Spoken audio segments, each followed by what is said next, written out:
Chapter 463. Other than Johnny, the other three didn't seem to be very willing to do so. But Rog didn't take it to heart. Although in web novels, there was never a lack of protagonists who would join in regardless of life and death. But he never felt that this kind of thing would happen to him. You encountered a sudden space storm in the space station last week. Although you have done a detailed examination and received normal test results. But I see something different in you.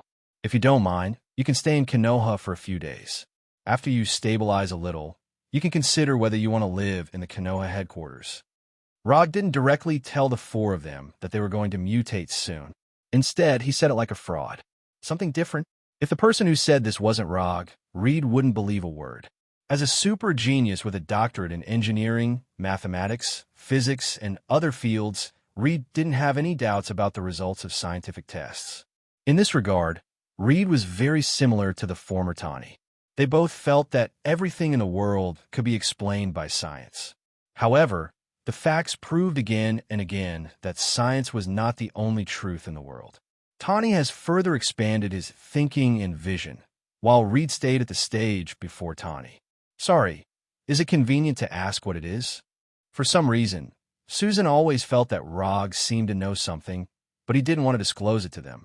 I just saw something from you that doesn't belong to Earth. I'm not sure what it is. Maybe we just need to wait a few days, and we will know the final answer. Rog continued to speak in the tone of a charlatan. There is nothing to be afraid of. Didn't we do a comprehensive physical examination? We are healthy. Unlike Reed and Susan, who had solemn expressions, Johnny had an indifferent look on his face. He could even be said to be a little happy. Golden thigh. A golden thigh thicker than he imagined. Johnny now began to fantasize about his good life after joining Konoha. Although Konoha didn't have a good reputation in the outside world, it wasn't a problem for Johnny. If he cared about other people's opinions, he wouldn't have become the arrogant and unruly person he was today. Under the lead of a female assistant with a good figure, Reed and the other three left the reception room and went to the room arranged for them by number 2. When the door of the reception room closed, Rog activated Byakugan. The words just now were purely made up based on his previous memory. He didn't see anything abnormal in Reed and the other three. But with his normal vision just now, he couldn't see anything abnormal. However, when he activated Byakugan and used his unreasonable supervision to look at them, he saw what he wanted to see. The radiation mutation brought about by the cosmic storm had begun. He looked away from Susan, closed Byakugan, and began to organize the things he had to deal with next. First, he had to help the Fantastic to adapt to the superpowers as soon as possible. Even if he did not intervene, the four of them would be able to completely adapt to the changes in their bodies. However, this would take a lot more time, and time was the cost. After dealing with the four of them, he would take the time to go to Ladovinia, which was ruled by Lord Dumb, to meet this supervillain who was both good and evil. He also wanted to see if he could cooperate with Lord Doom, such as joining forces to deal with Lord Mephisto. Finally, he had to wait for the results of Dr. Connors and Reed's research on the Super Skrull's cloning ability. Of course, while waiting for the results of the research, he wouldn't be idle. After all, no one knew how long it would take the two of them to study the best results. In addition to these things, there were basically some routine activities such as daily training and executing commissions. If everything went well, this should be his next arrangement. If it didn't go well, for example, if Thanos suddenly had the idea of Asgard without Odin, then it was hard to say what would happen next. On the first day of Reed and the others' stay in Konoha, nothing special happened. Although the mutation in their bodies continued, it had not developed to the point where it was obvious. On this day, Rog basically took them around Konoha and introduced them to the people of Konoha so that they had a preliminary understanding of Konoha. As he guessed, when Reed saw the Super Skrull research being carried out by Dr. Connors, he was completely attracted. The reason why Reed went to the space station for research was to study the impact of the cosmic storm on the early life of a planet. But now, there were 3 Super Skrulls that did not belong to Earth in front of him, showing him another possibility of planetary life. For Reed, this was like a scene that would only appear in his beautiful imagination, suddenly appearing in reality. It was difficult to impress a genius scientist, but it was also easy to say the same thing. As long as you can provide him with a research topic that he is interested in and do not restrict his research, he will not hesitate to take the bait. Rog did not deny that Reed was a super genius. Otherwise, he would not have the idea of pulling him into Konoha. But Reed's genius was only reflected in scientific research. If only 1/10 of his genius could be reflected in interpersonal communication, he would not have been unable to get Susan, who he had been secretly in love with since college. Reed was attracted by Dr. Connor's research, and Johnny was completely fascinated by Konoha. There were too many things in Konoha that could impress Johnny. Rog simply agreed to take him out for a ride in a Quinjet, and he had a feeling of meeting a confidant. He almost called Rog a brother directly. Unlike Reed and Johnny, who had a strong preference, Susan and Ben were much calmer. Especially Ben, who had served in the Marine Corps, was as calm as his future superpower. Throughout the day, he was like a tourist visiting Konoha, always keeping calm. As the only woman in the team, Susan was not particularly interested in the existence of research and equipment in Konoha. However, after she met Daisy and Wanda, everything was different. Both women, Susan had a natural sense of intimacy with Daisy and Wanda.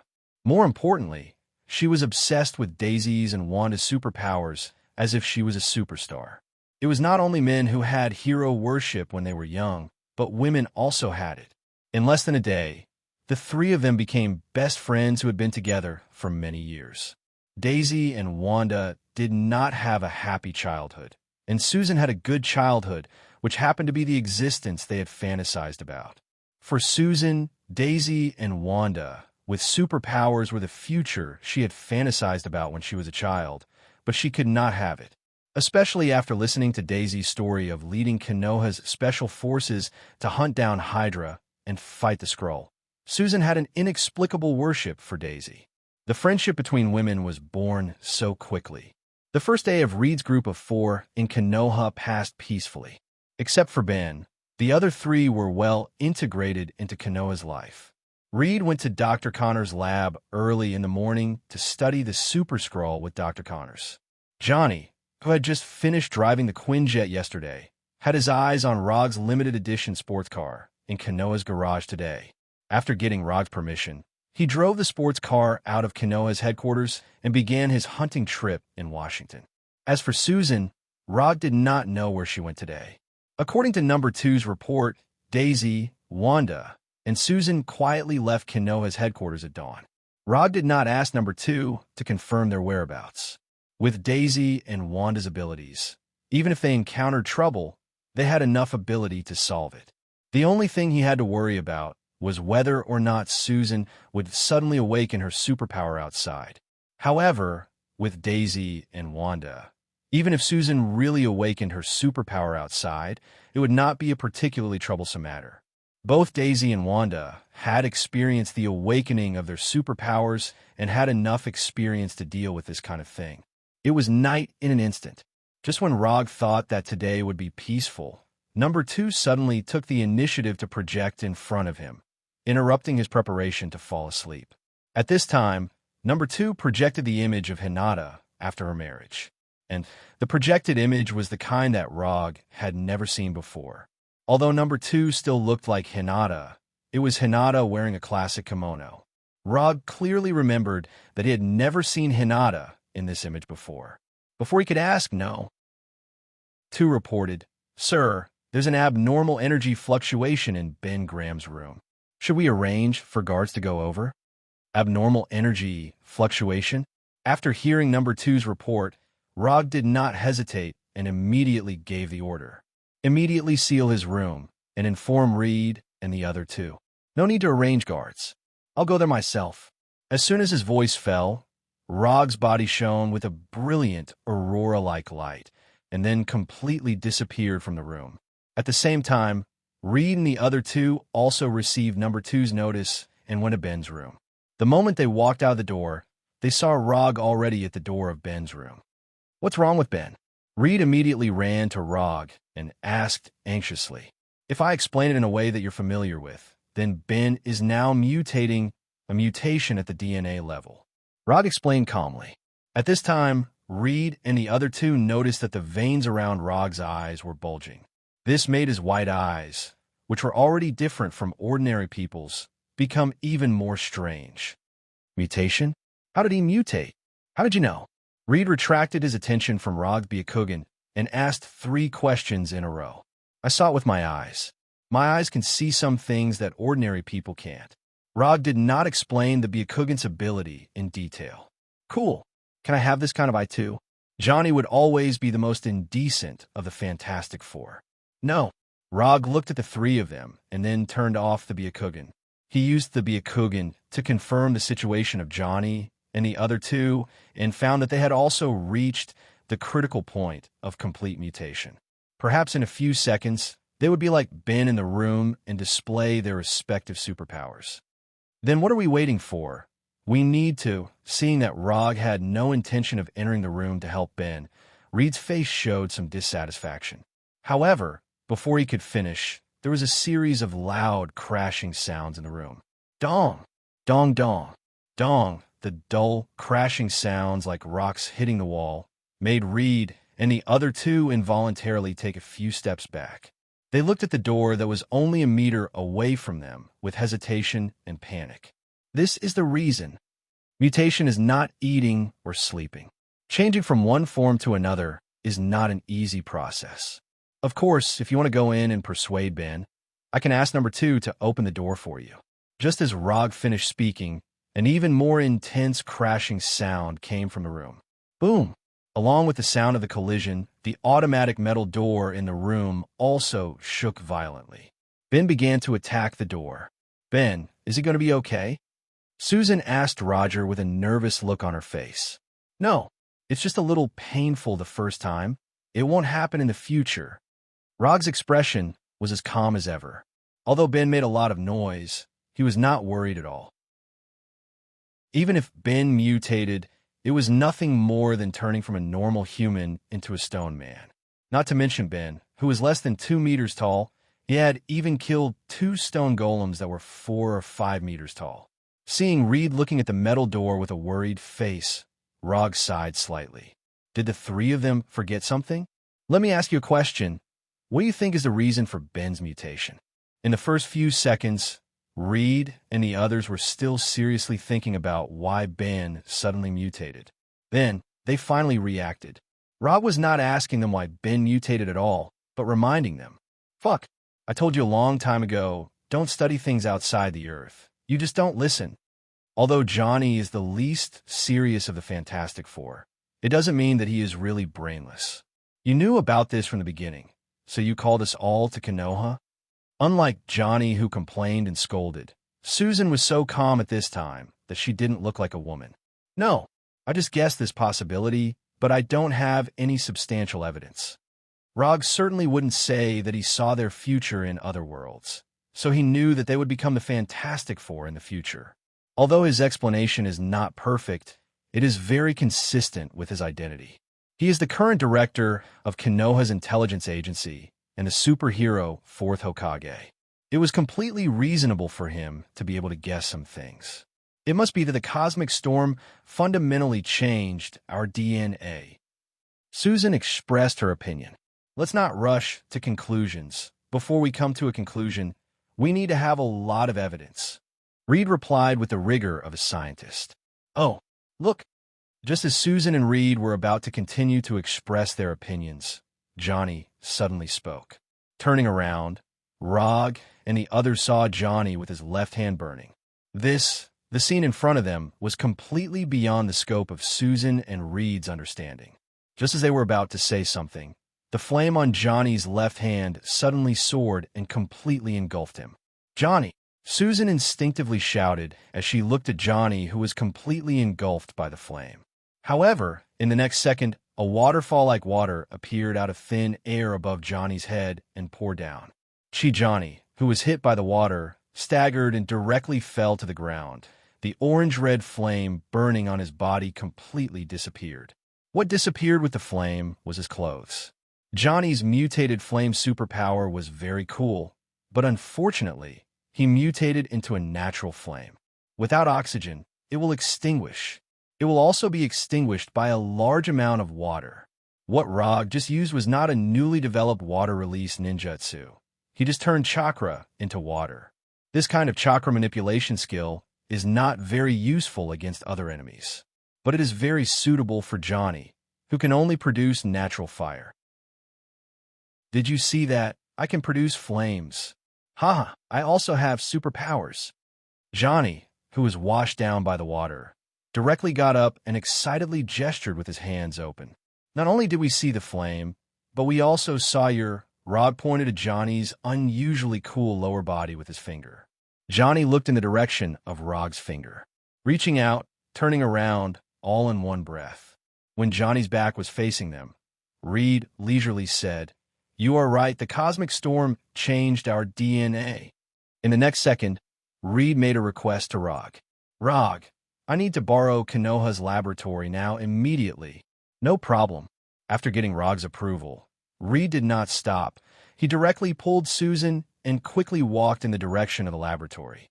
"They have left. Don't you want to go back and put on some clothes?" Looking at Johnny's classic naked butt, Rog warmly reminded him. Note 1. Johnny did not say a word. He lowered his head and returned to his room. A few minutes later, Ben's room was completely quiet. When there was no sound coming from inside, Rog signaled number 2 to open the door and walked into the devastated room. The originally clean and tidy room now looked like it had been bombed by a bomb. There was no complete furniture in the room. It was all broken furniture and electrical corpses. In the corner of the room, Rog saw Ben's completely changed appearance. At this time, Ben was like a bullied child. He hugged his knees and squatted in the corner. "Take it easy. Fate is not as bad as you think." Ben served in the Marine Corps before. According to common sense, his will was stronger than the average person. But unfortunately, what he encountered now was a mutation that completely subverted the state of life. "I want to see Debbie. We agreed that no matter what happens, we will always be together. Can you help me?" Ben said in a low tone. "Buddy, I don't think this is a good idea." Debbie was Ben's fiancée. Rog saw information about Debbie in Ben's information. "Help me, okay?" Ben made another request. "I will arrange a plane to take you there. If you need, I can let the special force go with you." "No, thank you." More than 10 minutes later, a Quinjet took off from the hangar and flew to New York with Ben, who had simply changed his clothes. Over the next few days, Reed and Dr. Connors thoroughly examined Susan, Johnny, and Ben from top to bottom, inside and out. Of course, Reed did not forget to test himself. In the process of the examination, Reed and Susan's superpowers also awakened one after another. Reed was responsible for studying the cause of the mutation, and Dr. Connors was responsible for testing their superpowers. Reed had obtained a super elastic body. He could extend his body substantially like rubber, and he could also change his shape through super elasticity, turning into various shapes such as cylinders, cubes, parachutes, and so on. Johnny gained the ability to create and manipulate flames. After testing, he could maintain his flames for 17 hours and achieve supersonic flight while burning his whole body. In addition, he could also burst out a flame explosion as high as 550,000 degrees Celsius, like a new star. Note 2. However, this flame explosion would exhaust all his energy and make him lose his superpowers for a short time. Susan could make herself, others, or objects invisible. However, her invisibility ability was not real invisibility, but it blocked the light and created an invisible effect on the naked eye. In addition, she could also create an invisible force field. The superpowers awakened by Reed and the other two did not cause any changes to their appearance. As for Ben, the only one who changed his appearance, he became extremely depressed after seeing Debbie. He had obtained a rock-like body and great strength, but his heart had become incomparably fragile and sensitive. Strong on the outside and soft on the inside. This was the true portrayal of Ben now. After reading the reports submitted by Reed and Dr. Connors, Rog arranged the hero titles that originally belonged to them. Mr. Fantastic Reed, Susan the Invisible Woman, Johnny the Thunderbolt, Ben the Stone Man. As for their team name, of course, it was the Fantastic Four. While Reed and the other three developed and trained their superpowers, Rog did not inform anyone and quietly left Kanoa's headquarters. The matter of the Fantastic Four came to an end for the time being. He was now going to see the good and evil Lord Dumb, whom he admired very much. Ladovinia is located in Eastern Europe between Hungary, Romania, and Serbia. It is a small country with a population of less than 1 million. Although the population is small and the land area is small, with the help of the high-tech invented by Dumb, Ladovinia successfully developed from a backward agricultural country to a developed country without hunger and war. Rog, wearing ordinary clothes, strolled around the capital of Ladovinia like a tourist at this time, enjoying the scenery of Ladovinia. If he didn't see it with his own eyes, it would be hard to believe that this was a backward agricultural country more than 10 years ago. Rog did not pay a visit to Lord Dumb immediately. Before meeting this ambitious and ruthless man, he intended to find out what the people of Ladovinia thought of him. In a seemingly casual conversation, he obtained the information he wanted from the mouths of these ordinary people. The ordinary people have two different views on Dumb overthrowing the rule of the old king and freeing Ladovinia from war and hunger. They can be simply divided into the young people and the young people. The young people's evaluation of Dumb is more of praise and gratitude. They even have a fanatical worship of Dumb. The middle-aged people, on the other hand, have a completely different evaluation. In their view, Dumb is an out-and-out dictator, a tyrant who controls all the power in Ladovinia. Dumb decides everything. His softest breath is also the law. This sentence came from a public speech by the current Prime Minister of Ladovinia. And now, this sentence has become a catchphrase for these middle-aged people to mock Dumb. These two completely different evaluations reminded Rog of the secret bet between Dumb and Mephisto. These middle-aged people who assisted Dumb in overthrowing the old king's rule back then are now his biggest opponents. It has to be said that this is a kind of irony. But then again, even without the help of these people back then, Dumb could have overthrown the old king's rule. In a situation where strength is no longer in the same dimension, numbers are meaningless. At this time, Rog was tasting a Ladovinia specialty snack called the Whole World and looking at the magnificent castle in the center of the capital from time to time. This is a special skewer made by skewering cooked fish balls, meatballs, bird eggs, as well as fresh green peppers, onion slices, and small tomatoes, and then roasting them for a second time. In general, the taste is moderate, and the cooking method is not particularly rare. It's just that the name The Whole World is a bit interesting. The castle in the center of the city is Dumb's residence and the center of power in Ladovinia. Although Dumb has all the rights in Ladovinia, not many people in other countries know about him. He doesn't come out to deal with public affairs. These things that need to be seen are all left to the puppet prime minister. After finishing the Whole World in his hand, Rog didn't continue to waste time. He directly used quantum teleportation to enter the castle. He didn't hide his aura, and with Dumb's ability, it wasn't difficult to discover his arrival. Not to mention his magic. Just his high-tech inventions were enough to let him discover an uninvited guest who entered the castle without permission. Not long after entering the castle, Rog waited for Dumb's guards, a team of guards composed entirely of robots. These robot guards, which didn't look like the style of Ladovinia at all, didn't attack him. Instead, they said unhurriedly in an electronically synthesized voice, "Mr. Rog, Lord Dumb is waiting for you in the reception room." Under the guidance of these robots, Rog entered the interior of the castle. In an antique reception room that exuded the aura of nobility everywhere, he saw the legendary Doctor of Destruction, Victor von Dumb. He was wearing a green imperial robe, a rough-looking metal mask, and a full body armor of the same color as the mask. The imperial robe that Dumb wore was taken from the old king, symbolizing the status of the monarch of Ladovinia. The mask on his face was obtained when he was learning magic in the Himalayas. It could enhance his magic ability. Because he was too eager, he put the mask on his face before it cooled down, which made his already disfigured face even more serious. However, with the mask, others couldn't see his true appearance. Therefore, There was no substantive difference between disfigurement and more serious disfigurement. As for the armor on his body, it was the best proof of his integration of technology and magic. This set of armor can not only absorb and manipulate a variety of energy, giving him complete control of machinery, but also use all the magic he has learned. On the armor, there are even fragments of the true cross, which can resist the attacks of Dracula and other vampires and other undead creatures. Ladovinia has no intersection with Konoha.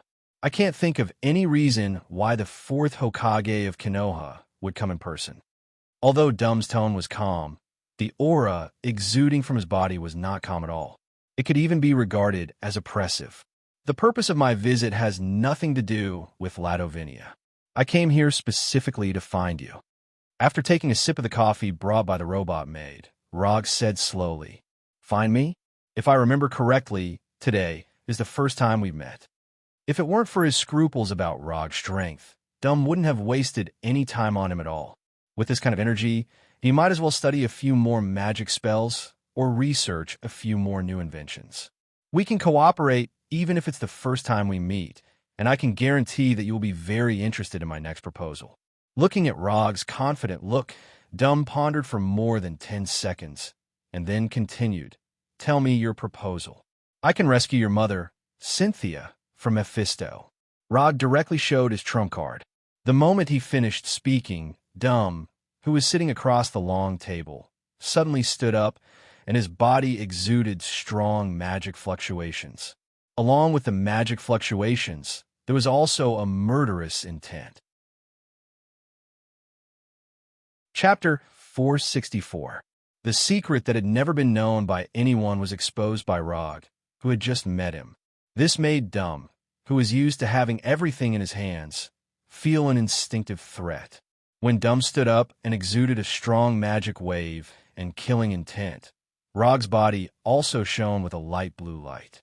Of course, Rog knew how his words would affect Dum. Although this would make Dum wary of him, it was the only trump card that could move Dum at the moment. In order to get Dum to cooperate with him, he could only choose to take the risk and try. Moreover, even if Dum really wanted to kill him, he had enough power to protect himself. Dum looked coldly at Rog across the long table, as if he was considering his final decision. "Who are you?" Dum spoke again. Although it was Dum's first time meeting Rog, he was no stranger to Rog. In fact, he knew him very well. Since Rog appeared as the masked man, Dum had been paying attention to his existence, and had even quietly investigated his past. However, like everyone else, Dum's investigation of Rog could only be traced back to the time when Rog was a private investigator. As for who he was before he became a private investigator and what kind of past he had, Dum did not obtain any useful information. In the beginning, Dum even suspected that Rog was an alien from another planet, just like Thor from Asgard. However, it did not take long for him to overturn this conjecture. A person who was greedy and lustful on Earth, who did whatever he wanted, and who was also extremely domineering, could not be an alien from another planet. An alien from another planet could not be so interested in the existence of Earth. Even if it was a disguise, it was impossible to disguise so thoroughly. Through the analysis of Rog's actions and the various signs shown in his daily life, Dum could be 100% sure that Rog was a pure Earthling who had lived on Earth since he was a child. After overthrowing the theory that Rog was an alien, Dum had also suspected that he was one of those supernatural cultivators with long lives. However, this conjecture was quickly overturned by him. From Dumu's point of view, although Rog was powerful enough, he wasn't steady at all. He didn't have the calmness and indifference of someone who had experienced the world. If he was not an alien, nor was he a cultivator who had lived in seclusion for many years, then it was very suspicious where Rog's strength came from. Doom knew that there were some geniuses in this world who were born far beyond ordinary people. He himself was a very obvious representative. However, Dum did not sense the aura of a genius from Rog. Coupled with the secret Rog had just revealed, Dum increasingly felt that he had signed a contract with the Lord of Hell, Mephisto. Because he had signed a contract with Mephisto's, his origins were a mystery, and he displayed great strength the moment he appeared. It was precisely because of this that he knew that his mother, Cynthia, had been imprisoned by Mephisto, and that he had a bet with Mephisto. Rog had publicly announced at the Thunder Secret Team's press conference that he was from a place called Konoha, and that he was the fourth Hokage of that mysterious hidden village. However, Dumb didn't believe a single word of it.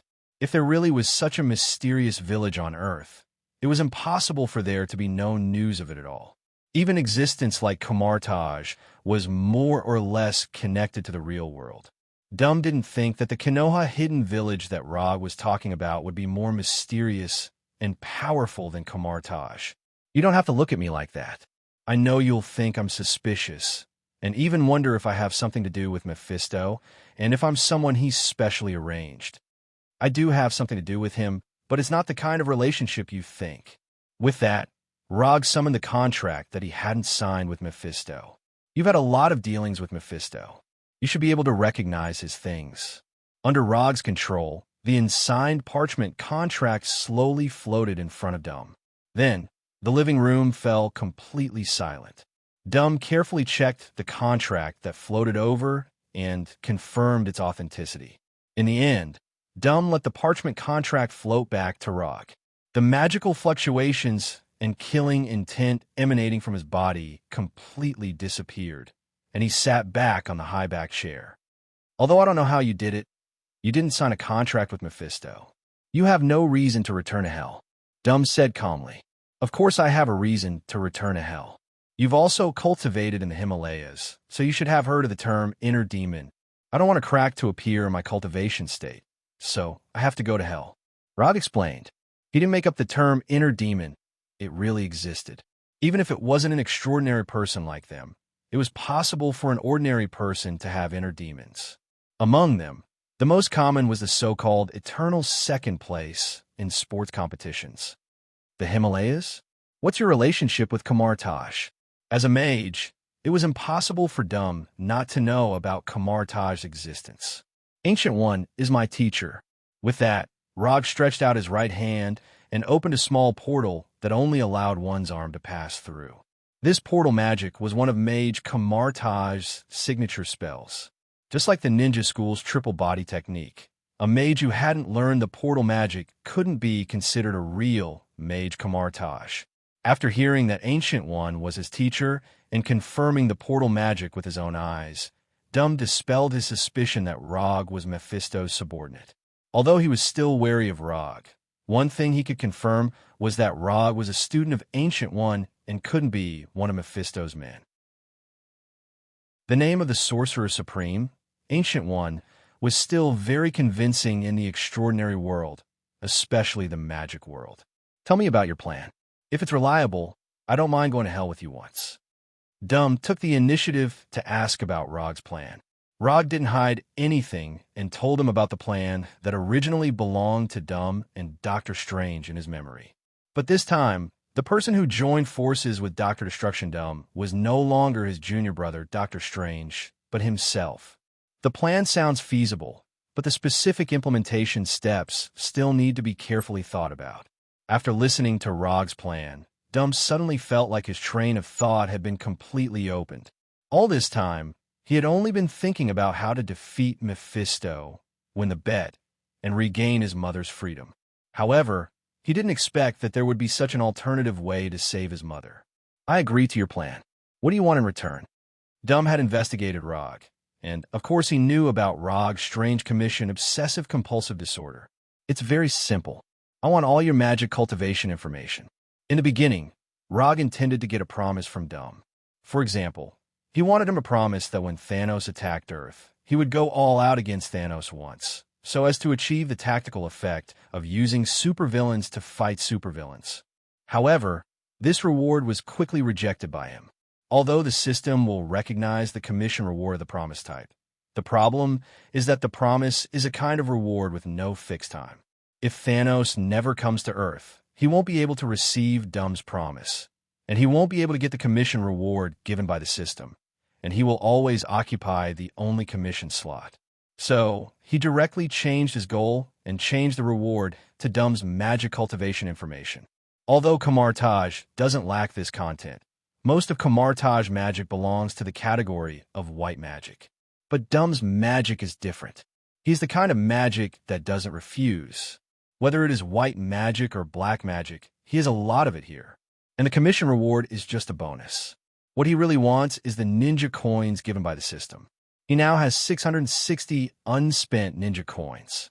If he completes Dumb's commission, he won't be too far away from 1,000 ninja coins. After he saves 1,000 ninja coins, he can exchange the Een QB in the system and let Een and Yang QB reunite as one. You have a big appetite. Aren't you afraid of eating too much? Dumb didn't doubt Rog. In his opinion, if Rog's reward was too low, then there would be a problem. He wasn't afraid of Rog's appetite. He was only worried that Rog wouldn't try his best. Although the plan proposed by Rog just now is very feasible, there's only one chance. If it fails this time, Mephisto will never be fooled a second time. A man should have a big appetite and a big dream. Rog replied with a smile. No problem. I agree. Sign the scroll. As soon as Dumb finished speaking, Rog threw the commission scroll that he had prepared long ago. More than 10 seconds later, a new commission appeared in the system's commission page. Commission content. Assist Professor Dumb and let Cynthia's soul regain freedom. Commission status. Incomplete. Commission reward. 250 ninja coins. Dumb's commission passed the judgment smoothly, and the system also gave a very reasonable commission reward. In a month, we will set off for hell. Throwing the completed commission scroll back to Rog, Dumb set the date of departure. Going to hell is not a trivial matter. Even Dumb needs to be prepared in advance. And unlike the previous gambles, Mephisto won't be as easy to talk to as before. No problem. After putting away the commission scroll, Rog opened the portal back to Konoha's headquarters and left Dumb's castle. After returning to Konoha, he first went to see the Fantastic Four who were adapting to their superpowers, and then teleported from the headquarters to Konoha's hidden village. Dumb is not the only one who needs to prepare in advance. Before going to hell, he also needs to prepare well. And there is one thing he didn't disclose to Dumb. That is, he plans to take something from Mephisto. Chapter 465. The last time he fought with Mephisto, he fully realized the gap between him and the Heavenly Father. Especially when this Heavenly Father was still on his home turf, he showed absolute dominance. Although he didn't go there to fight Mephisto this time, in order to ensure that his soul does not fall into the hands of Mephisto, he needs to make himself a little stronger. This time, Mephisto won't be as casual as the last time. Not to mention that Rog had just cheated him not long ago. In fact, strictly speaking, he didn't cheat Mephisto, because in another month, he will go to hell again. After returning to Konoha, Rog went to see the progress of Hinata's android project. He had already received the Illusions operational matrix data and the Cradle of Regeneration engineering data from Tani and Dr. Zhao Hailuan, and he had already asked number 2 to send it to Hinata. The only thing that hasn't been obtained yet is Dr. Banner's plan to implant artificial intelligence into organic creatures. Rog has a good relationship with Hulk, but his relationship with Dr. Banner is very average. And with a brutal case like Ultron in front of him, Banner was not very willing to give the plan to Rog. In Banner's view, Rog is more dangerous than Ultron. Rog didn't force Dr. Banner. When Dr. Banner clearly expressed his reluctance, he gave up the idea of getting the plan from Dr. Banner. The reason is simple, because he now has Mr. Fantastic Reed, who is no worse than Dr. Banner. Although Reed's awakened superpower is not very good, Reed's most precious thing is his cheat-like brain. Unlike Dr. Banner, Reed is proficient in almost all fields of science and technology. Some of the inventions he made can even compete with the gods. The smartest person on Earth, the #1 genius in the Marvel world, God Reed, although these titles haven't appeared on Reed's head yet. As long as he doesn't die early, these titles will fall on his head sooner or later. Therefore, Dr. Banner's refusal will not affect Rog's next plan, and it won't even affect his mood. Men were creatures who would forget their old love once they had a new one. Dr. Banner is Rog's old love, and Reed is his new love. After Hinata put most of her energy into the android's project, the progress of the project improved significantly, especially after obtaining the Illusion Visions calculation matrix data and the Cradle of Regenerations engineering data. The difficulties in the project were solved one after another. Rog didn't disturb Hinata for too long. After roughly understanding the progress of the android project, he went to his exclusive Naruto training room. Because he only had a month's time, he didn't plan to continue improving his bloodline and immortal body. His purpose this time was very simple. That is, to completely master the third form of Susanoo, that is, the form with black Tengu armor.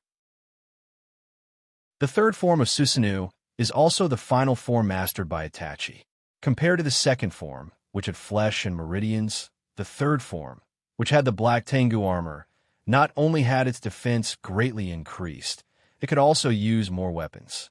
For example, Totsuka's sword, Yada no Kagami, Kagami sword, and so on. Rog has always been curious about whether he, who has a similar Mangekyo pattern to Itachi, can awaken Totsuka's sword and Yada no Kagami like Itachi. As long as the target is stabbed, the target can be sealed forever in the dreamlike world of Genjutsu. Yada no Kagami can change its attributes according to the attribute of the attack, reflecting or defending all attacks. As long as one of them can be awakened, the strength of Rog's Susanoo will skyrocket. If he can awaken two at the same time, his Susanoo will be almost invincible like Itachi's Susanoo. Note 1. Although in this world, the so-called forever and everything of Totsuka's sword and Yada no Kagami is unlikely to become a reality. But even if it's not so absolute, it's enough to make his Susanoo's strength qualitatively improve. Coming to the exclusive training room, Rog didn't hesitate and directly opened his Sharingan and began to practice the third form of Susanoo. A month passed in a flash, and when Hinata projected the message from Doom, Rog left Konoha Hidden Village and returned to Earth. After returning to Konoha's headquarters, he didn't stay at the headquarters for too long. He opened the portal to Doom's castle and came to the meeting room where he met with Doom last time. You're a little different?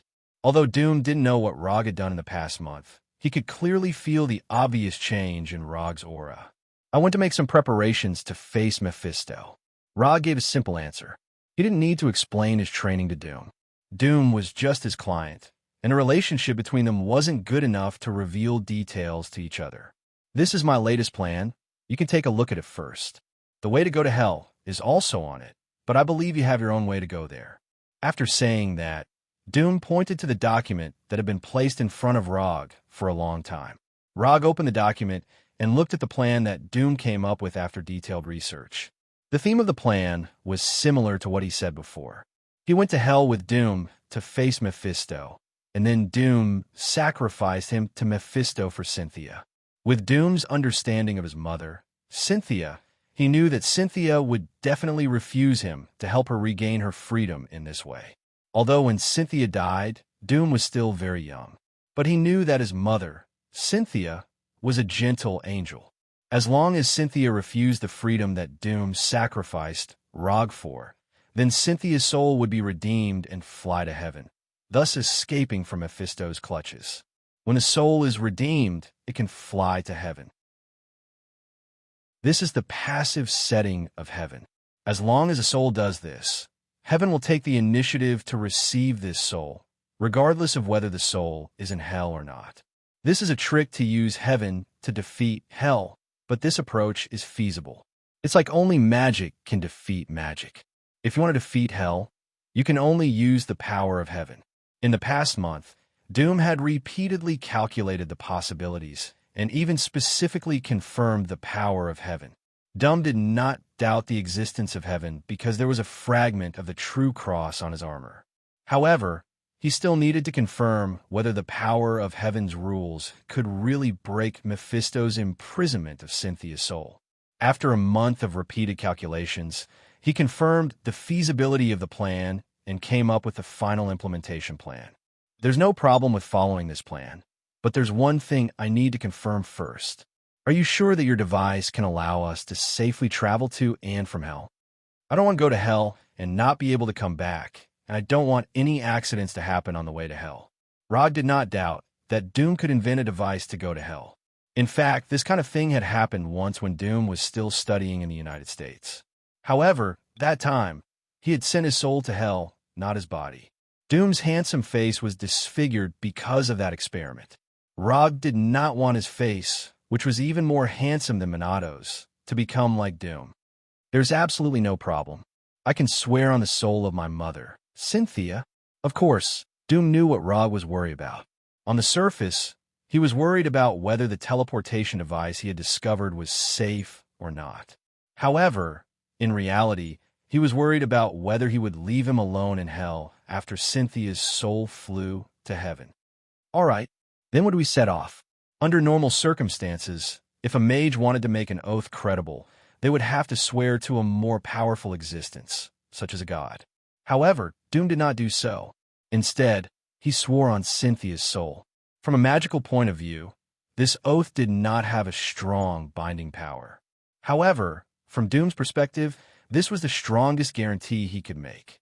In terms of filial piety to his mother, Doom was definitely a 100% filial son. Now, although going to hell a day earlier or a day later would not make much of a difference, Doom hoped to restore his mother's freedom as soon as possible, even if it was just a minute or a second earlier. All right, under Doom's lead, Rog came to the dungeon at the bottom of the castle. The area of the dungeon was larger than Rog had imagined, and the environment was completely different from the dark dungeons in his memory. If he did not know that this was the place where Doom made a bet with Mephisto every year, he would even think that this was a secret research lab buried deep underground. Most of the items in the dungeon had been removed.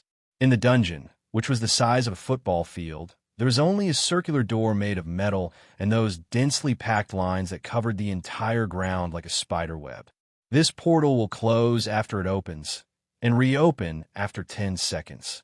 I've calculated the flow of time between hell and earth. This time is enough for us to finish everything in hell. If we can't finish it, we'll probably be dead in hell already. The last time Rog went to hell with Ghost Rider Johnny, he didn't pay special attention to the flow of time between the hell dimension and Earth. They hadn't stayed in hell for long, so they didn't feel anything when they returned to Earth. But Doom was different. Apart from being a mage, he was also a scientist who was very sensitive to data. The details that Rog and Ghost Rider Johnny hadn't noticed were important for him to figure out. As long as you're sure, there's no problem. We're not in a hurry anyway. Rog stood a meter behind Doom and watched him operate this hell portal that was a combination of technology and magic.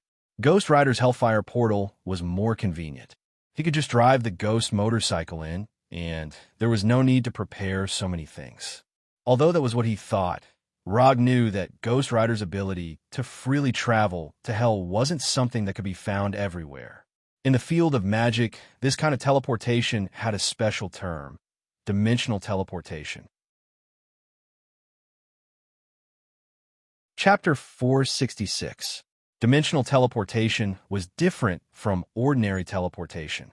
It was a teleportation that directly crossed worlds. Although dimensional teleportation did not necessarily require more energy than ordinary teleportation, it was definitely several levels more difficult than ordinary teleportation.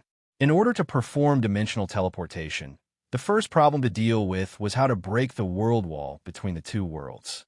The world wall was an invisible and untouchable existence, not to mention breaking it. Even sensing it was not an easy task. Rog stood quietly behind Doom and watched him operate the teleportation device that he could not understand at all.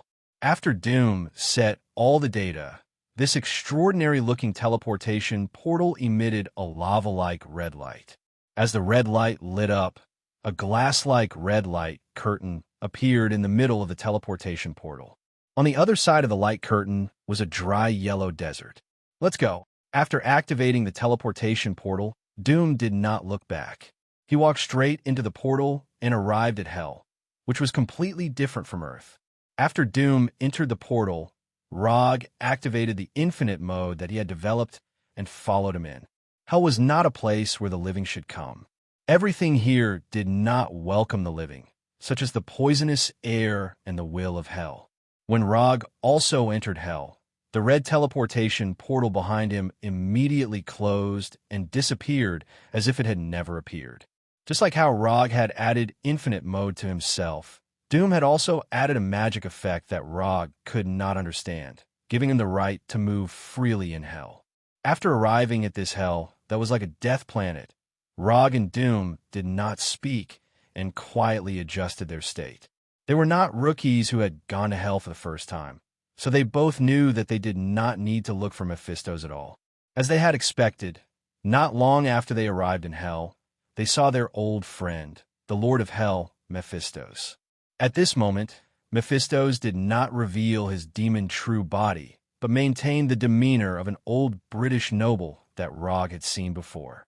He was wearing a slim black classical suit, meticulously groomed silver-white hair, and a black cane inlaid with a silver skull.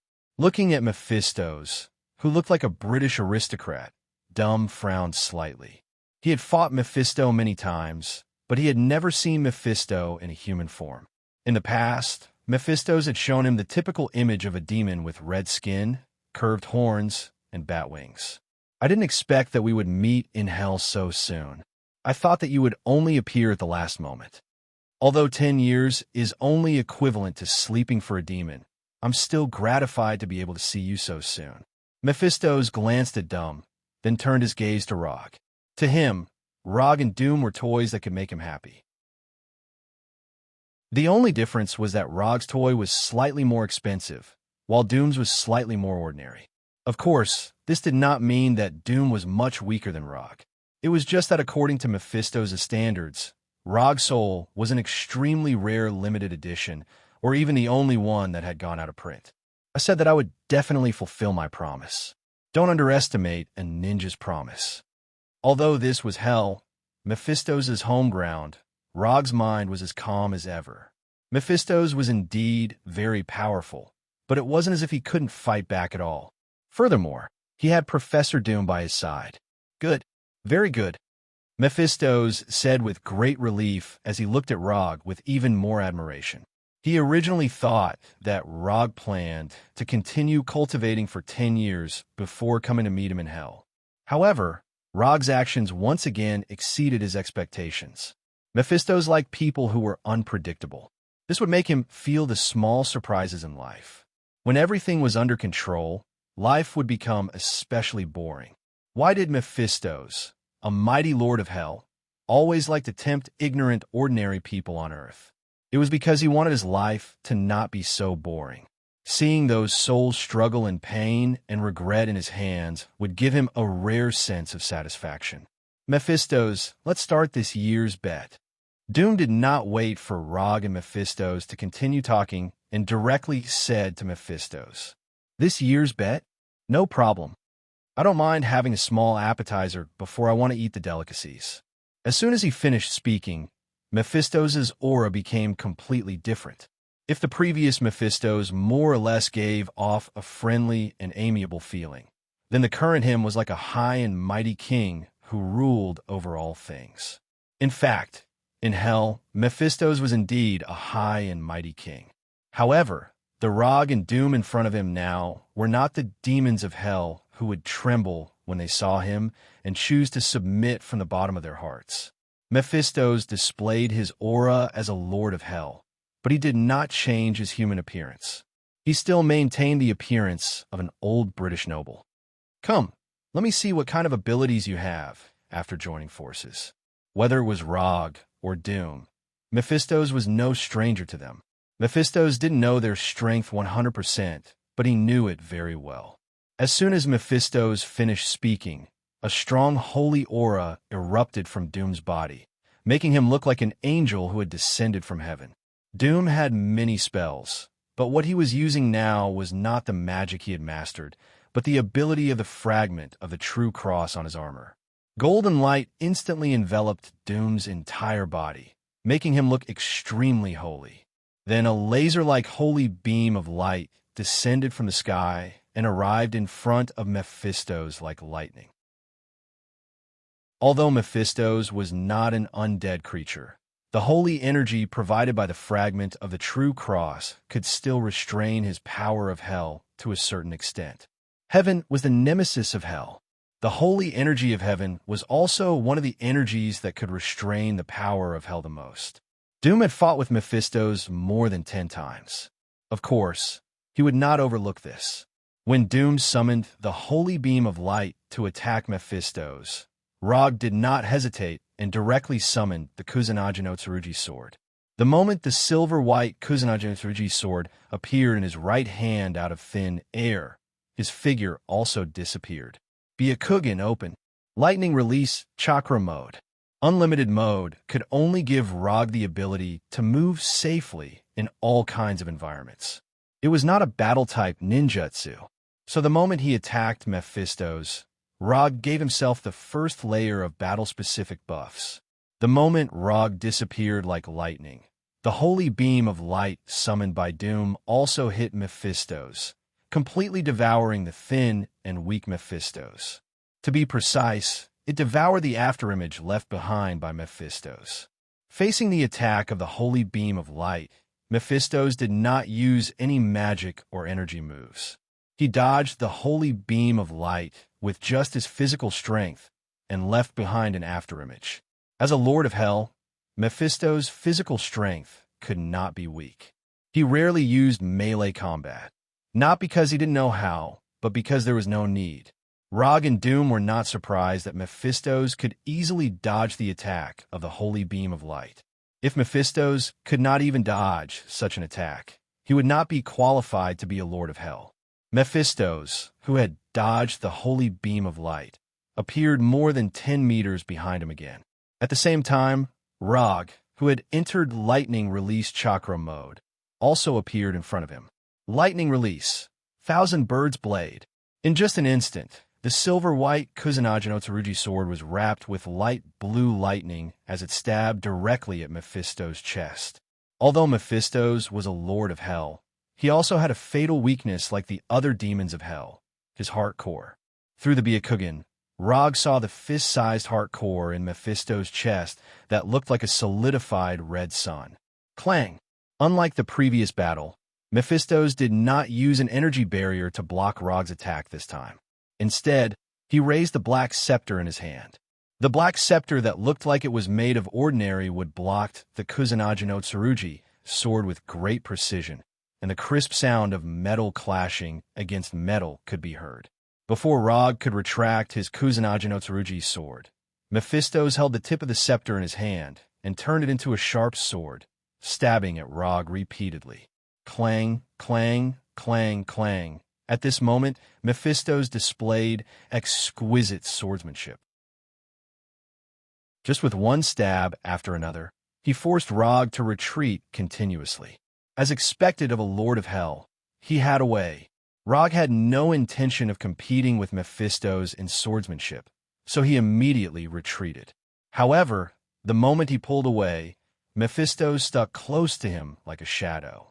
Before the Earthlings even had civilization, the demons were already masters of close combat, playing with swords in front of me. Aren't you looking down on the demons of hell too much? The swordsmanship that Mephistos displayed now was not inferior to that of the goddess of death, Hela.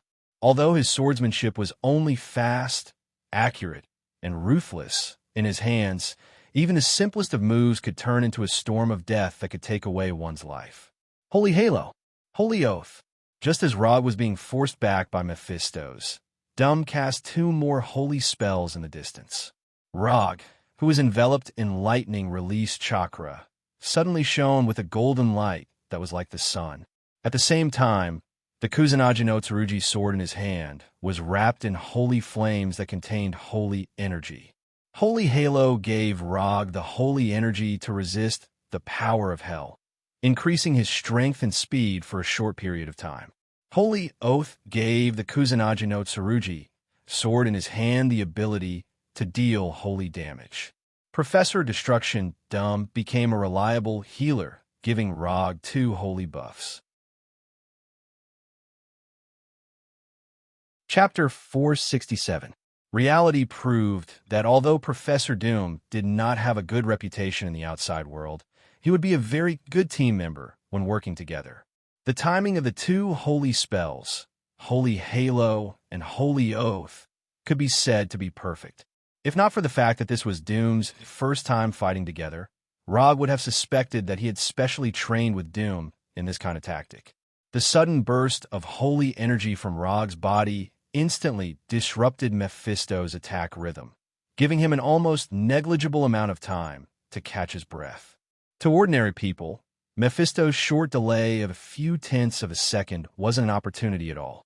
However, to people like Rog or Hela who were extremely proficient in close-range combat, this delay was enough to turn the tide of the battle. Mephisto's black cane brushed past Rog's face, almost leaving a scar on his handsome face. Rog did not waste the opportunity that Doom had created. The Kusanagi no Tsurugi, sword wrapped in light blue lightning and golden holy flames, stabbed out at a speed that exceeded the limits of what the naked eye could see. This time, Rog did not stab at Mephisto's heart core in his chest. Instead, he stabbed at his right eye. Even if Mephisto was a lord of hell, as long as he was stabbed by this sword, he would definitely have a temporary loss of vision. This had nothing to do with whether Mephisto was a lord of hell or not. It was purely determined by his form. If Rog did not have holy halo and holy oath, Mephisto would not care about this sword at all. Although the Kusanagi no Tsurugi sword was fast, he could completely create an energy barrier before it stabbed him and block Rog's sword. However, Mephisto did not dare to do so now. He could ignore Rog's chakra, but he did not dare to underestimate the holy energy of the true cross fragment. Retreat. Retreat quickly. Mephisto, who had just mocked Rog for overestimating himself and daring to use swordsmanship in front of him, was now forced back by Rog's sword. Although Loeb didn't say anything harsh to Mephisto, he proved it to Mephisto with his actions. Don't act tough just because you're older. There were many examples of people who looked down on the Earth civilization and were defeated by the Earthlings in the end. Mephisto chose to retreat, but Rog wouldn't let him off so easily. A few seconds ago, Mephisto was still chasing after Rog.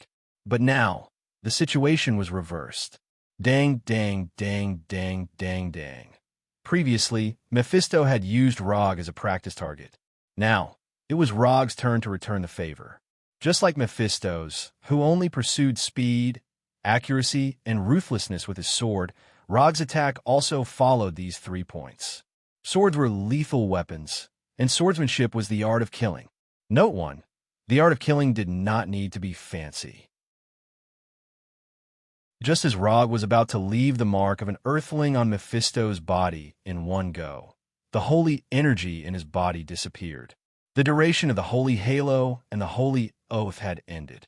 The sudden disappearance of the buff inevitably made his movements a little incoherent. The experienced Mephisto naturally wouldn't miss such an opportunity. However, just as he was about to counterattack, Rog opened his mouth silently. "Old man, you've been tricked." With Mephisto's ability, reading lips wasn't a problem at all. But before he could react, a holy light that seemed to have descended from heaven completely enveloped the two of them. Holy purification. It was true that Rog and Doom had never worked together before, but they were both existences with rich combat experience. Even if they hadn't rehearsed or worked together before, as long as they had seen the same battle plan, they would be able to cooperate tacitly. Holy halo. Holy oath, holy purification. These holy spells were all in the plan that Doom had shown Rog. In order to regain the freedom of Cynthia's soul, Doom generously revealed the spells he had mastered to Rog. Although the spells recorded in the plan couldn't be all of Doom's spells. However, as long as he knew the effects of these spells, Rog would be able to determine which spell Doom would cast at which time. This had nothing to do with whether the two of them were familiar with each other or not. It was purely because they had the same level of combat thinking.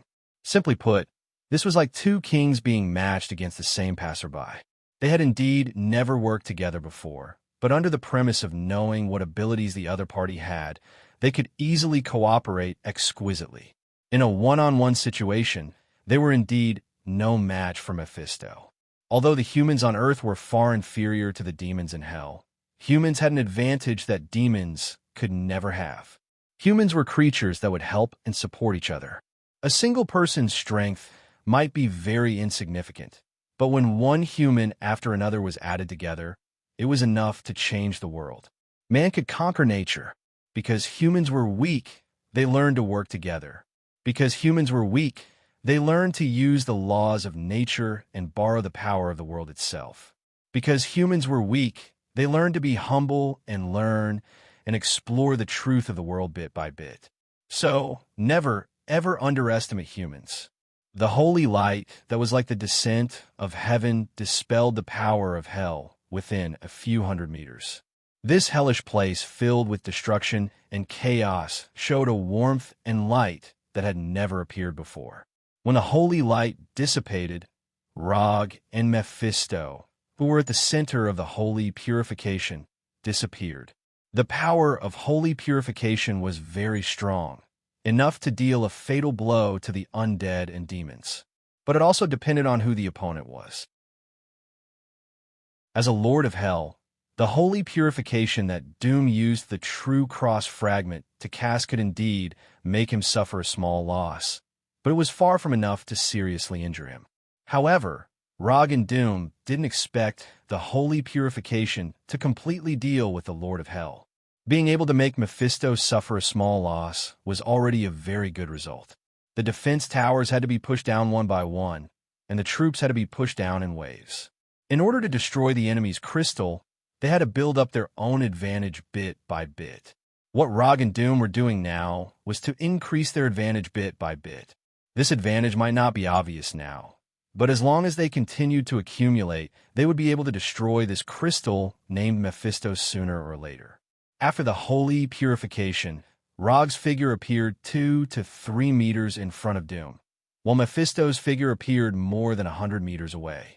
After being hit by the holy purification on the spot, even Mephisto was left with many marks. His classic black suit had obvious holes in it, and his meticulous silver hair had also become messy. Good. Very good. Both of you are very good. Although Mephisto's voice wasn't loud, Rog and Doom could clearly hear the anger in his voice. Before they could say anything, Mephisto tore off his suit, revealing his strong muscles that didn't match his image of an old man. Under Rog and Doom's gaze, Mephisto's skin turned dark red, and the human appearance that he maintained also changed. 2 huge curved horns grew out of his forehead, his human hands turned into monster-like claws, and a pair of huge red bat wings surged out of his back. In less than a second or two, Mephisto turned into the classic demon image in the legends. Although this red demon image looked like Mephisto's true demon body, Rog knew that this wasn't Mephisto's true appearance. Mephisto's true appearance was unknown, and all the appearances he displayed were only changes he made according to his needs. Note 2. However, from the way Mephisto transformed from a human into a demon, he should be angry. Otherwise, he could have continued to maintain his human appearance and a mentality that this was just a small game. After Mephisto transformed into a demon, Rog threw the Kusanagi sword back into the psychic scroll and deactivated the lightning escape chakra mode. Since Mephisto was starting to get angry, he naturally had to give himself a stronger buff. 8 inner hidden gates. 6th gate, Gate of View, open. Before the battle with Ronan on planet Sokka, Rog had already grasped the 6th gate, Gate of View. It was just that Ronan's strength was too weak. He couldn't even survive the 5th gate, Gate of Stop, causing the 6th gate, Gate of View, to lose the opportunity to appear. Although Mephisto didn't know what kind of existence the 8 inner hidden gates were, he could clearly sense Rog's greatly increased chakra and physical strength. Is he planning to continue fighting me in close combat? Mephisto's had changed his human form to that of a demon, with the intention of continuing to fight Rog in close combat. But what he didn't expect was that after seeing his demon appearance, Rog actually used a move that greatly increased his physical strength. Ha ha. Interesting. Looking at Rog, who was emitting a green glow, Mephisto suddenly laughed. Under normal circumstances, people would choose to attack their opponent's weakness with their strengths. This was also the most suitable tactic in a battle. But at this moment, Rog was doing the opposite. Mephisto transformed into a demon that was better at close combat, and he activated the 8 inner hidden gates that could greatly increase his close combat ability. Don't you want to fight in close combat? I'll give you the chance. Rog's tit-for-tat and unyielding approach perfectly matched Mephisto's preferences. Looking at Rog, Mephisto thought of his disappointing descendants. Why do my descendants have such a personality? They only know how to scheme against each other all day and play small tricks that can't be shown in public. They're simply embarrassing me, Mephisto. If he had a descendant with Rog's personality, why would he stay in hell and work so hard at his age? Be my son. Just as Rog and Doom were waiting for Mephisto's revenge attack, Mephisto suddenly said something that confused them. Chapter 468. Was this guy crazy? Or did he go to the wrong set? Mephisto's words made Rog and Doom look puzzled. However, after hearing this sentence, the two of them thought of completely different things. Doom had interacted with Mephisto many times, but he had never seen Mephisto like this. The current Mephisto didn't have the attitude of a lord of hell at all. Instead, he looked like an old human man anxiously looking for an heir. If he wasn't very sure that Rog was a native of Earth and a disciple of the Ancient One, Doom would have suspected that Rog really had some unspeakable relationship with Mephisto. Although Rog didn't think as much as Doom, Mephisto's words reminded him of a great man who claimed to be a remnant of the old era. I'm a remnant of the old era, and the new era doesn't have a ship to carry me. Note one. Until today, Rog could still clearly remember how excited he was when he heard this sentence. A man's heroic life should come to an end in such a spectacular way. Therefore, when he heard Mephisto's words, he couldn't help but be distracted, and his thoughts involuntarily flew to the sea that carried the dreams of countless people. You should leave this kind of qualification to others. I can't afford it. Rog directly rejected Mephisto's suggestion. Even if his brain had been fried by the chakra of the 8 gates, there was no way he would agree to Mephisto's suggestion. Wasn't it good to be a human? It's okay. I'll make you slowly agree. As long as you live in hell for a while, you'll find that hell isn't as bad as you think. Mephisto didn't care about Rog's rejection. He would have been surprised if Rog had agreed immediately. Moreover, Rog's rejection made Mephisto admire him even more. Perhaps it was his imagination, but Rog felt that there was something wrong with the way Mephisto looked at him. He remembered that he had seen this kind of gaze from a certain group of people with special sexual orientations. After shaking his head to dispel these strange thoughts, Rog took a deep breath and took the initiative to attack Mephisto's in the distance. He had to complete the mission as soon as possible, then leave hell and stay away from that old pervert.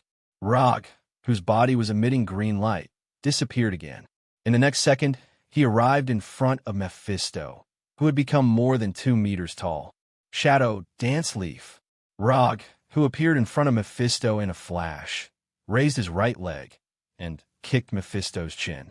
Rog, who had opened the 6th gate of view, erupted with a speed that shocked even Mephisto. However, just as his right foot was about to land on Mephisto's chin, the giant bat wings on Mephisto's back flapped gently, and he flew out of Lin Li's attack range.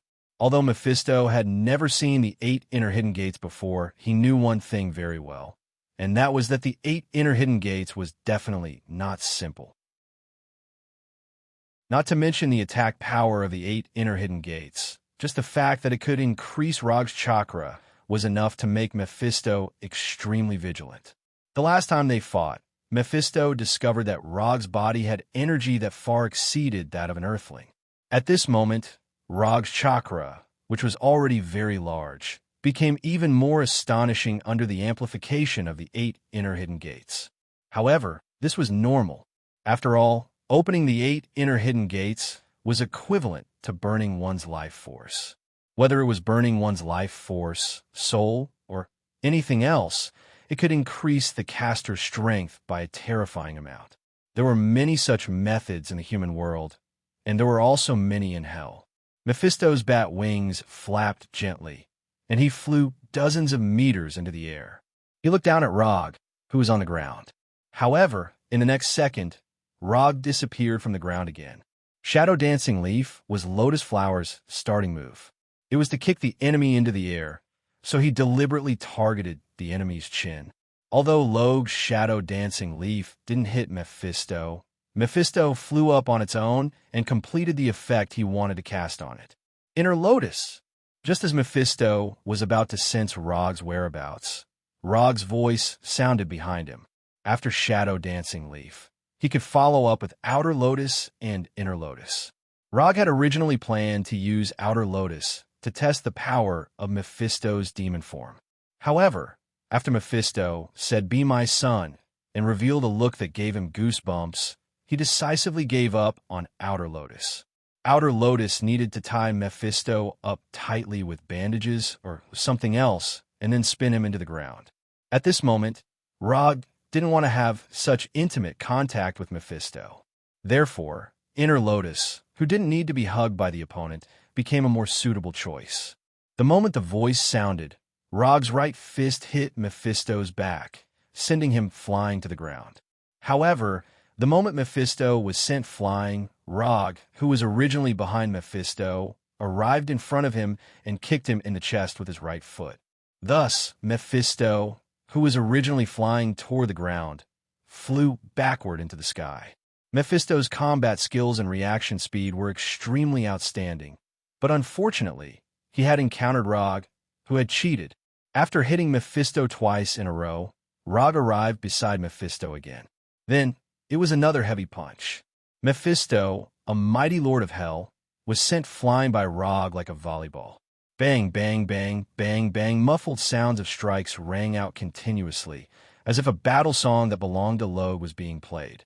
Although Dumb really wanted to help Rog add a few holy attribute enhancement spells, he helplessly discovered that he couldn't keep up with Rog's speed at all. Rog's Inner Lotus at this moment proved what it meant to be a high-speed attack that the enemy couldn't even touch. Even in existence like the Lord of Hell, Mephisto couldn't stop Rog's high-speed attacks and could only passively choose to take the beating.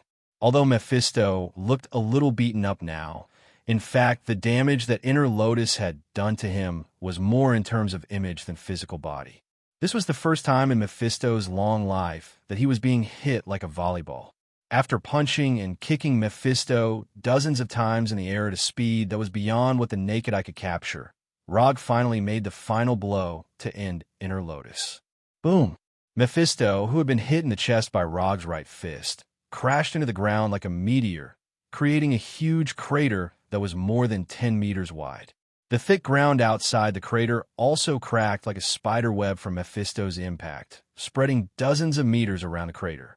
After using Inner Lotus ultimate skill, Rog also stopped flying in the air and slowly landed on the ground.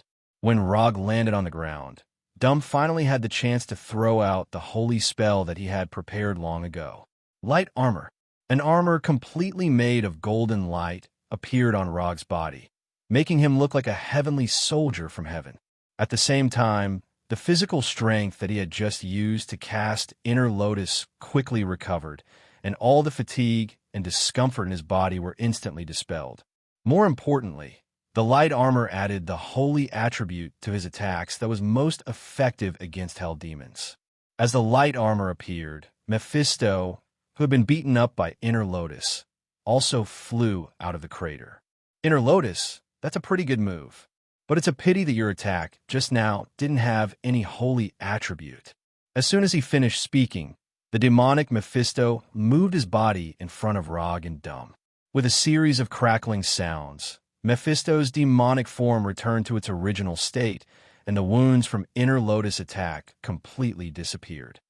It's okay, as long as I can beat you up. Rog didn't expect Inner Lotus to seriously injure Mephisto. Li Lianhua was just a cover. His real goal had been achieved long before Li Lianhua ended. Is that so? Then I'll show you the battle stance of a demon. Mephisto, who was flying in the air, disappeared instantly and appeared in front of Rog in a flash. Seeing Mephisto suddenly appear, Rog's expression didn't change, and he didn't even move. Just as Mephisto's sharp and huge right claw was about to grab him, Rog finally moved. Flying Thor. Mephisto's right claw slashed across where Rog had been standing, and Rog appeared behind Mephisto at the same time. Holy Super Jade Rasengan. Before Mephisto could react, a Super Jade Rasengan wrapped in holy power, like the sun, struck him hard on the back. Boom! The Super Jade Rasengan that contained holy attributes exploded, and Mephisto, who was caught off guard, was sent flying. Flying Thor.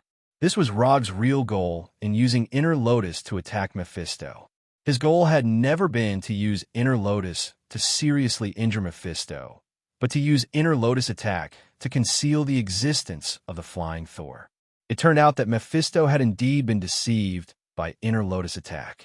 He didn't notice the existence of the Flying Thor at all. With Mephisto's ability, as long as he discovered the existence of the Flying Thor, it wouldn't be difficult for him to disperse the Thor. But he didn't do that at all. He only recovered from the injuries caused by Inner Lotus attack and completely ignored the seemingly inconspicuous but even more fatal Flying Thor. Mephisto was considered experienced and knowledgeable, but the Flying Thor that Rog used just now was completely beyond his imagination. He didn't even notice how Rog had appeared behind him. Chapter 469. The power of the Okodama Rasengan wasn't weak to begin with. Coupled with the holy power that countered demons, Rog's holy Okodama Rasengan dealt the highest damage since the start of the battle. Mephisto's flew backward for more than 100 meters before finally stopping. He used his body to draw a trench dozens of meters long on the ground. Looking at Mephisto's messy back and the fact that he was missing a bat wing, Rog was slightly surprised. He didn't expect the holy Okodama Rasengan that he suddenly came up with to be so powerful. The power of the holy power was far more effective against demons than he had imagined. Being sent flying by Rog again, and being sent flying by the Okodama Rasengan that contained holy power, made Mephisto's, who was already a little impatient, completely change his expression. He did admire Rog, but he couldn't tolerate Rog provoking him again and again. Although the injury on Mephisto's back was serious, it wasn't serious enough to seriously injure him. A visible black energy suddenly surged out of Mephisto's body. With the appearance of the black energy, the injury on his back quickly healed. The bat wing that had fallen to an unknown place had also grown back. Rapid regeneration. It only took a second or two for Mephisto's to recover completely, as if nothing had happened. The regenerative ability of demons was astonishing to begin with, not to mention that Mephisto's wasn't an ordinary demon. The regenerative ability of a Lord of Hell wasn't something that trash demons could compare to. When the injury on his back was completely healed, Mephisto slowly turned around and looked at Rog in the distance with a solemn expression. Although he really wanted Rog to be his son, his most outstanding and powerful descendant. But he also knew that Rog wasn't the kind of existence to be obedient. In the world of demons, there was a very simple way to make your subordinates and descendants obedient, and that was to use your fist to tell the other party who was the boss. The fist was the truth. This was the simple, efficient, and primitive values of Hell's demons. Although Rog wasn't a demon from Hell, Mephisto's didn't mind letting him understand in advance what a filial son in Hell was. After healing his injuries again, Mephisto's didn't immediately attack Rog. Instead, he silently checked his body. Although it was his first time seeing the Flying Thor, he immediately realized something. When Rog suddenly appeared behind him, he sensed a spatial fluctuation that was so weak that it was almost negligible. To others, this weak spatial fluctuation was as if it didn't exist. But to Mephisto's, although it was weak, it wasn't enough to completely hide from his senses. Just as Mephisto's tried to check his body, Mephisto's, the holy armor, attacked Mephisto's attack. It hadn't been easy for Log to secretly leave a few flying lightning god spells on Mephisto's body. There was no way he was going to let Mephisto dispel them. The Flying Thor. With a thought, Rog appeared in front of Mephisto again and punched at Mephisto with both fists at the same time. Morning Peacock. This was a powerful move that could only be used after opening the sixth gate, the Gate of View. In an instant, hundreds and thousands of fist shadows appeared in front of Mephistos. Rog wasn't a thousand-hand Guanine. Of course, he didn't have 1,000 fists. These countless fist shadows that filled the sky were purely visual afterimages caused by the speed of his punches being too fast. He infused the super speed and super attack power of the sixth gate, the gate of view, into his fists and used countless fists to hit the enemy with a super powerful physical technique. This was Morning Peacock, and it was different from a Morning Peacock used under normal circumstances. Rog's Morning Peacock not only produced flames because of its speed, but it also had the holy power of the holy armor, turning these orange-red flames into golden holy flames. Mephistos was indeed very strong, but in front of Rog's Morning Peacock, he could only passively defend. It wasn't that he didn't want to retreat, but that Rog didn't give him any chance to retreat at all. Morning Peacock was a rapid, continuous attack that didn't give the enemy any time to breathe. If it was so easy to dodge Morning Peacock's attack, it wouldn't be qualified to be a move that could only be used after opening the sixth gate, the gate of view. The greater the price paid, the more power one would gain. Any move or method that could increase the strength of the caster followed this simple and unadorned principle. Mephistos, who had already tasted the power of the lotus flower and the sacred super kaduma Rasengan with his body, didn't hesitate. He immediately mobilized the seemingly endless magic power in his body and instantly constructed several layers of energy barriers in front of him. Layer after layer of blood-red or dark energy barriers appeared in front of Mephistos, forming a line of defense between him and Rog.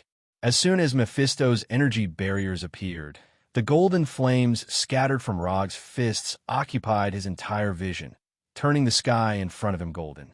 It was as bright as the sunrise, as dazzling as the tail feathers of a peacock. Morning Peacock, it lived up to its name. The golden holy flames, along with Rog's fists, kept hitting Mephistos' energy barriers. Bang, bang, bang. Under Morning Peacock's attack, the energy barriers with astonishing defensive power only lasted for a short 1 or 2 seconds before they were completely shattered. Rog's fists and the remaining holy flames poured down on Mephistos' body like bullets from a Gatling gun. This violent attack, with its visual effects, lasted for a full 5 seconds before it ended. Rog's last punch landed heavily on Mephistos' demon head, directly shattering part of it. After Rog ended Morning Peacock, Doom finally had time to size up Mephistos' appearance from afar. Mephistos' body, which had just recovered, was once again riddled with injuries. Being hit by the sacred super Kadama Rasengan only left Mephistos' back in a mess and destroyed one of his bat wings. After being attacked by Morning Peacock, Mephistos not only lost all of his bat wings, but even the curved horn on his head was completely broken. What was even more shocking was that there were visible holes of different sizes on Mephistos' body. This time, Mephistos wasn't sent flying, but stopped less than 5 meters away from Rog. "Now, do you still think you can subdue me?" Rog said as he walked toward the wounded Mephistos, his right hand once again condensing the Rasengan containing holy power. Chapter 470. Just as Rog condensed the sacred Rasengan and walked towards Mephisto, Dr. Doom, who had been watching the battle from behind for a long time, made his move again. Doom raised his empty right hand, as if holding an invisible whip, and threw it directly in Rog's direction. The moment Doom's right hand fell, a chain completely condensed from golden light instantly appeared and struck Rog like lightning. Chains of God. The chains of God condensed from golden light instantly crossed a distance of hundreds of meters and appeared behind Rog in a flash. Then it tied him up firmly. Doom directly attacked Rog, although the chains of God, which contained the divine power of heaven, were only 2 or 3 centimeters thick. The divine power on the chain displayed an extremely terrifying binding ability. The appearance of the chains of God stopped Rog from moving forward and bound him in place. Before Rog could turn around, Doom made his move again. Holy Sealing Sword. Doom's empty left hand was raised high, and, as if he was swinging a sword, he swung it down from top to bottom. With the swing of Doom's left hand, 6 two-handed giant swords condensed from divine power fell from the sky like meteors and landed in front of Rog, piercing through his body. These 6 holy sealing swords stabbed into Rog's body from 6 different angles. Not only did they nail him in place, but they also sealed the flow of his chakra in an overbearing manner. In the blink of an eye, the green light shining on Rog's body disappeared, and the Hashiman Tanku was forcibly closed. Even the sacred Rasengan condensed in his right hand burst silently like a bubble. Was this an internal strife? Mephisto, who was riddled with scars, did not understand what was going on for a while. After being beaten up by Rog's Morning Peacock, which contained divine power, he planned to completely give up on close combat with Rog. However, before he could change his form again, he saw the scene of internal strife. Mephisto, let's make a deal.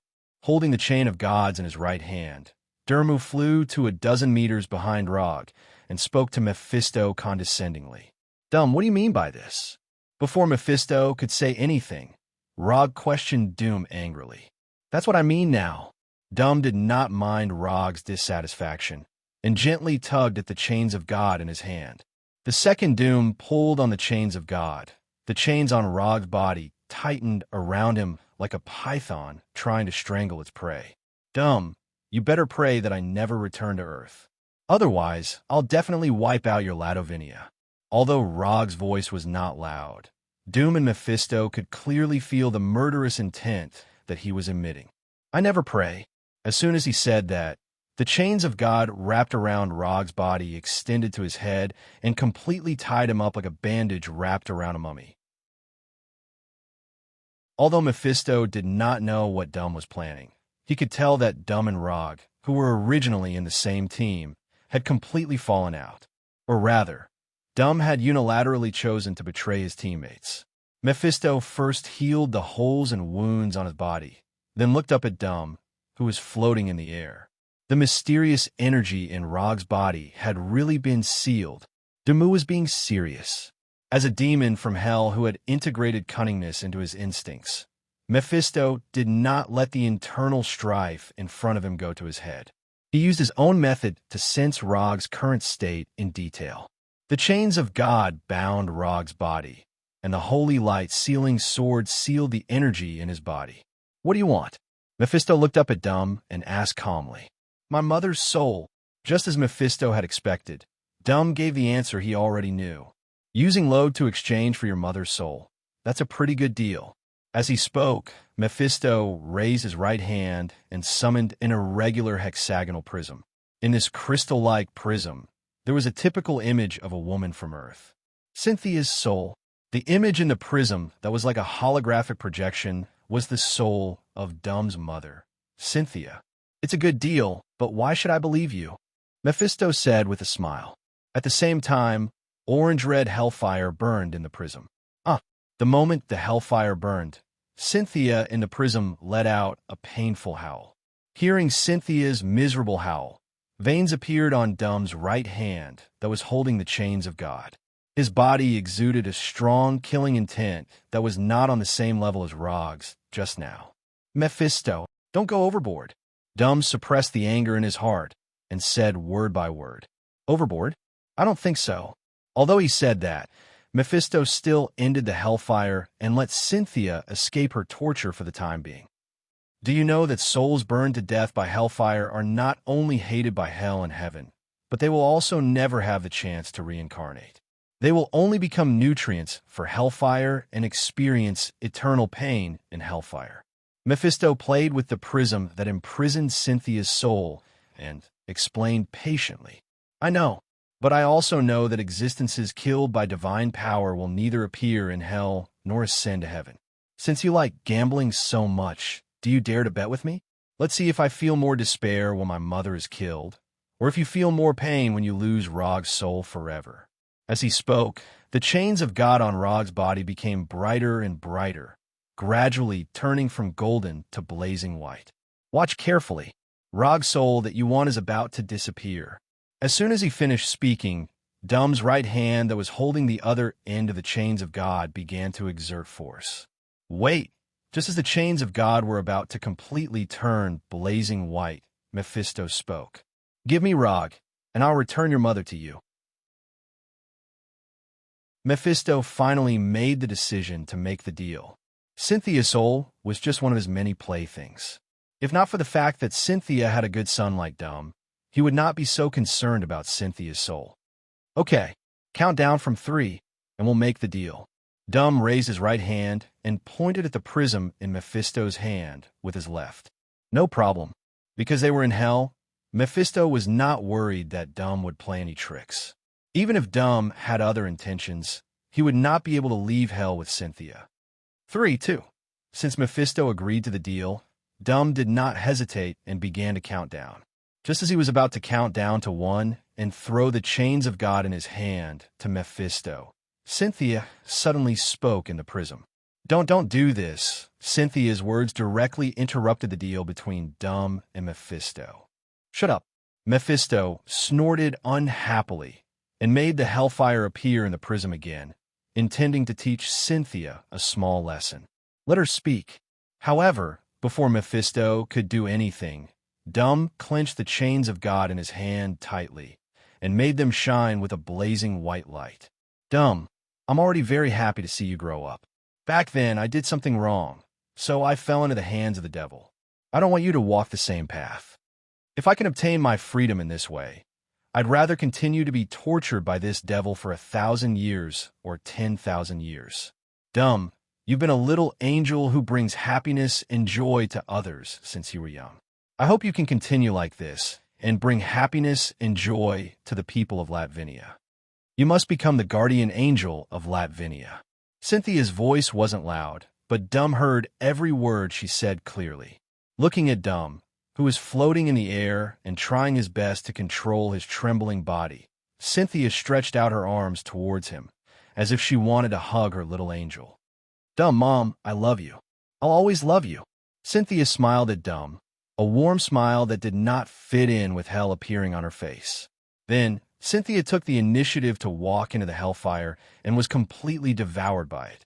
The hellfire that could bring extreme pain to the soul completely enveloped Cynthia's soul, but it did not bring any pain to Cynthia, unlike usual. At this moment, a faint golden light appeared on Cynthia's body. Cynthia gave up the freedom that Dumb had obtained by betraying Rog. She gave up her life to teach Dumb the last lesson a mother could teach her son. Cynthia's soul had been redeemed. Looking at the white light that suddenly appeared on Cynthia's body, Mephisto realized that something was wrong. This familiar white light reminded him of a certain existence that he hated the most. Before Mephisto could think of a result, a door formed by white light appeared in the sky above them. "This is the door to heaven." Mephisto immediately reacted. However, it was already too late. A warm light that was like the sun shot out from the door to heaven. It was like sunlight that pierced through dark clouds and shone on Mephisto's right hand. Sizzle! Mephisto's right hand that was illuminated by the holy light emitted a sound like roasting meat. Then, under his gaze, his right hand completely collapsed and dissipated. Along with his right hand, the prism that imprisoned Cynthia's soul and the hellfire that devoured Cynthia also dissipated.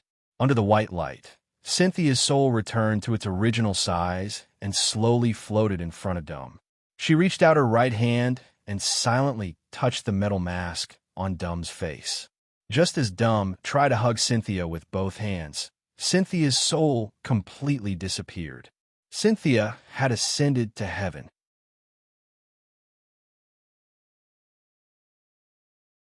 Chapter 471. The gates of heaven took away Cynthia's soul and ended her fate of being tortured by Mephisto. It also allowed Rog and Doom to complete their set battle goal. However, after Cynthia's soul ascended to heaven, the 3 people present didn't take any further action. Mephisto didn't do anything because he didn't expect that Cynthia's redemption would actually lead to the gates of heaven. This was hell, the farthest place from heaven. It was the dimension that rejected the power of heaven the most. Cynthia was just an ordinary person who knew a little about magic. She couldn't even be considered a magic apprentice. But it was such an ordinary person who completed her redemption in hell and even led the gates of heaven to hell. This was the first time in Mephisto's long life that such a phenomenon that didn't make sense at all. Mephisto was stunned because of the sudden appearance of the gates of heaven. As for Doom, who was floating in the air, he was so excited that he forgot what to do next. Cynthia's final farewell made Doom, who is known as Professor of Destruction, fall into deep memories. It made him recall the beautiful memories of his life with Cynthia. The only person who was more normal now was Rog, who was tied up like a mummy by the chains of God. Although the seal of the Holy Light sealing sword wasn't weak, the fact that it could completely seal the flow of chakra had a lot to do with his tacit cooperation. He and Doom didn't discuss the exact time of the deceit segment. The reason why he was able to prepare in advance before the effect of the Holy Light sealing sword took effect was purely because he received the action signal from Doom. The chains of God was the action signal from Doom. From Mephisto's point of view, the chains of God was just a means for Doom to restrain Rog and imprison him on the spot. But in reality, this was just a signal to remind Rog to be prepared in advance. As for the Holy Light sealing sword that followed, it was purely a smokescreen for Mephisto. Mephisto's perception was indeed outstanding. But no matter how outstanding his perception was, he couldn't tell if Rog had only sealed the flow of chakra in his body or if the chakra had been sealed by the Holy Light sealing sword. According to the plan, after Cynthia's soul ascended to heaven, Doom should immediately remove the restraints on Rog. However, Doom, who was too emotional, temporarily forgot about this matter. Therefore, there was an awkward problem. Rog could indeed remove the seal on his body and let chakra flow again. If necessary, he could even use the nine tails of chakra to forcefully break free from the shackles of the chains of God and the Holy Light sealing sword. But this way, he would have to give up on the plan to take something from Mephisto and return to the human world empty-handed. Dumb, can you wake up quickly? Your mother has already gone to heaven. Rog silently Doom. Doom, you. Before Doom could recover, Mephisto spoke first. Fool, that's right. We were fooling you. After hearing Mephisto's angry voice, Doom finally regained his senses. Doom released the chains of God in his right hand and removed the Holy Light sealing sword on Rog. None of you can leave this place alive. Mephisto was completely enraged. In hell, in the world he ruled, he was actually fooled by two fellows from Earth. To Mephisto's, this was an intolerable humiliation. In an instant, the sky changed color. The sky darkened, and in the blink of an eye, it turned from day to night. At the same time, the power of hell that filled every corner of hell boiled like boiling water. Destruction, death, brutality, madness, chaos, and indescribable will silently enveloped the entire infernal realm. The will of hell. The sleeping will of hell was forcefully awakened by Mephisto. The moment the will of hell awakened, Rog, who had just broken free from his restraints, and Doom, who was floating in the air, immediately felt a terrifying pressure that they could not resist. The awakened will of hell began to target them, two creatures that did not belong to hell. When the will of hell was in slumber, they could more or less feel the repulsion from hell. But that repulsion was far from comparable to now. When the will of hell was asleep, it was as if they had entered a party that they were not welcome at. Although they would feel a strong sense of incompatibility, they would not be attacked. But it was different now. The will of hell had awakened.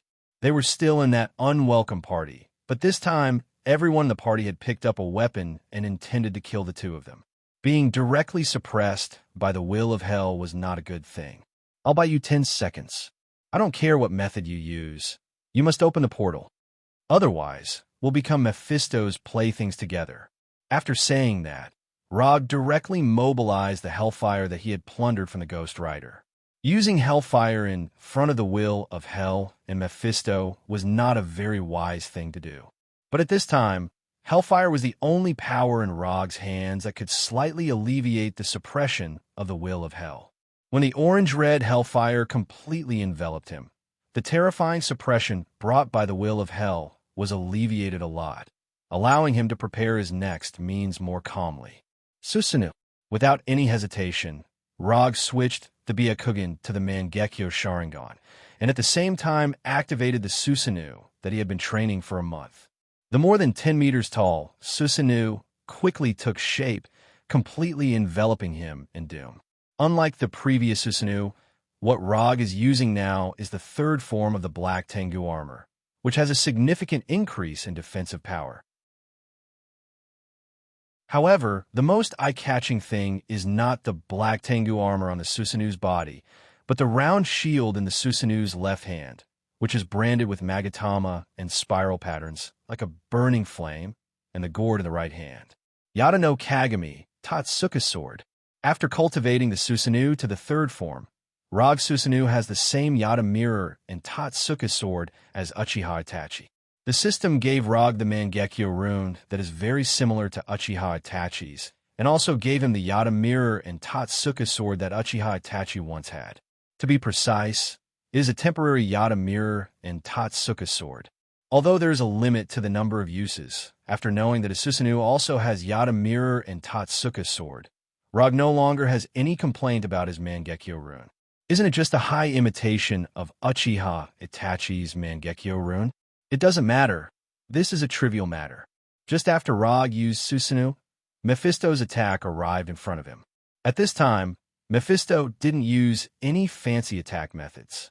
Energy impact, a pure and terrifying energy impact containing the power of hell.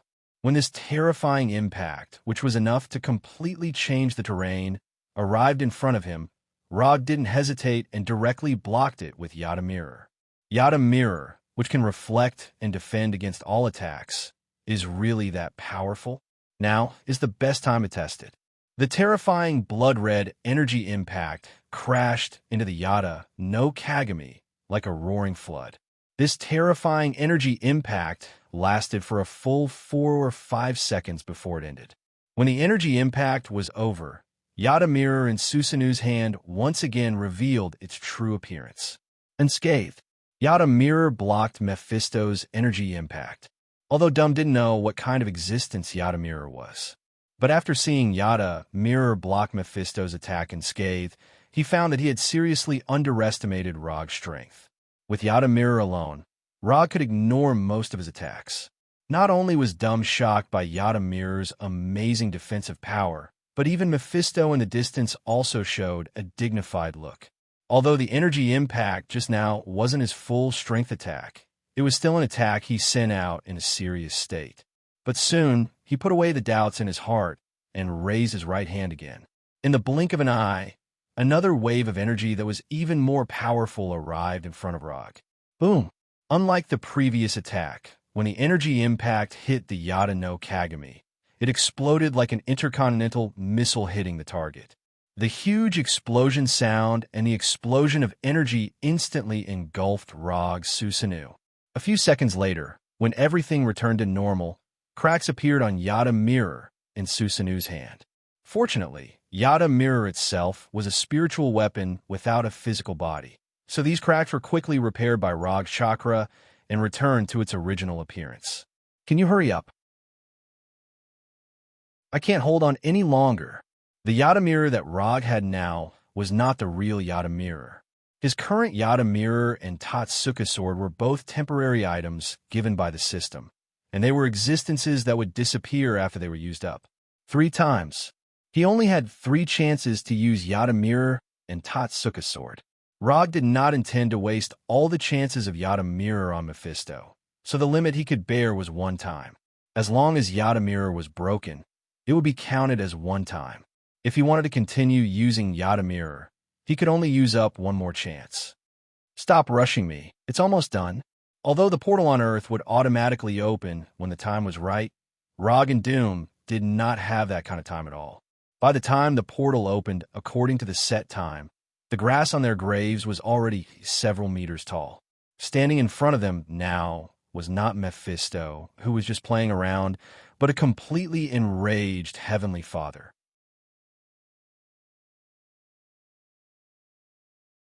Chapter 472. Although Rog also had the strength of a demigod, in front of a heavenly father, his strength was far from enough. The difference in strength between a demigod and a heavenly father was not something that could be made up for with numbers.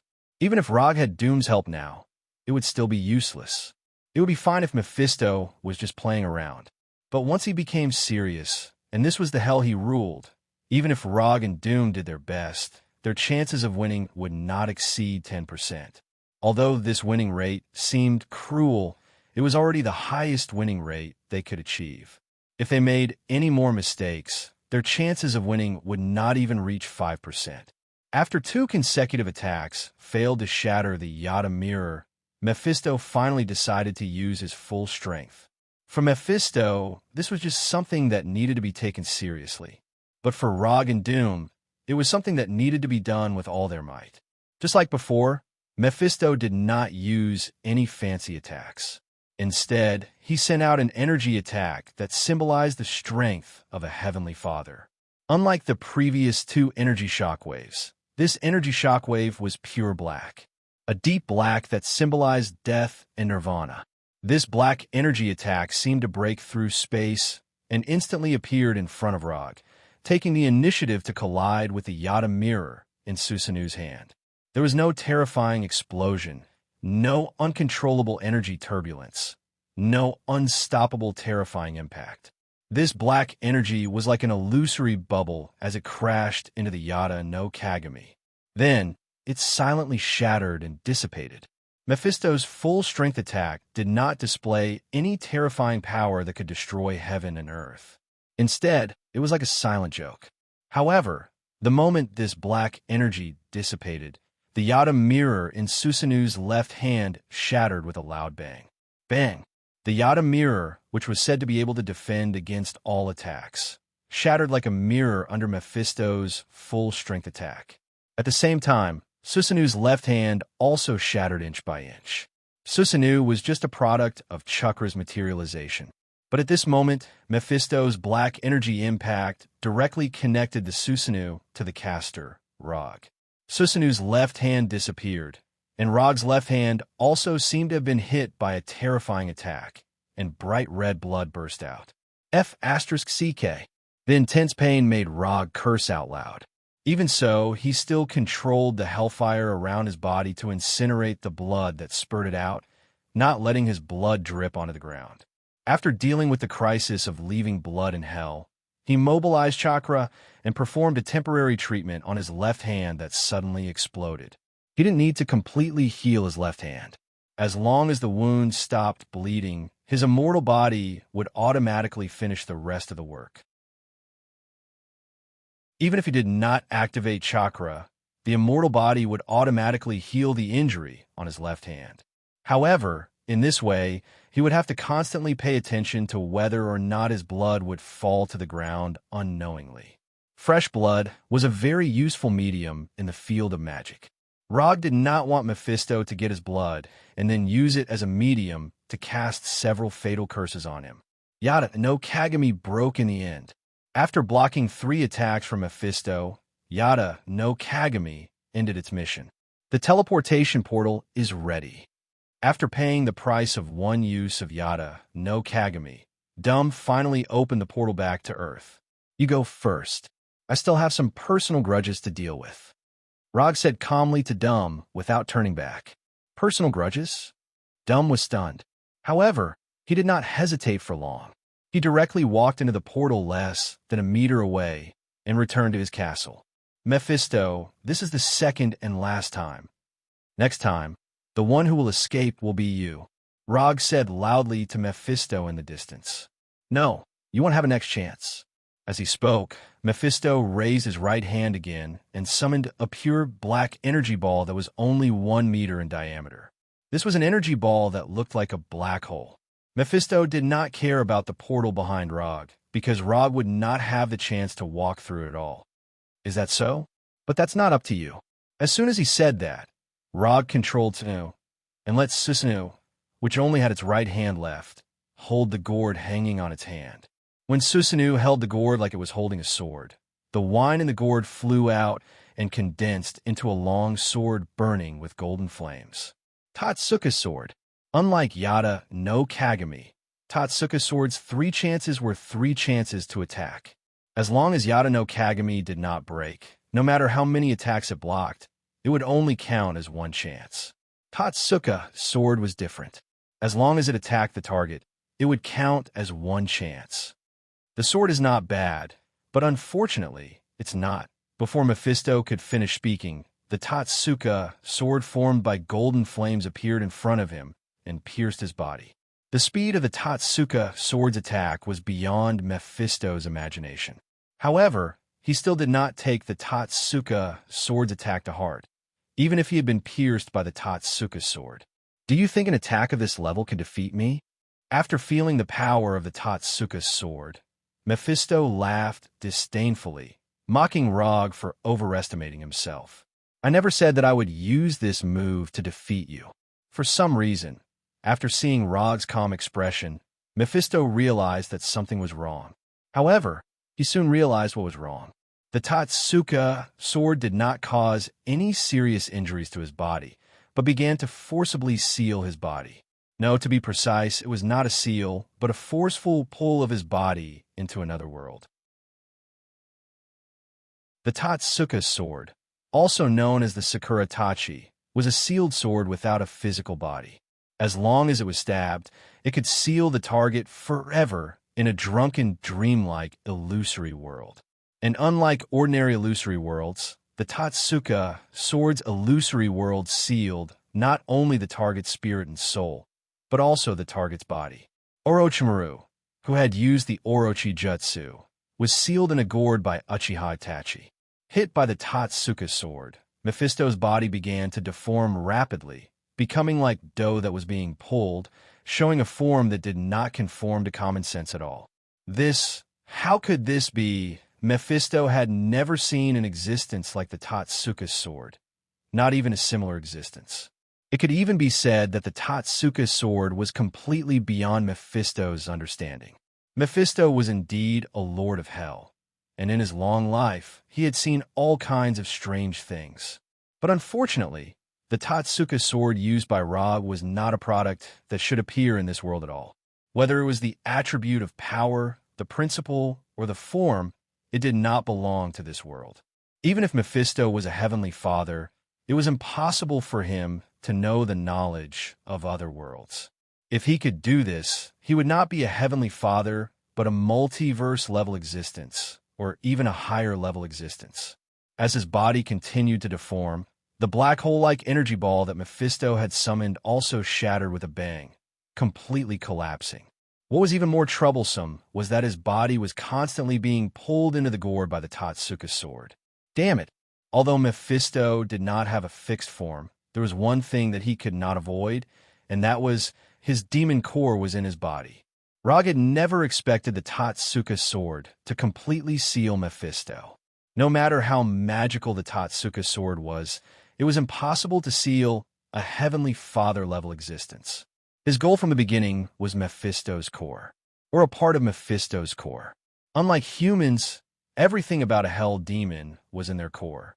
Whether it was their power or their knowledge, they were all stored in their core. Taking away their core was no different from taking away their life. Of course, a heavenly father-level existence like Mephisto would definitely not allow others to take away his core. However, even if he could only take away a small part of his core, Rog would be satisfied, because this meant that he had permanently taken away a part of Mephisto's power. If the Lord of Hell, Mephisto, was a high and mighty god, then the current Rog was a blasphemer who was stealing the authority of a god. When a part of his body was completely pulled into the Tatsuka Sword's gourd, Mephisto finally made a decision. He took the initiative to give up a part of his body that was sealed.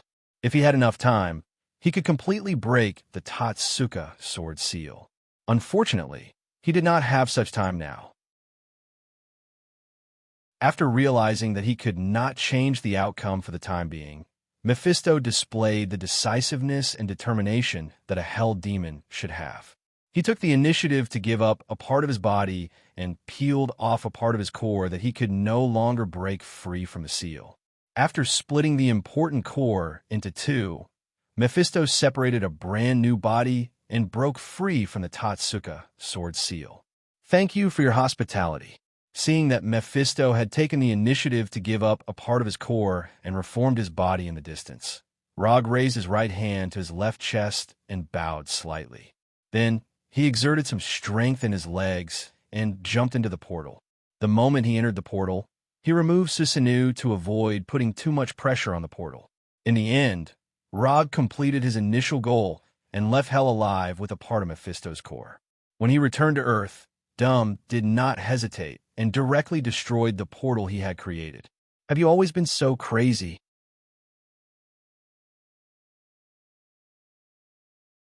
Chapter 473. Crazy? You call this crazy? Rog moved his left hand, which had yet to fully recover, and turned to ask doubtfully. You? Forget it. I'll arrange for someone to send the magic information you want now. Looking at Rog's calm face, Dumb felt for the first time that he had never really seen through Rog's thoughts. Ever since he knew of Rog's existence, Dumb had always thought that Rog was someone who would only act according to his mood. But now, he felt that he had guessed wrong. Rog was not a straightforward person at all. He was a lunatic who walked between madness and calmness. When he was calm, he could persuade others with his eloquence alone. He was so meticulous that it was as if he could see through other people's thoughts. When he went crazy, he was a lunatic who did not even care about the lords of hell. These two completely different personalities appeared in him at the same time, making him extremely difficult to guess.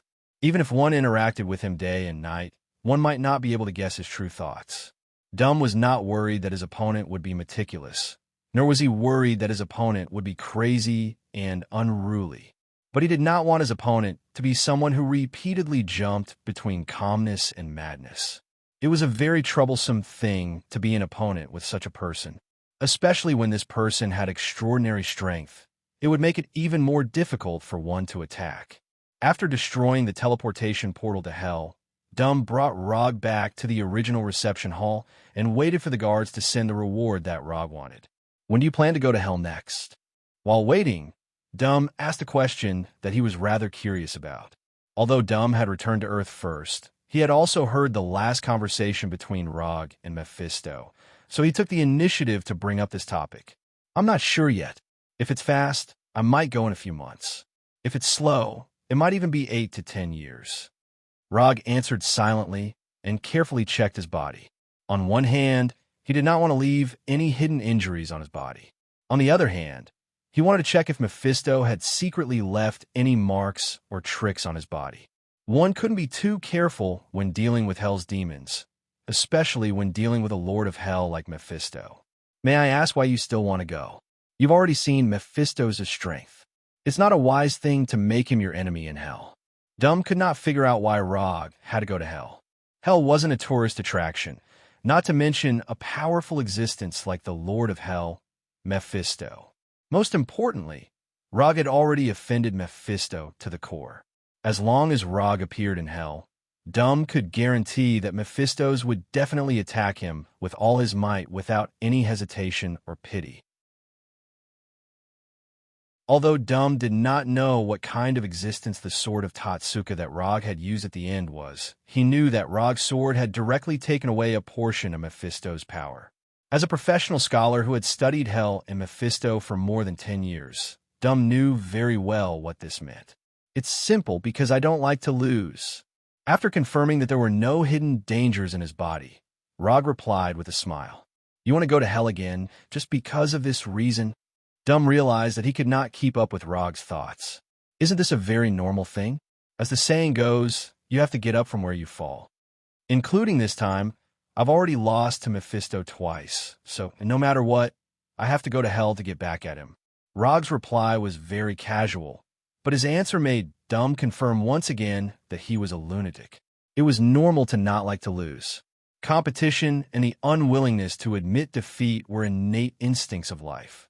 Those who chose to live a comfortable life and did not want to improve had long been eliminated in the long river of evolution. I'm beginning to understand why you were able to become the famous fourth Hokage in just a few years. After saying that, Dumb fell silent and waited patiently for the guards to arrive. Both Rog and Dumb were very patient people. For the rest of the time, they just looked at each other without saying a word, as if whoever spoke first would admit defeat. After this oppressive silence lasted for nearly 30 minutes, Dumb's robot guards finally pushed Rog's reward in. These intelligent robot guards pushed carts that looked like food delivery carts in, one after another, one after another. When the last robot pushed the cart in, the originally spacious living room became as crowded as a market. These are the magic materials you asked for. All of them are here. Dumb pointed to the magic books piled up like a small hill on the cart and said calmly, "I was just wondering whether you would give me the printed version or the electronic version of the materials. I didn't expect you to be more generous than I thought, actually handing over the original directly." Rod casually picked up the nearest thick magic book and skimmed through a few pages.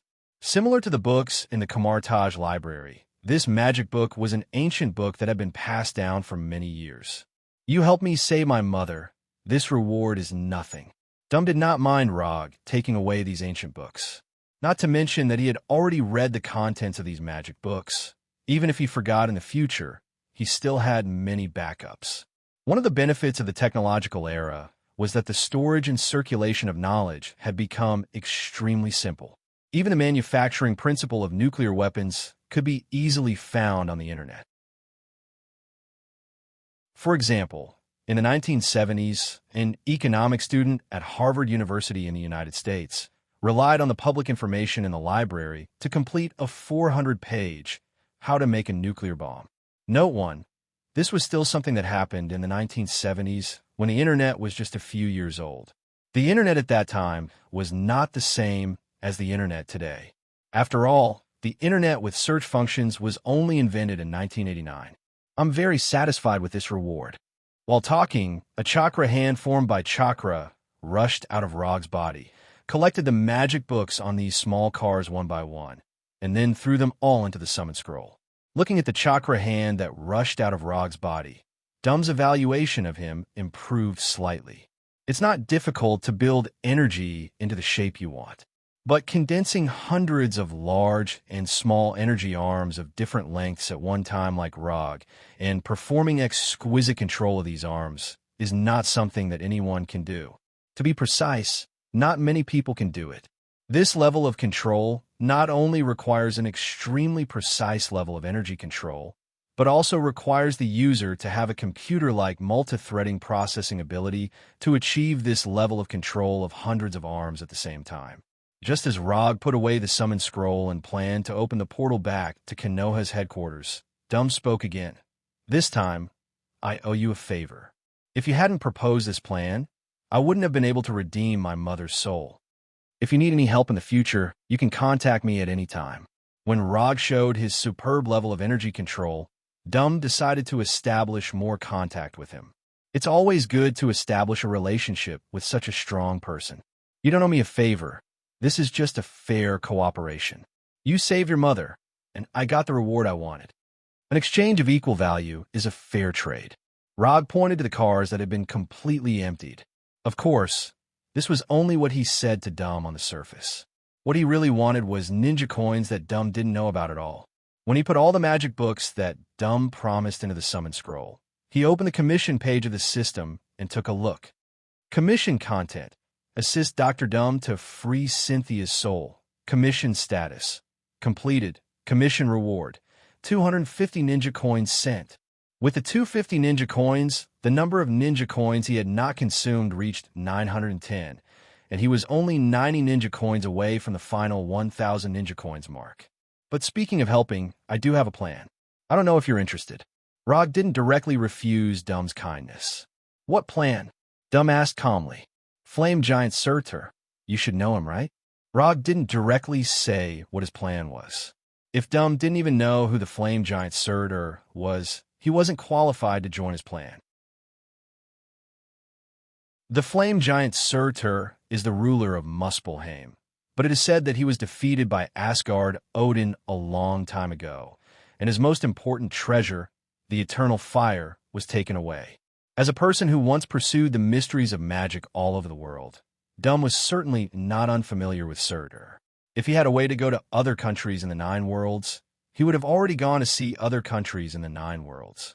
The eternal fire is now with me. As soon as his voice fell, Rog summoned a small cluster of eternal fire and let the eternal fire burn slowly on his fingertips. You actually got the eternal fire? Then it seems that the news that Odin is dead some time ago is not a rumor. Although Dum hasn't been to other planets and countries, it doesn't mean that his information channels are blocked. For a sorcerer, especially a sorcerer who has mastered many magic, it is not particularly difficult to communicate with a life in other countries. Odin did fall, but this has nothing to do with my plan, because the place I'm going to go is Muspelheim. Tell me about your plan? Dum also began to wonder what Rog was planning. How about the plan to conquer Muspelheim? Looking at Dum, who had obviously been interested, Rog said calmly.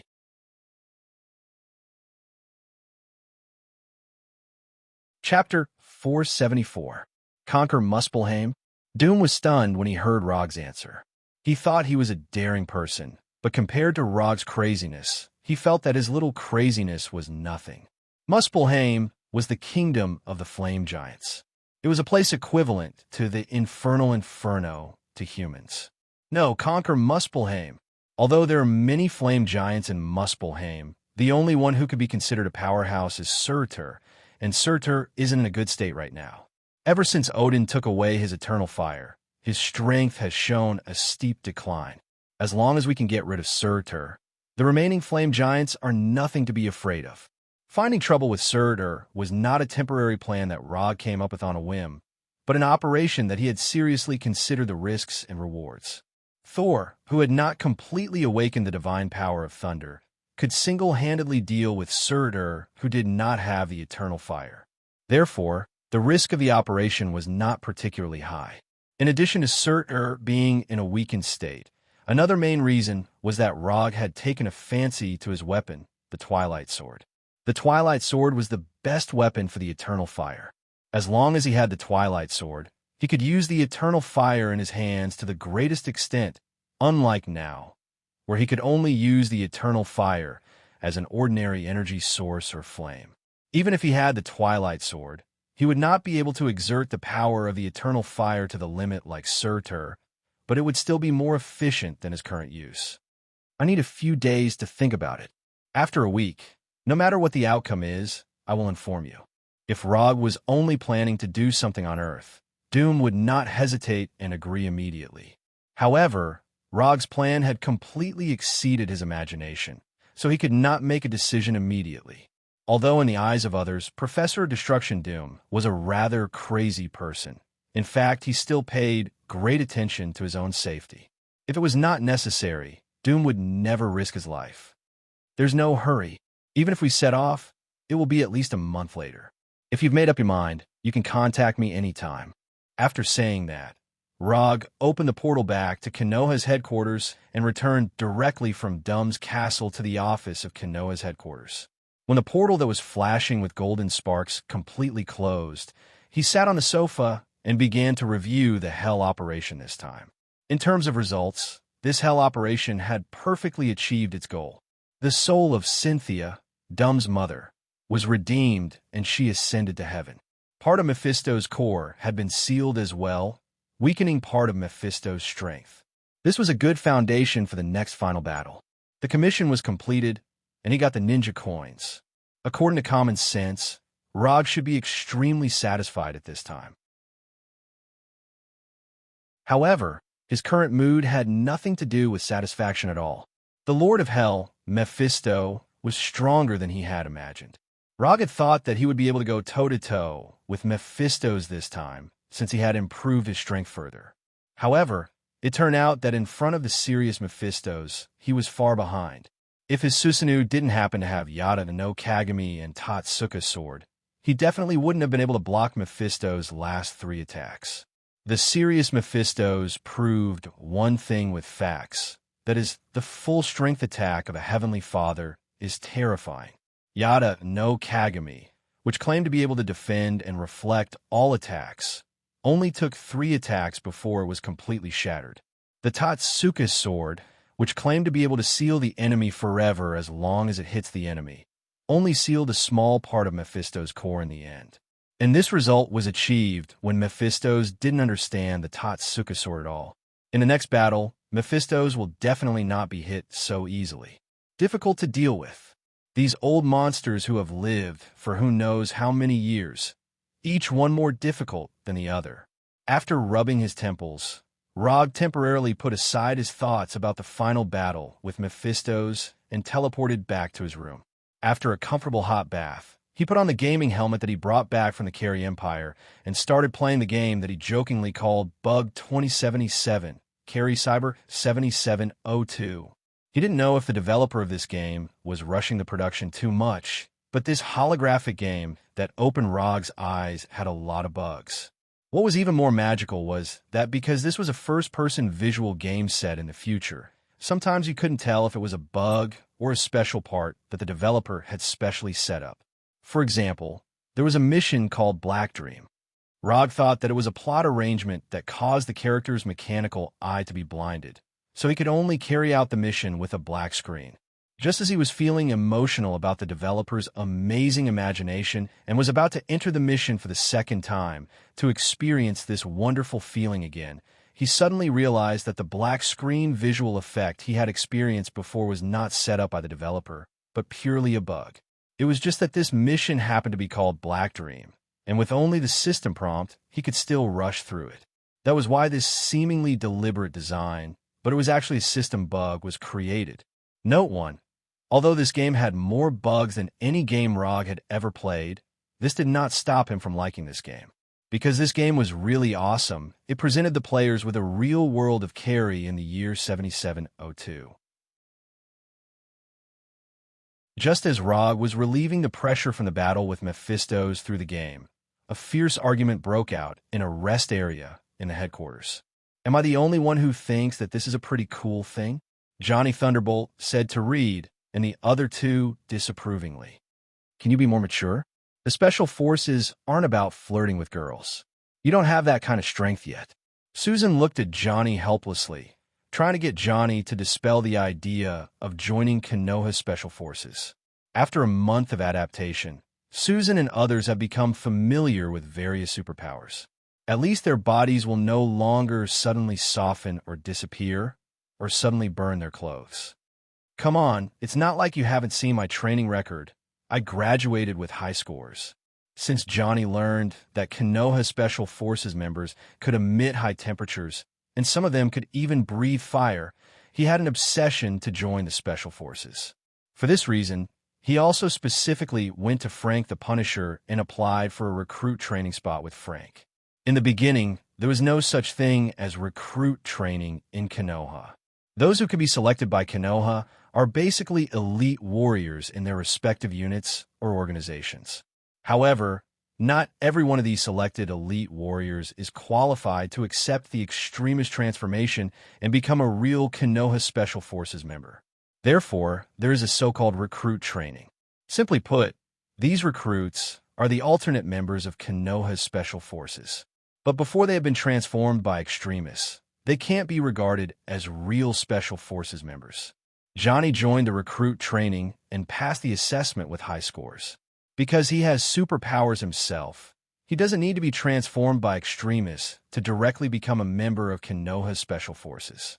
However, just when he planned to officially join the Special Forces, Susan and the others learned about it, and then the current quarrel occurred. In terms of age, Johnny is now a very mature adult. But in the view of his sister Susan, Johnny has always been the child who has not grown up. Susan is not the only one who has this view. Reed and Ben also have the same view. In addition, Ben also joined Konoha's Special Forces earlier than Johnny.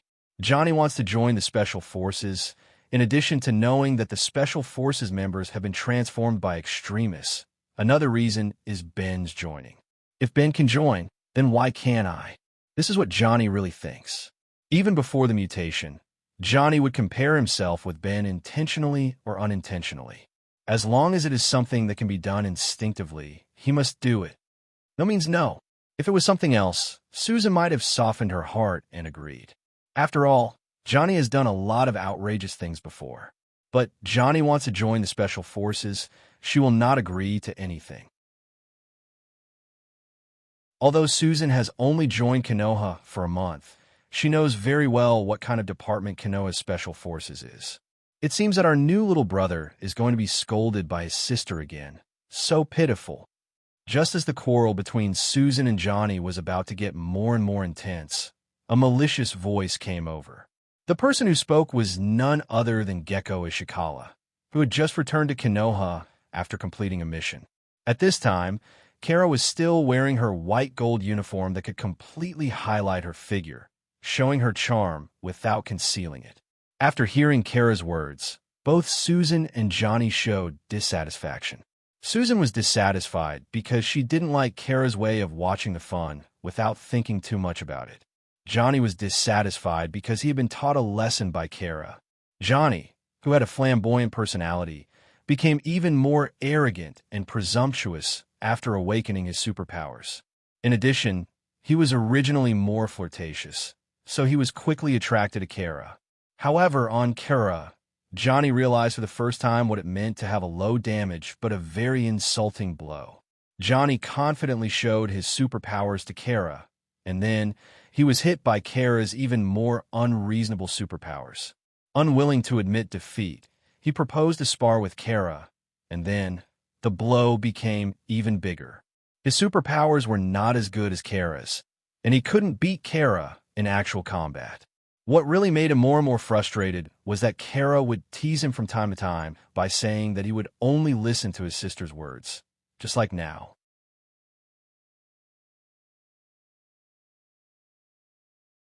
Chapter 475. Just as Susan was about to say something, Kala took the initiative to leave and didn't continue to taunt Johnny. After watching the graceful figure of Kala leave the rest area, Johnny couldn't help but breathe a sigh of relief. If Kala continued to stay here, he didn't know what she would say next. Johnny had a deep understanding of Kala's ability to taunt people. Johnny didn't know that before Kala became the superhero Moonlight Stone, she was a famous Ph.D. in psychology. Kara could tell what he was thinking at a glance. This is the main reason why Johnny has always been under Kala's control. The longer he stayed in Konoha, the more Johnny felt that the heroes in Konoha are all talents. Talents in the true sense. Even the Abomination and the Red Tank, who seemed to be the most brainless of them all, had a shocking level of tactical accomplishment and strategy. Although they give the impression that they are barbarian soldiers with strong limbs and simple minds, in fact, they are excellent commanders. Leading the team to execute the team and formulate tactical plans is as simple as eating for them. After Kala left, Johnny didn't continue to argue with Susan. Whether Susan agrees or not, he will join the Special Forces and become a field agent of Konoha. Even if Susan is his sister, she can't change his decision. When Johnny, Susan, and the others left the resting area became quiet again. Time passed day by day. When Johnny insisted on joining the Special Forces despite Susan's opposition, he finally received his first field mission. Because Johnny was a complete newbie, he was assigned by Punisher Frank to join the Special Forces led by Daisy, which had the highest success rate and the lowest casualty rate. Although Rog didn't specifically instruct Frank and others, they can see that Rog is very concerned about the new members of Konoha. In fact, Rog only cares about Reed and Susan. However, from Frank's point of view, Rog only cared about Reed and the other three. After all, they were the only ones who had their individual hero names and team names confirmed by Rog. Konoha Headquarters, 5th Battle Room. According to the tip-off, there are suspected werewolves and vampires in the Los Angeles area. The local police and the FBI reported the case to Konoha's Los Angeles branch. Now, these cases are in our hands. The mission is very simple. If these werewolves and vampires are willing to abide by Konoha's rules, we just need to register them. If they don't want to abide by Konoha's rules, we will tell them the price of not following the rules. The specific information of the target has been sent to your combat computer to appear in 15 minutes. If you have any questions, you can ask them now. The one giving the mission briefing was Johnny's current captain, Shockwave Girl Daisy. Daisy's partner was originally Quicksilver. But Quicksilver was assigned to the Abominations team by Punisher Frank, So Johnny replaced Quicksilver and joined Daisy's team. In addition to the two of them, there would also be a standard 6-man Special Forces team set off with them. Generally, tasks will only be carried out the 6-person Special Forces. Only tasks involving extraordinary power will be led by superheroes such as Daisy. Well, I want to ask, are we now sure that they are werewolves and vampires? Johnny pointed to the targets on the combat computer that looked no different from ordinary people and asked doubtfully. It's not completely confirmed yet, but we can't rule out that they are imitators. Daisy replied calmly. Since the appearance of aliens and superheroes, more and more people with superpowers have emerged. Of course, there are still a few people with extraordinary powers. So, they're so-called imitators. These imitators were all ordinary people, but they had a perverted obsession with supernatural powers. Therefore, they imitated certain legendary existences and pretended that they were supernatural beings. These imitators are not in the minority. Nearly half of the extraordinary cases received by Konoha were done by these imitators. If they are imitators, do we need to hand them over to the local police? Johnny asked a question that was extremely new to him. As soon as he finished, he saw the other Special Forces looking at him like he was an idiot. No, even if they are imitators, they will be imprisoned by Konoha. Daisy frowned and answered patiently. The so-called imprisonment by Konoha is just a nicer way to put it. Konoha's special prison is a secret place that even ordinary members of Konoha can't enter. And so far, none of the prisoners who were imprisoned in Konoha's special prison have been able to come out. Oh, I understand. 15 minutes later, when Daisy was about to lead Johnny and the Special Forces to board the Quinjet, a brilliant aurora-like light lit up beside Daisy. The people of Konoha are no stranger to this sudden light, because in the whole of Konoha, only Rog can do this. When the brilliant light disappeared, Rog appeared in front of Daisy and the others. You're going to Los Angeles to capture werewolves and vampires. Rog asked Daisy. Yes, we just received a tip from the branch. Daisy looked at Rog in confusion and answered silently. I will go with you for this mission. You're still the commander. Just treat me as an ordinary member of the Special Forces. After that, Rog took the initiative to board the Quinjet. Only now did Daisy and the others realize that Rog was wearing the standard combat uniform of Konoha's Special Forces. Black combat uniform, standard combat vest, standard explosive rifle and pistol, and a series of supporting combat equipment. What's going on? Is there another secret behind the werewolves and vampires in Los Angeles? Looking at Rog, who was no different from the other members of the Special Forces, Daisy, Johnny, and the others all showed a puzzled look. As far as they could remember, Rog would only personally take action when he encountered a major event. But the werewolves and vampires in Los Angeles didn't look like they would cause any major harm.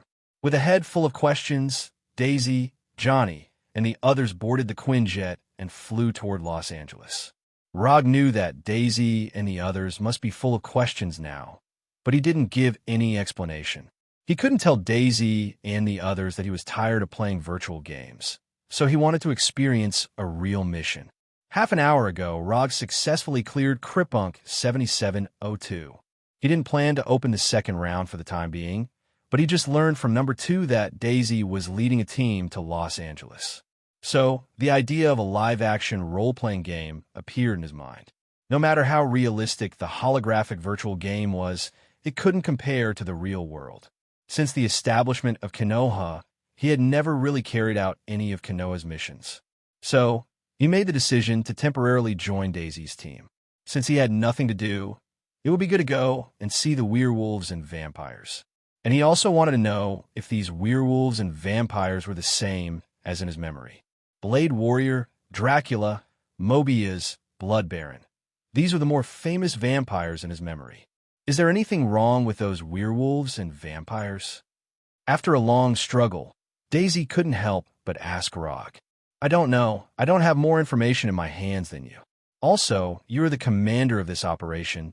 You shouldn't ask me this kind of question. Rog perfectly integrated into the identity of a special force member and answered Daisy's question. You. Looking at Rog, who was obviously not right, Daisy was even more confused. Daisy would never have thought that Rog at this time wanted to experience the real actions of a Special Force member.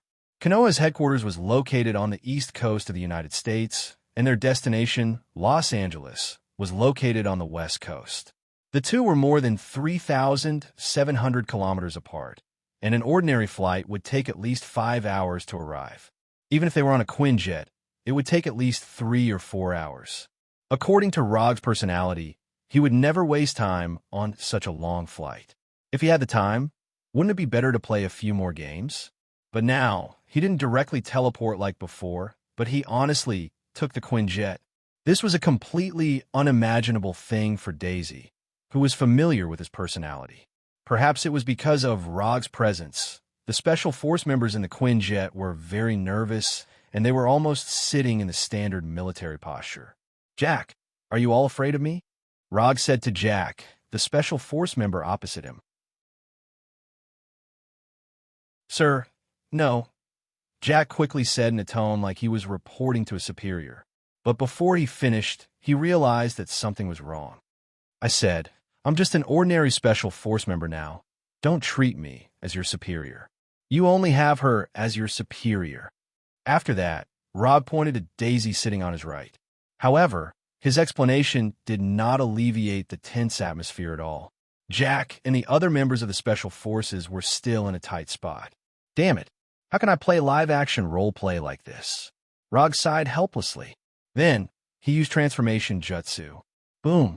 When the white smoke completely dissipated, the familiar Rog had completely disappeared. Instead, there was a young man with blonde hair and a handsome face. In order to make these Special Force members relax, Rog changed his appearance and turned himself into Minato. "Let me reintroduce myself. My name is Minato, code name Golden Flash, Konoha registration number 006510. I'm a recruit who just joined the Special Force."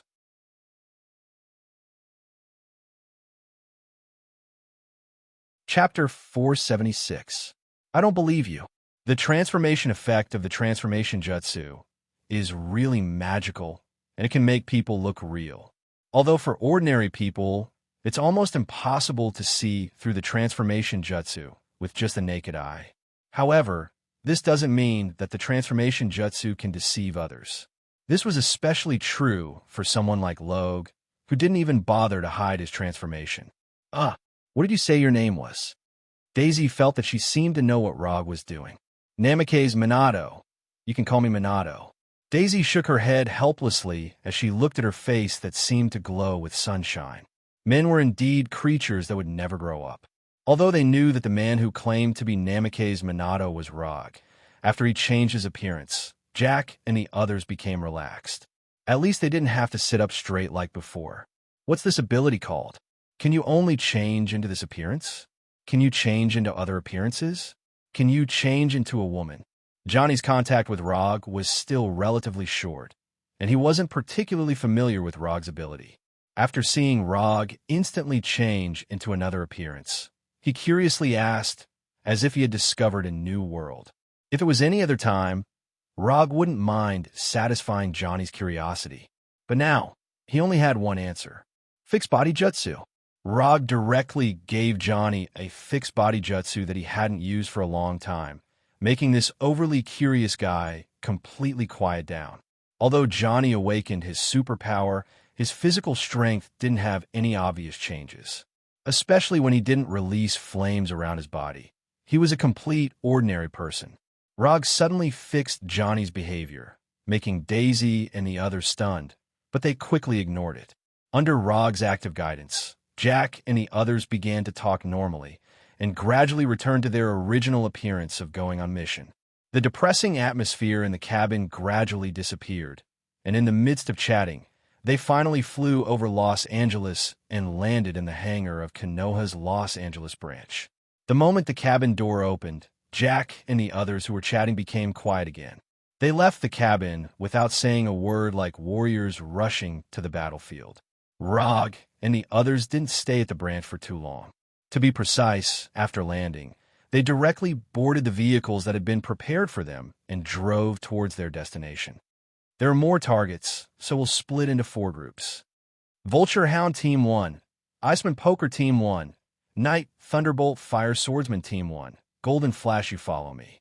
Vulture and Iceman will enter through the gate of Area B, and Knight will enter through the back door. Standard operation procedure. Kill anyone who resists on the spot. While heading towards the target warehouse, Daisy quickly arranged the combat mission. Whether it's in Konoha or in other forces, they rarely call each other by their real names. For these warriors who walked on the edge of life and death, their code names were their heroic names. Other than Johnny, everyone present was an experienced expert. After Daisy arranged the mission, the Special Forces members began to check and prepare. Even Roger, who had joined the Special Forces at the last minute, started to check the equipment on his body. He is now Minato, a newcomer in the Special Forces, not the 4th Hokage, and not the director of Konoha's intelligence agency. And in this mission, if it is not necessary, he does not intend to use any ninjutsu or jinjutsu.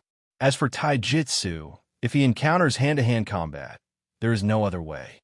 Explosive rifles, explosive pistols, 3 energy grenades, 2 flash grenades, 2 smoke grenades, 2 combat daggers. The communicator is normal. The combat computer is normal. The combat helmet is normal. After checking all the equipment on his body, Rob put on the combat helmet connected to the combat computer. The combat helmets used by Konoha Special Forces are specially customized. The lens in front of the helmet can not only project the information on the combat computer, but also transmit the view back to Konoha's headquarters at any time. When necessary, the lens can also be switched to night vision or infrared thermal imaging mode.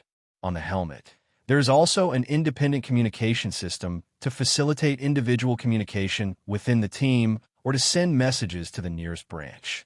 A few minutes later, the action vehicle stopped on the street near the target warehouse. Action start. The door opened, and the Special Forces members went to different areas according to the established plan. After the other 3 teams left, Daisy turned to look at Rog with a vigilant face and slowly said, "They have all left. Do you still want to keep this appearance?" "Sir, I don't quite understand what you mean," Rog answered seriously.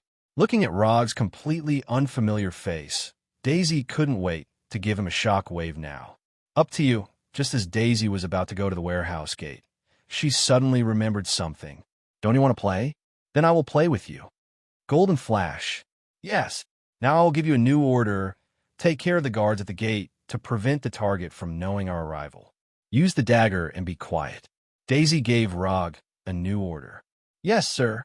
After receiving Daisy's order, Rog raised the rifle in his hand and used the standard combat method to move forward step by step toward the warehouse gate. After carefully coming to a corner near the warehouse gate, Rog turned on the infrared thermal imaging mode on the combat helmet and began to search for the nearby guards. In the past, he would directly use Chakra's perception in this kind of situation. But now, he was only a Special Forces member, so he could only use the Special Forces way to solve the problem. 1, 2, 3. Through the thermal imaging, Rog found the guards hidden near the gate one by one. In this seemingly inconspicuous warehouse, there were 5 guards near the gate. After confirming the target's location, he switched the thermal imaging to night vision mode, then put the rifle behind him and pulled out the combat dagger on his belt. Although he couldn't use ninjutsu and jinjutsu, Rog still had experience. Relying on the skills he had honed in the previous battles, he arrived behind the nearest target. Ordinary people? When he used the thermal imaging, he couldn't determine whether these guards were werewolves or not. But now, he was 100% sure that this guard was an ordinary person. Even in human form, werewolves also have a far better sense of smell than humans.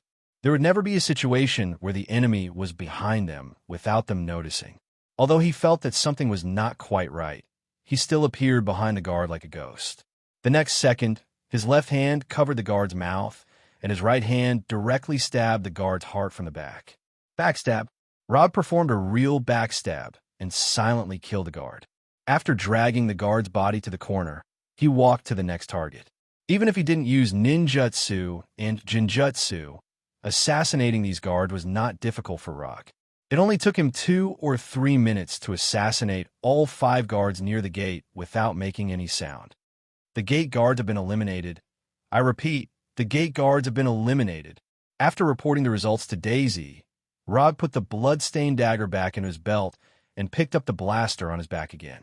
It didn't take long for Daisy to come in front of Rog and casually looked at the body on the ground. Daisy thought that Rog was just bored and came to experience the task of the Special Forces. But she didn't expect that Rog actually treated himself as an ordinary person without extraordinary abilities and used ordinary assassination methods to kill these guards. Just as Daisy was about to say something, a huge explosion and a burst of wolf howls suddenly sounded in the warehouse. Are there really werewolves inside? When the battle in the warehouse started, Rog and Daisy didn't hesitate and immediately entered the warehouse from a gate. Although the sound of the blaster wasn't as fierce as ordinary gunfire, there was the unique sound of the energy beam cutting through the air. Just as Daisy was about to rush directly to the battle area, Rog behind her suddenly raised the muzzle and pulled the trigger at a huge figure above. Whoosh, whoosh, whoosh. The red energy beam flew like a bullet toward the figure that was obviously not an ordinary human. Werewolf. It was a huge werewolf that was more than 2 meters tall. Although Rog rarely used the blaster, his shooting skills were no worse than a professional sniper. With only 3 or 4 shots, he hit the werewolf that was running around like a real beast on the walls and cargo boxes. Through the night vision mode, Rog could clearly see each of the werewolf's fangs.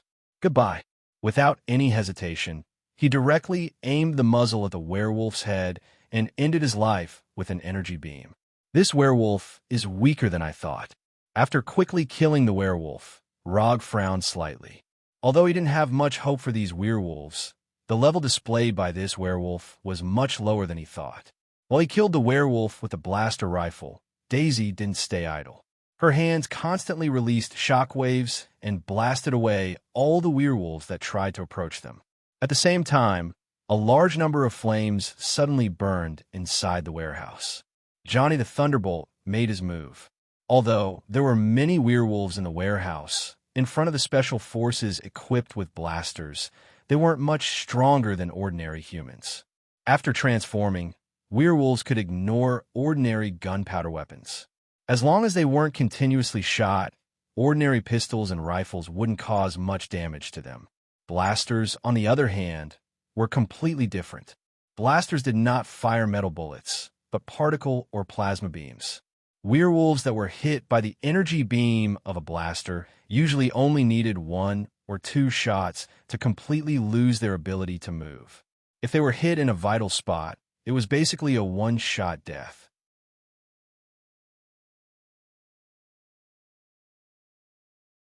Chapter 477.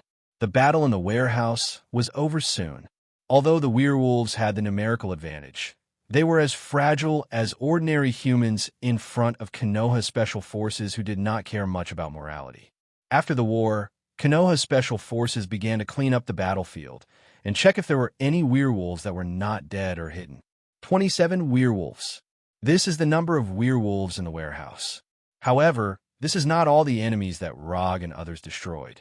In addition to these 27 werewolves, they also eliminated 46 ordinary humans, including the 5 human guards who were assassinated by Rog at the beginning. No, there is something wrong with this mission. In previous missions, Konoha's special forces have dealt with imitators who have a morbid desire for supernatural powers. However, they have never encountered so many imitators gathered together. It would be fine if these imitators just gathered together. Perhaps they just want to share their experiences with each other. But the problem is that in addition to these imitators, there are real werewolves here, and there are a lot of werewolves.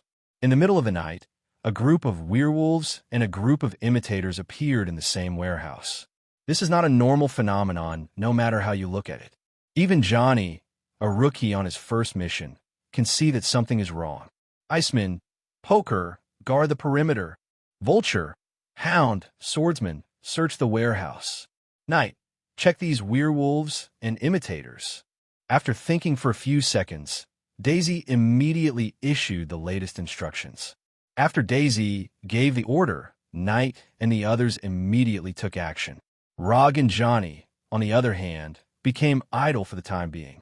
Although Daisy did not arrange anything, Rog and Johnny are not the kind of people who can be idle. While Knight was busy checking the bodies, Rog also came to a nearby werewolf body and took out a dagger to check the body. After opening the mouth of the werewolf corpse with a dagger, he saw something on the werewolf's canine teeth that did not belong to a werewolf. On the two canine teeth of this werewolf, there is an abstract pattern like a blood rose. It is almost impossible to find the existence of these two patterns with the naked eye. If Rog hadn't studied magic in Camartage and was more sensitive to magic fluctuations, he wouldn't have been able to discover the existence of these two patterns. Of course, if he opened his Byakugan and Sharingan at this time, it would be a different story. After discovering these two unusual patterns, he went to another werewolf corpse and used his dagger to pry open its mouth. Sure enough, there was one. At this moment, he remembered some of the content he had browsed in Camartage. According to records, during the early Middle Ages in Europe, which was known as the Dark Ages, werewolves and vampires weren't mortal enemies like they were now. Note 1. At that time, werewolves were only the slaves and guards of vampires, responsible for the safety of vampires during the day. The phenomenon of werewolves being slaves continued all the way until the Dark Age. Until one day, a werewolf who didn't want to continue being a slave started a fight.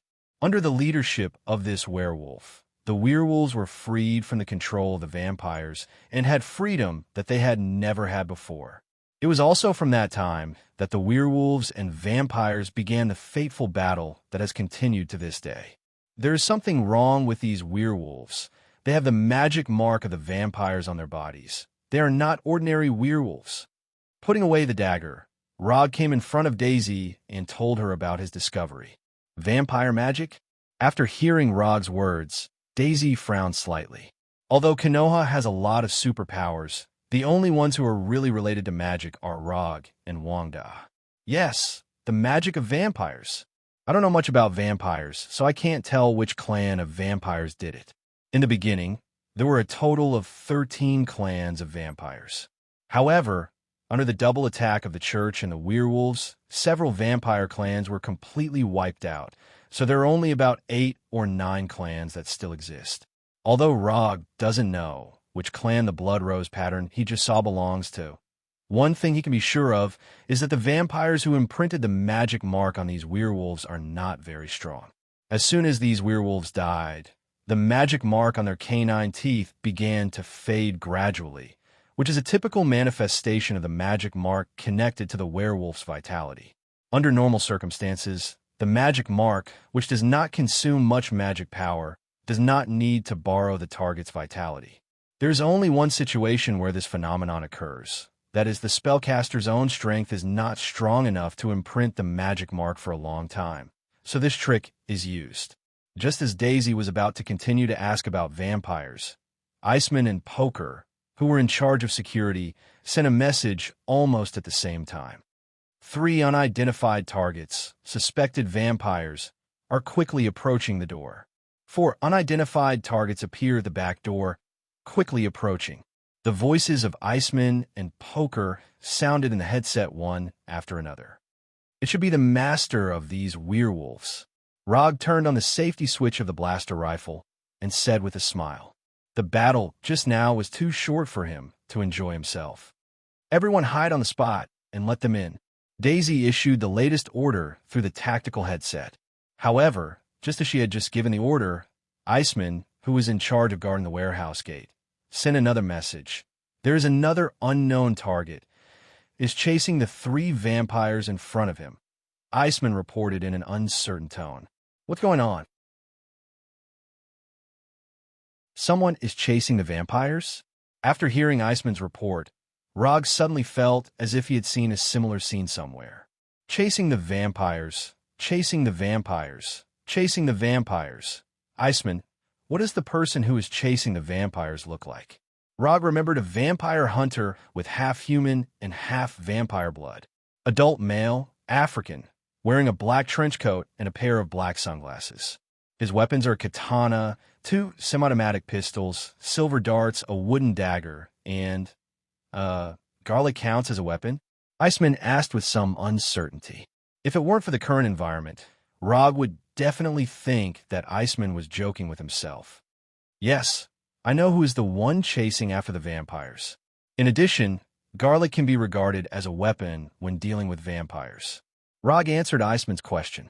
Although Iceman's description is simple, he can basically confirm that the one who is now chasing the vampires is the Blade Warrior who has achieved the achievement of killing Dracula, the Vampire King. Of course, he is not sure whether the current Blade Warrior has achieved this achievement or not. After Rog and others all hid, the vampires chased by Blade and the 4 vampires who came from the back door finally came to the warehouse. Then they saw the werewolf corpses and human corpses on the ground. Vampires are not werewolves. They don't have the abnormal sense of smell of werewolves, so they didn't notice Rog and others hiding in the warehouse at all. Looking at the werewolf corpses on the ground, the 7 vampires were stunned for a while. However, the Blade Warrior, who was chasing after them, quickly made them regain their senses. The Blade Warrior, wearing a black trench coat, directly pulled out the 2 semi-automatic pistols on his waist and shot at these vampires. Bang, bang, bang, bang, bang. Although it is night, the light in the warehouse is not very good, and he is wearing sunglasses. These factors do not affect Blade's shooting level. In the blink of an eye, 2 vampires were hit, and their bodies turned into a pile of black ashes like charcoal after being burned. Special bullets against vampires? Like werewolves, vampires are not afraid of ordinary firearms. If you want to kill vampires with bullets, you must use special bullets such as ultraviolet bullets or silver bullets. Although it is one against many, Blade used facts to prove what is called a unilateral crush. In less than a minute, there were only 2 vampires left in front of him. Just as the Blade Warrior planned to finish off the last 2 vampires in one go, Roger raised the rifle in his hand and fired a shot at the silver katana in the Blade Warrior's hand. Shout! The red particle beam accurately hit the katana, forcibly interrupting the Blade Warrior's attack. Rog had thought that this was just an ordinary mission, but now he realized that this mission was much more interesting than he had imagined. Werewolves, imitators, vampires, Blade. This is obviously not an ordinary capture or kill task. You can't kill these 2 vampires, at least until I figure out what they are doing. You can't kill them. Rog, who still maintained the appearance of Minato, came out of hiding and said calmly, "The role-playing game can be temporarily ended, and the rest will be handled by the Yondaime Hokage." Blade, whose face was as black as his skin, turned to look at Rog, and then directly pulled out a pistol in his left hand, trying to shoot the remaining 2 vampires. However, just as he raised the pistol and didn't even have time to aim, a red particle beam hit his left hand holding the gun. I won't say a word to you twice. When the Blade Warrior pulled out his gun, Roger also pulled out the explosive pistol at his waist and shot the Blade Warrior first. Being stopped twice in a row, Blade's body exuded a fierce aura. Although he doesn't do much to humans, it doesn't mean that he never kills. Anyone who dares to stop him from killing vampires or colluding with vampires, he won't let any of them go. At this time, Rog just stopped him from killing vampires and twice.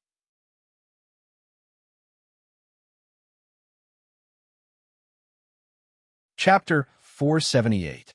The Blade Warrior looked down at the wound on his left wrist. Unlike ordinary bullet damage, the particle beam fired by the blaster is not only more damaging, but also more difficult to recover from. The high-energy particles left on the wound hindered the recovery of the wound. However, the Blade Warrior didn't take this to heart. Holding the katana in one hand, he directly attacked Rog. At this time, the Blade Warrior was full of killing intent, as if Rog was one of those cruel vampires. The half-human and half-vampire Blade Warrior perfectly combines the advantages of humans and vampires. He not only has the strength, speed, endurance, and longevity of vampires, but he's also not afraid of sunlight and ultraviolet rays like vampires.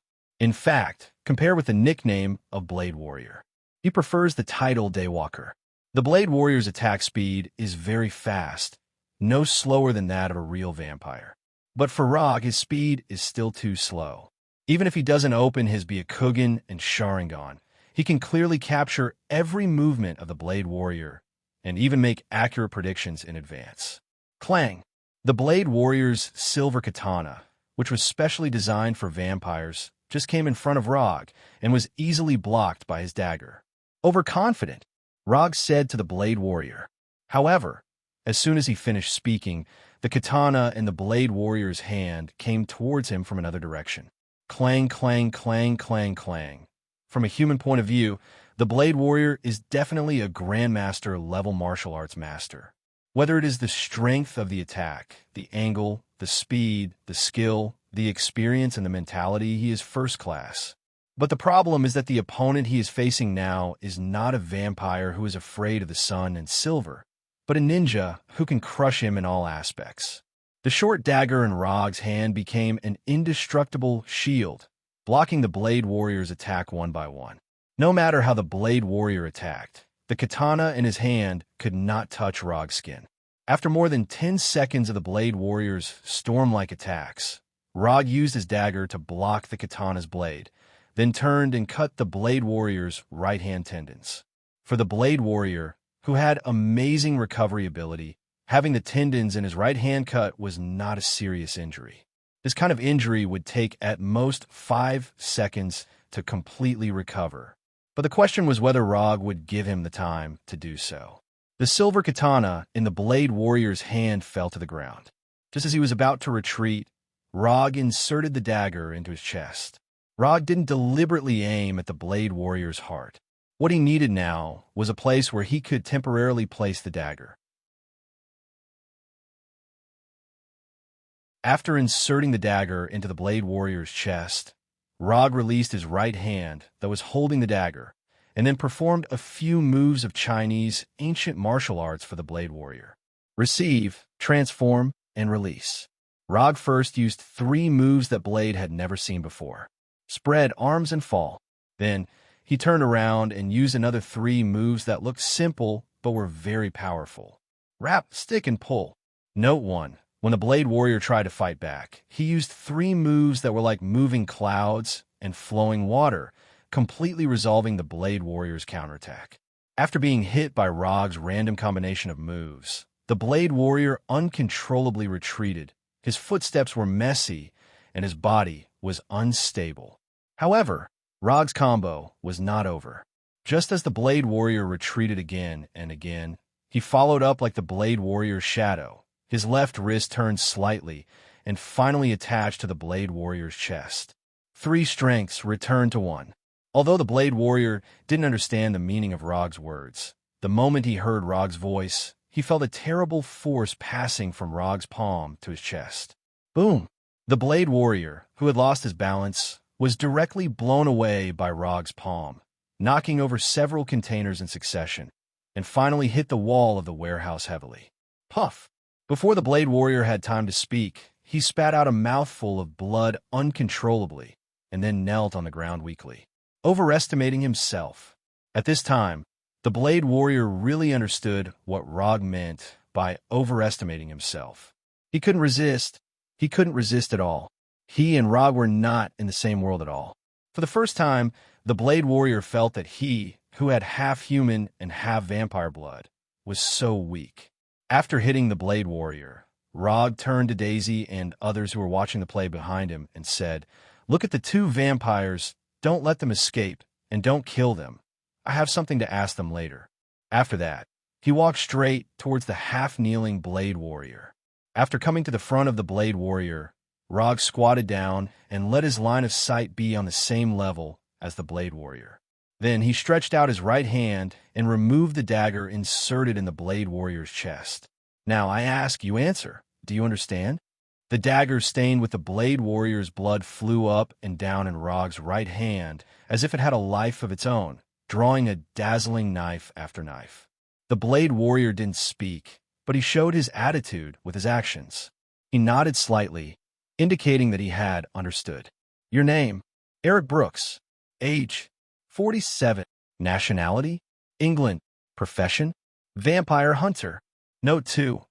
At this time, the Blade Warrior was a completely different person compared to when he first appeared. Basically, he answered whatever Rog asked.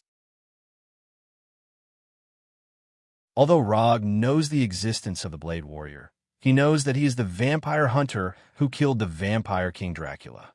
Apart from this, he doesn't know much about the Blade Warrior. Last question, did you kill Dracula? No, I've been looking for him, but I haven't really seen him yet. The Blade Warrior is no stranger to Dracula. It should be said that every vampire hunter is no stranger to Dracula. Dracula, the legendary vampire, was also recognized as the king of vampires. Killing the vampire King Dracula is not only the dream of the Blade Warrior, but also the dream of all vampire hunters. In the circle of vampire hunters, there is even such a saying: if anyone can kill Dracula, they can get all of Dracula's power, and they can live forever. After confirming that the Blade Warrior has not completed the peak of his life for the time being, Rog stood up and left without looking back. Although the Blade Warrior's strength is not bad, it is not enough for him to recruit into Konoha. For the sake of the Blade Warrior's cooperation, he doesn't mind sparing the life of the vampire hunter so that he can continue to shine for the cause he loves. From the mouth of the Blade Warrior, Rog learned a lot about vampires. For example, why did these vampires, who have been away from the world for many years, suddenly appear in Los Angeles and bring out their old enemy, the werewolves? After dealing with the Blade Warrior, Rog came to the two remaining vampires and said slowly, I want to know what's going on with these werewolves. If you cooperate, I can consider letting you go. After witnessing the scene of Rog beating the Blade Warrior, the two vampires knew that they were definitely not the opponents of Rog. How can they beat Rog if they can't even beat the Blade Warrior? As long as their brains haven't turned into garlic, they can easily come to this conclusion. My name is, just as one of the vampires was going to open with his self-introduction and answer the questions Rog wanted to know, Rog suddenly interrupted him. I'm not interested in knowing your names. Understood, I understand. Things are like this in the beginning of few of us. Under the pressure of death, the two vampires told the whole story, including why they appeared in Los Angeles, why they were chased by the Blade Warrior, why they came to this warehouse, and why there were so many werewolves in the warehouse. When the two vampires told everything without reservation, they looked at Rog in front of them humbly and respectfully, trying to hear the good news they wanted to hear from Rog's mouth. However, the facts were cruel, and they didn't hear the good news they wanted. Kill them, and then arrange for someone to come and deal with these bodies. Rog said expressionlessly, You didn't keep your word. You promised to let us go. Promise? When did I promise you? After thinking about it, my decision is to kill you, not let you go, understand? The two vampires reacted at this time. Rog only said that he would consider letting them go, but he didn't promise to let them go. Considering and agreeing are two completely different things. However, the two vampires didn't need to worry about these problems anymore. After Rog finished, Konoha's special forces ended their lives with the blasters in their hands. Restore the glory of the vampires. This idea is very interesting. From the two vampires, Rog learned that the vampires are preparing a big move recently. These vampires, who have been hiding from the world for many years, intend to establish a country on Earth that belongs to the vampires. Although this plan seems crazy, this plan has been unanimously agreed by all clans.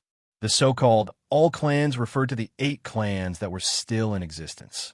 In order to achieve this plan, these vampires intend to resurrect the ancestor of vampires, the legendary third human, Cain. Note 3.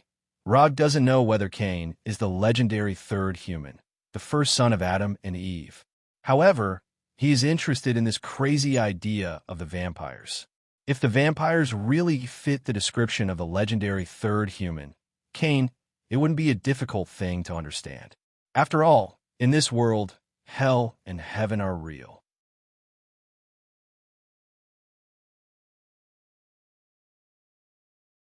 Chapter 479. Rog is convinced about the existence of hell and heaven. After all, he just came back from hell not long ago, and he personally planned Cynthia's ascension to heaven. However, This does not mean that he believes in the legend of Adam and Eve and Cain as the third human being in the world. Heaven and hell are real, but it does not mean that the legend of Adam and Eve is true. In Norse mythology, Odin and Thor are also gods, and Asgard is the so-called god's realm. But in fact, Asgard is just a relatively special existence in the universe, and Odin and Thor are just powerful aliens. To give a very simple example, if he really believes that those legends are true, he has to believe that Odin's eight-legged horse, Sleipnir, was born after Loki became a mare. Note 1, but speaking of which, this may be true. Based on Roger's understanding of Loki, the young and frivolous Loki might really do something that would make people's jaws drop just for a moment of excitement. What's more, Loki already had some bad records.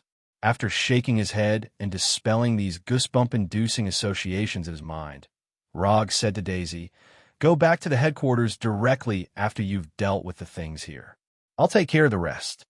Okay, although Daisy didn't know what Rog was going to do, since he had taken the initiative to speak, Daisy could only obey his instructions. After explaining to Daisy, Rog came to Blade, who had initially recovered from his injuries. "If you're not dead, get up. I'm now a little interested in the profession of vampire hunter. So, I need an experienced guide." Except for Blade, Rog doesn't know other vampire hunters.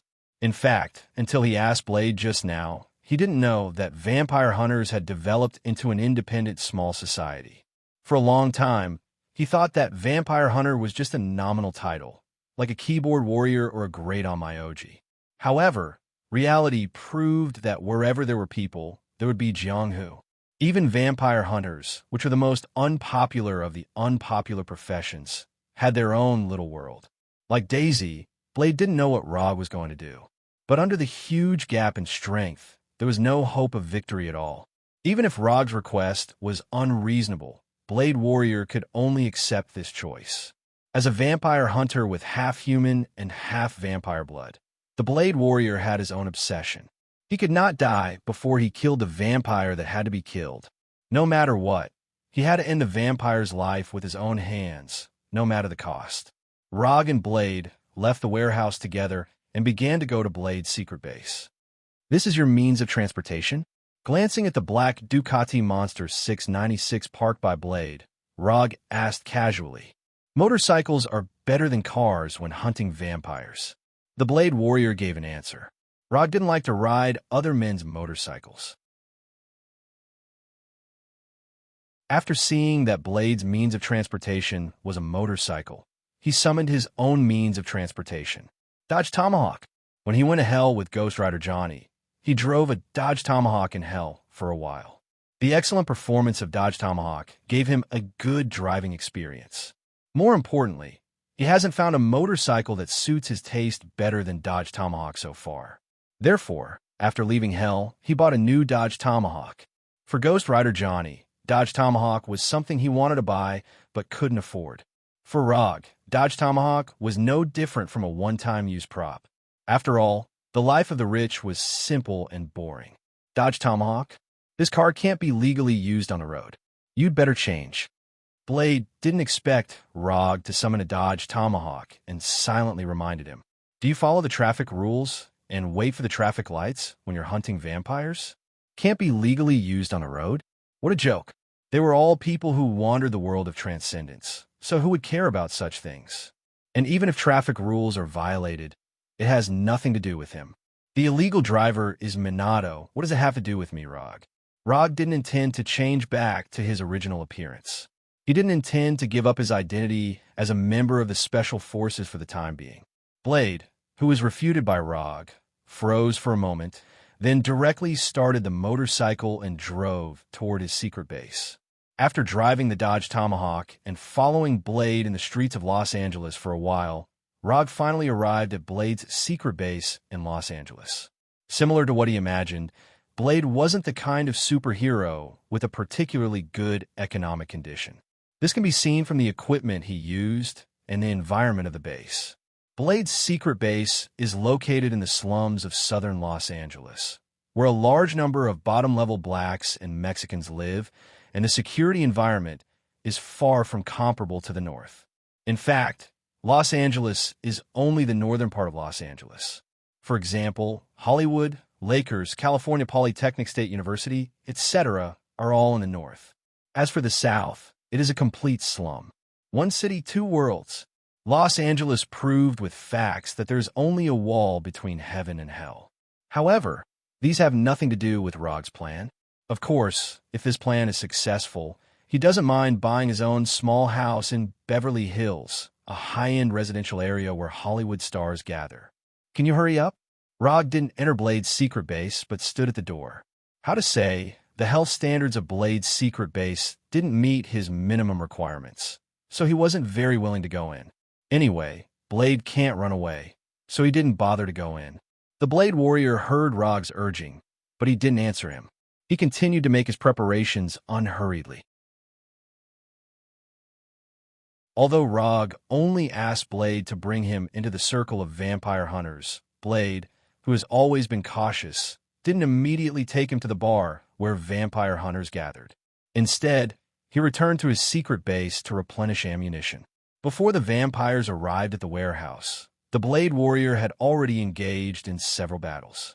The three vampires were just bait that he deliberately let go. Most vampire hunters wouldn't dare to cast a long line to catch a big fish. But he is not an ordinary vampire hunter. When Rog finished teaching the third wave of gangsters who tried to steal the Dodge Tomahawk, Blade finally came out of his messy and poorly cleaned secret base. You can't just go in like this. Your outfit is too official. Blade pointed to Rog's Special Forces uniform. This is simple. It will be done soon. After that, Rog snapped his fingers and a white smoke instantly enveloped him. When the white smoke dissipated in the air, Rog changed his appearance again. At this time, although he still maintained the appearance of Minato, he was no longer wearing Konoha's Special Forces uniform, but casual clothes. He used transformation jutsu to directly change his clothes, so that he completed the change in an instant. Although too fierce a fight will make transformation jutsu lose its effect, he is not going to fight now. He is just going to the bar where vampire hunters gather. Even if something happens, he doesn't think that those vampire hunters will have the strength to break the effect of his transformation jutsu. Glancing at Rog, who had completely changed his outfit, Blade didn't say anything and directly started his Ducati Monster 696 and drove towards the bar. Bat must die. This is a small bar in the slums of Los Angeles. On the surface, this bar is no different from other shabby and old bars. It is not high-end, there are few guests, and it is also in a remote location that is not easy to find with a map. However, unlike the other old bars, Batty had to die. This bar was not a place that anyone could enter. This is a bar that only vampire hunters can enter. If you're not a vampire hunter, you are not eligible to enter at all. Only vampire hunters are served. This is the rule of this bar. But rules are meant to be broken. Blade didn't explain the rules of the bar to Rog, and he also wanted to see what method Rog, with his amazing fighting power, would use to solve this problem. Looking at Blade, who had been let in by the security guard, but still stayed at the door, Rog suddenly understood. Want to try my means? Rog didn't let Blade do as he wished. He used the simplest and most violent way, but also the most effective way. Boom! The security guard responsible for guarding the bar's door was kicked by him, smashing the wooden door that didn't look strong and flew into the bar.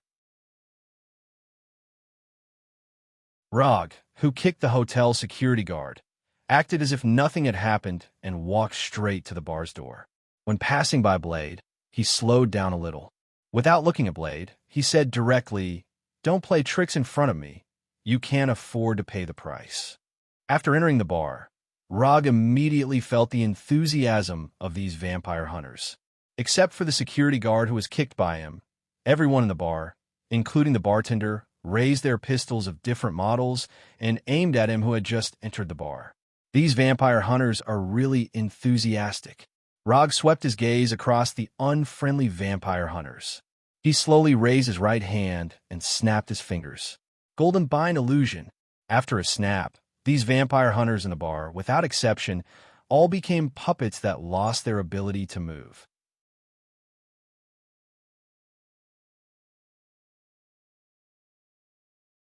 Chapter 480. There were many ways to join a new circle.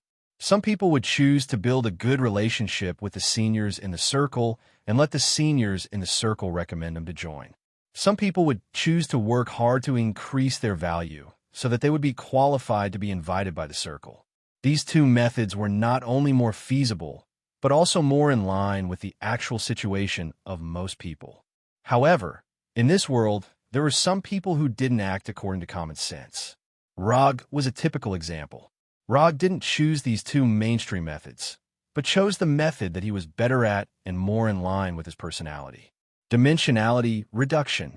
He entered the circle with an irresistible force and made everyone in the circle shut up. Simply put, it was a bit like a professional NBA player joining the circle of a school's basketball team. Although this was a little unreasonable, this world was not a reasonable one to begin with. Seeing that this is the first time you raise your weapon against me, I forgive your ignorance. I'm not here to be your enemy, and you don't deserve to be my enemy.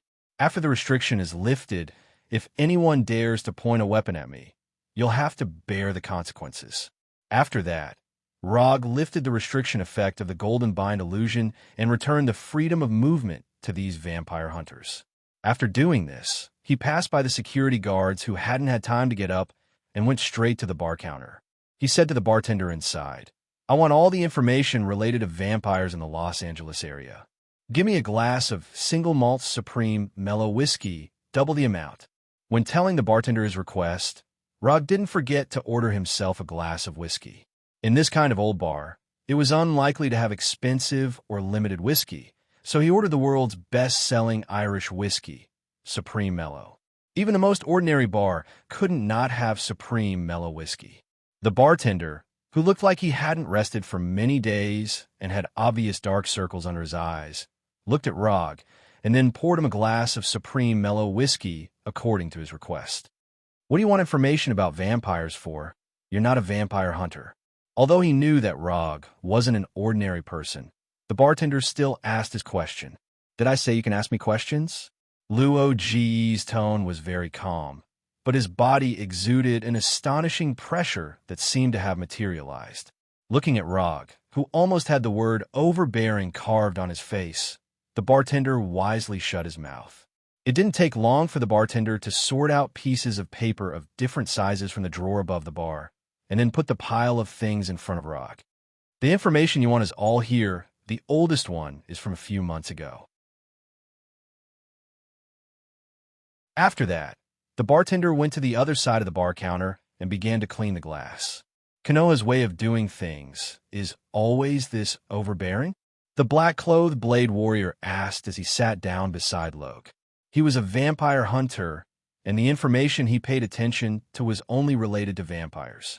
When he returned to the secret base to replenish his ammunition, he recognized that Rog's uniform was the uniform of Konoha's special forces. Overbearing? This is not overbearing. This is just the basic operation of Konoha. Rog gave Blade an answer that was very in line with Konoha's style.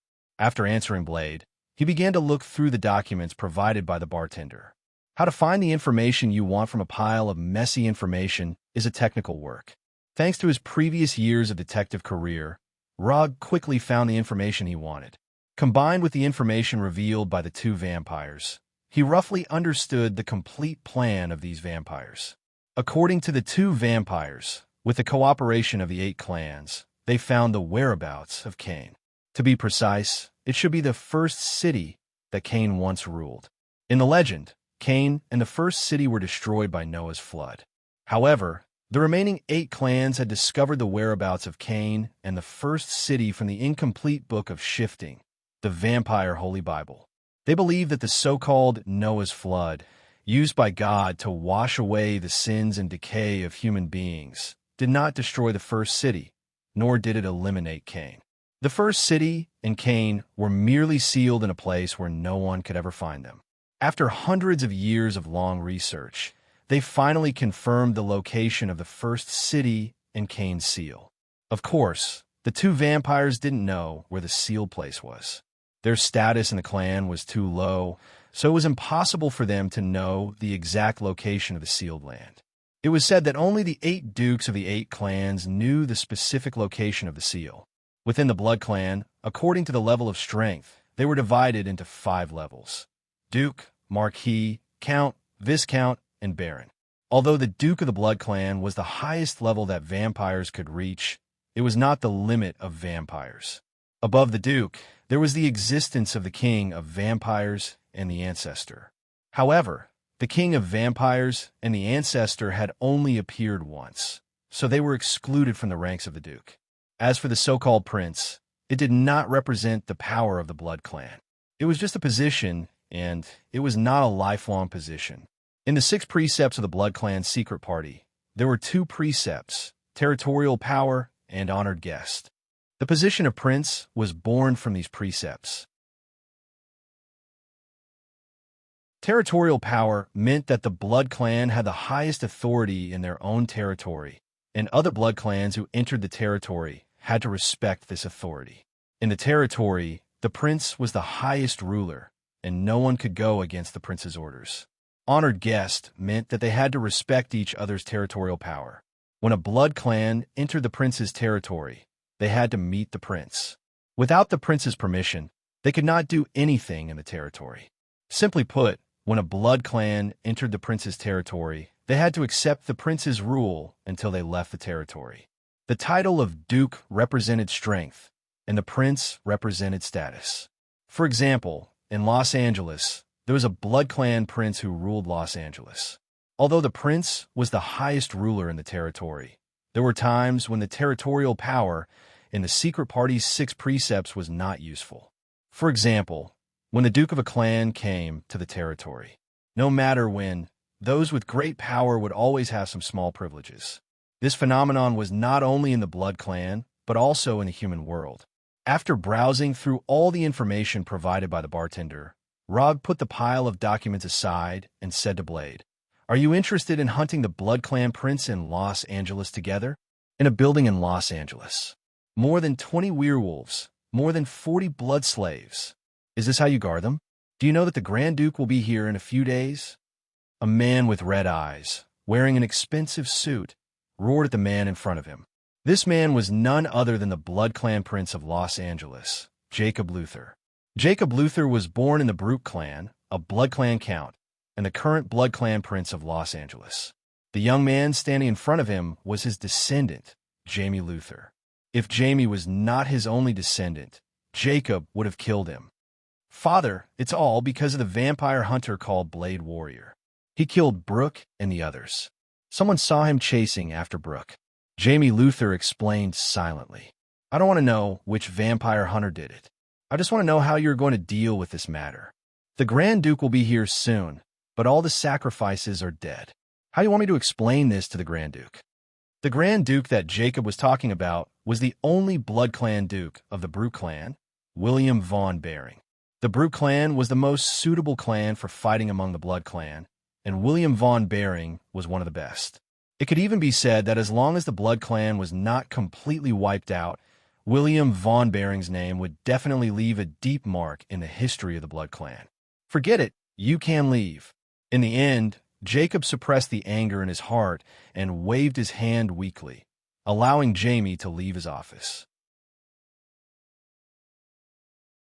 After Jamie left, Jacob went to the huge floor-to-ceiling window in his office and looked at the night view of Los Angeles.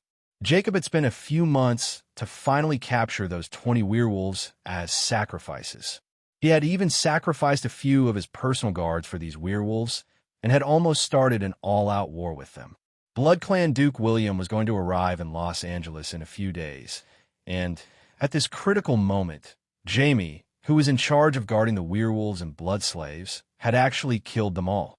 After all, there were still many homeless people in Los Angeles, and he could just capture some of them and turn them into blood slaves. But the problem was the werewolves. Vampire Duke William had given him a death order to capture at least 20 werewolves no matter what. Although there were still many werewolves in Los Angeles, he could not capture at least 20 werewolves in just a few days. The reason was simple. His previous capture operation had made the werewolves, who liked to form groups, even more united. Now, if he wanted to capture the werewolves, he had to start an all-out war with them. If it was in other cities, Jacob might have really risked an all-out war to capture the werewolves by force. But in Los Angeles, or rather, in the current Los Angeles, he did not dare to do so. His informant in the police had sent him a piece of bad news that he did not want to see at all. Kanoa's Intelligence Bureau. The werewolf and vampire incident in Los Angeles had been reported to Kanoa's Intelligence Bureau.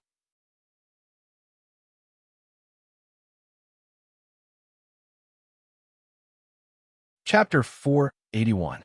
All the people and organizations in the dark world were more or less worried about being targeted by Kanoa. Although Kanoa generally didn't take action against these organizations in the dark world, as long as they were targeted by Kanoa, nothing good would happen. Kanoa's tyranny was not only deeply rooted in the hearts of ordinary people, but also in the dark world. Since the establishment of Kanoa, it was unknown how many organizations that didn't know the immensity of heaven and earth had been uprooted by Kanoa and became a string of names in Kanoa's merit book. If it wasn't to complete the task of Duke William, Jacob wouldn't violate the commandment of seclusion and take his own guards everywhere to capture those damn werewolves. Although Jacob didn't know why Grand Duke William wanted him to capture those werewolves, since it was a task personally issued by Grand Duke William, he could only bite the bullet and do it. Just as Jacob was thinking about how to catch up with the werewolves and blood slaves before Grand Duke William arrived, in the Bat Must Die bar, the Blade Warrior looked at Rog, as if looking at a madman. The Vampire Prince of Los Angeles was Jacob Luther. This was known by all the vampire hunters in Los Angeles. However, no one had ever dared to have any ideas about Jacob. Jacob was the Vampire Prince of Los Angeles, which meant that he could control all the vampires in Los Angeles. In addition, Jacob's own strength was not weak. Among the vampires, although the Earl was not a high or low rank, but for those who were not vampires, a vampire Earl was equivalent to strength. Not to mention those ordinary vampire hunters, even the Blade Warrior, who was half human and half vampire, dared not say that he would be Jacob's opponent. Have you ever fought a vampire before? The Blade Warrior didn't directly refuse Rog, but instead asked Rog. No. Then do you know that Jacob is a vampire Earl? Do you know what kind of strength he has? The Blade Warrior's face sank and continued to ask. I don't know. Rog's answer was still brief. Then why do you think you can hunt Jacob? The Blade Warrior asked the last question. Obviously, he did not think that Rog had the strength to kill Jacob. Although he had been defeated by Rog not long ago, he still did not think that Rog had the strength to kill Jacob. Jacob was not one of those new vampires in the warehouse who were only slightly stronger than normal humans. He was a true vampire warrior, a vampire count from the Brew clan. It's very simple. Just because I'm Minato. Rog almost exposed his identity, but he came back to his senses in time and reported his current identity. Minato? After hearing Rog's name, Blade showed a puzzled look. There are many powerful superheroes in Konoha, such as Abomination, Red Tank, Shockwave Girl, Quicksilver, Venom, and so on. However, Blade had never heard of a person named Namikaze Minato in Konoha. If your team is with you, you might still have a chance to kill Jacob. You alone? That's impossible, Blade said in an incomparably firm tone. He had personally experienced Rog's fighting strength, and had also seen Rog's summoning jutsu and Golden Bind Jinjutsu, but these were still not enough to convince him. From his point of view, Logue was nothing more than a person with top-notch combat skills who had mastered some mysterious magic. For ordinary people, this was already considered the strength of a superhero. But to deal with the vampire Count Jacob, it was far from enough. As long as it was a vampire from the Brew clan, they basically had a good level of close combat. As for magic, there was no vampire above the Count level that couldn't do it. I can now confirm a fact, that is, people who wear sunglasses in the middle of the night have bad eyesight. Rob pointed to the sunglasses worn by Blade and said in a sarcastic tone, I'm not the opponent of a vampire Count. Are you kidding me? This is an insult to me. Earth, Hell, Asgard, Warnerheim, Jotunheim, Land of Nothingness, Xander, Sokka, Hula, Symbiote Mother Planet. Wherever he went, there was no place where he didn't leave his name. But now, in an old tavern in Los Angeles, he was publicly doubted by the Blade Warrior. I thought you would be better than those vampire hunters, but I didn't expect you to be as ignorant as them. But it doesn't matter. I don't blame you. After that, Rog drank the glass of Zune May mellow whiskey in one gulp. Dare to make a bet with me. This is a commission scroll. As long as you commission me to kill Jacob, I can bring his head to you within an hour. At this time, Rog was like a demon from hell, tempting Blade. What's the bet? Although Blade felt that something was wrong, he couldn't tell what exactly was wrong. It's very simple. If I lose, you can make any conditions, even if you want Konoha to help you kill vampires. But if you lose, you have to go back to Konoha with me and cooperate with my scientists to do a little experiment. Don't worry, it won't be an inhumane experiment. At most, I'll help you do a physical examination and draw blood. Rog said the content of the bet. After he finished the bet, Blade didn't answer him, but the other vampire hunters in the bar showed a vigilant look. Konoha, this overbearing guy, is actually from Konoha. When Blade asked Rog if Konoha had always been so overbearing, he deliberately lowered his voice, so no one heard their conversation except for the two of them. But now, Rog deliberately said the bet loudly, so that the vampire hunters around him could hear the content of the bet. He did this, of course, not because he was bored, but because he had his own purpose. With the exception of the Blade Warrior, the vampire hunters in the bar were all trash. Rog didn't look down on their work, but simply looked down on their strength. But Blade was different.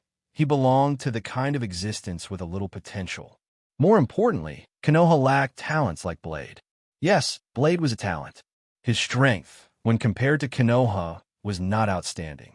However, due to his special bloodline, he was destined to be a rare talent. Half human, half vampire, this kind of mixed bloodline sounded simple, but it was not easy to achieve it all. Perfectly combining the advantages of two bloodlines was not as simple as 1 + 1 = 2.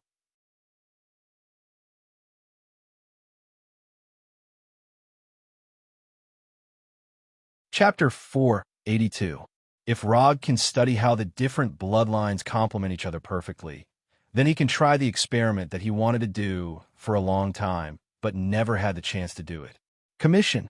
He didn't know why, but after seeing Rog's commission scroll, Blade suddenly felt that this Konoha Special Force member, who claimed to be Minato, gave him the feeling of meeting Konoha's fourth Hokage. It is said that the fourth Hokage had obsessive-compulsive disorder when he was a private investigator. Is this a special tradition of Konoha's intelligence agency? Blade opened the blank commission scroll and carefully checked it, and this thought came to his mind involuntarily. Don't worry, I have a good reputation in the industry. By the way, I'll tell you one thing, my commission completion rate is 100%. As long as you sign the scroll, you can see Jacob's head in front of you within an hour. How about it? Simple enough. Rog knew that Blade wouldn't believe him so easily, but he wasn't worried about the final result. Is the bet the reward? After thinking about it for a few seconds, Blade asked again. No, the bet is the bet, and the reward is the reward. They are two different things. Although the bet could also be the reward, Rog didn't intend to do so. The bet was just to make Blade willing to follow him back to Konoha to do the experiment. If the bet was the reward, it would make the commission incomplete for a long time, leading him to be unable to accept other commissions before the experiment was completed. What's the reward? After hearing Rog's answer, Blade's face showed a look of vigilance. It's very simple. Just help me pay for that glass of wine. Rog set a reward that was completely beyond Blade's imagination. You're not kidding me, are you? Minato, never joke about commissions. Looking at the serious expression on Roger's face, Blade finally decided to sign the commission reward. Mission details. Bring the head of vampire Count Jacob Luther to the Blade Warrior. Mission status. Incomplete. Mission reward. 30 ninja coins. As Rog expected, Blade's commission successfully passed the system's judgment, and the system gave a commission reward that was not high. I'll accept your request. After receiving the commission scroll from Blade's hand, Rog glanced at the reward written on it. $20. An ordinary glass of Zune May Mellow whiskey couldn't be that expensive. Strictly speaking, the reward given by Blade was already a premium. You can exchange your experience with your peers here. I'll be back soon. As soon as he finished speaking, Rog's body shone with a brilliant aurora-like light, and then he completely disappeared.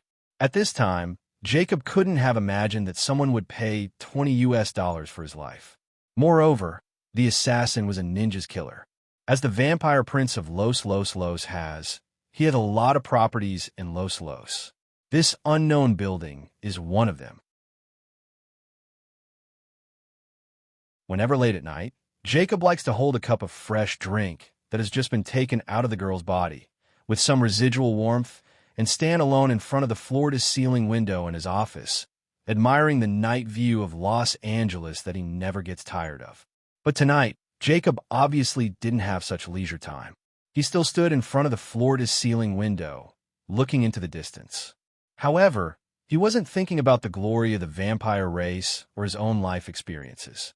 Instead, he was thinking about how to capture at least 20 active werewolves before the vampire Duke, Grand Duke William, arrived. Jacob would never have thought that there would be a time when he would miss these old enemies so much. If he could, he even hoped that the number of werewolves in Los Angeles could increase several times. It would be best if they were young werewolves who liked to be independent and extremely rejected group behavior. But he knew that this kind of thing could only be imagined in his mind. Although werewolves are crazier than vampires, they're not crazy to the point of being irrational. Just after Jacob sighed for who knows how many times tonight, a brilliant aurora-like light lit up 4 or 5 meters behind him. Then, Rog, who still maintained the appearance of Minato, appeared in the office. Almost at the moment when the light of quantum transmission lit up, Jacob sensed the arrival of Rog. "Who are you?" Jacob exuded a fierce aura and asked in a cold voice. "Konoha Minato." Jacob couldn't know who Minato was, so Rog deliberately added the prefix of Konoha. Konoha. If there was anyone Jacob didn't want to see right now, it was definitely Konoha's people, even 2 places higher than Duke William. As for the second place, of course, it was his unaccomplished descendant, James, who would only cause him trouble. We vampires have never had disputes with Konoha, and we don't intend to be enemies with Konoha. With Jacob's identity, vaguely expressing concessions was the limit of what he could do. "I didn't come here for business." While answering Jacob, Rog used chakra to perceive Jacob's situation. Worthy of being a vampire count, his life force was very high. His energy intensity was also not weak, and he should be proficient in a lot of vampire magic. By perceiving Jacob's life force and energy intensity, Rog roughly judged his strength. "What do you mean?" Jacob suddenly had a bad intuition. "Someone is willing to pay for your head. He's very willing to pay." Note 1. Rog said casually, as if the person standing in front of him wasn't a vampire count, but a slave who couldn't resist at all. "Ha! Pay for my head. I want to know if you are qualified to take the money. Tell me. Let me see how much my head is worth." Jacob made a disdainful laugh, drank the bright red liquid in the glass, and then gently put the empty glass on the desk. $20. What?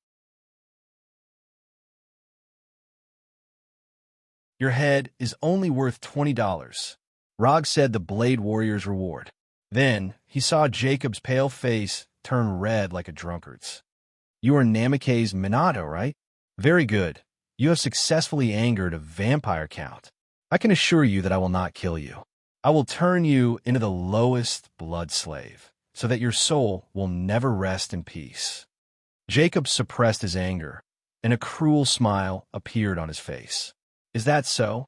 If you can do it, I won't mind." Rod did not take Jacob's threat to heart. A vampire count's threat was not a threat at all. Just as Roger finished speaking, Jacob appeared in front of him like a ghost. Jacob's right hand, which was as white as a corpse's, turned into a sharp claw and grabbed at Roger's heart. Shadow Claw.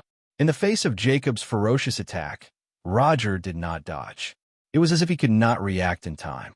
However, just as Jacob's claw was about to touch Rog, an orange flame appeared out of thin air in front of Rog, helping him block Jacob's attack. What is this? The moment the orange-red flame appeared, Jacob realized that something was wrong. However, it was too late. The orange flame, which looked no different from ordinary flames, instantly swallowed his right hand. Although Jacob immediately urged the blood power in his body to protect his right hand, it did not change the fact that his right hand was quickly burned to ashes. Hellfire. As a member of the blood race, Jacob was no stranger to hellfire. Although the Blood Clan had a recovery ability that was far superior to that of ordinary people, this kind of extraordinary recovery ability was not always effective. For example, when facing hellfire, with his right hand burned to ashes, Jacob did not hesitate and immediately retreated, trying to open the distance between him and Rog. The idea was beautiful, but the reality was cruel. As soon as Jacob thought of retreating, Rog's right hand grabbed his neck, lifting him up. Bat incarnation. The blood power in Jacob's body surged again, and he cast one of the signature spells of the Blood Clan. Just as Jacob's body began to transform into numerous black bats, a ball of hellfire emerged from Logue's right hand, completely enveloping Jacob's body. The black bats did not have time to take off, and they were burned to nothingness by the hellfire. You want to leave so soon? That's not good. Bat incarnation was not a spell used to attack, but it was a spell used to avoid damage or escape. Depending on the strength of the user, the number of bats they could transform into was also different. If a vampire duke was proficient in magic, it would not be difficult for him to transform into thousands of bats at once. Who the hell are you? When Logue's hellfire forcefully destroyed his bat incarnation, Jacob knew that he was most likely going to be in trouble tonight. I just said, my name is Namikaze Minato. Someone offered $20 for your head, so I came here. After answering Jacob's last question, Rog did not continue to waste time on Jacob and burned his body from the neck down to ashes. The amazing vitality of the Blood Clan was once again reflected at this time. Even if only his head was left, Jacob still did not die immediately. If he could return to the clan's blood pool in time, he could recover with only his head left. Unfortunately, he would not have such an opportunity. Holding Jacob's head, Rog once again used quantum transmission and then completely disappeared.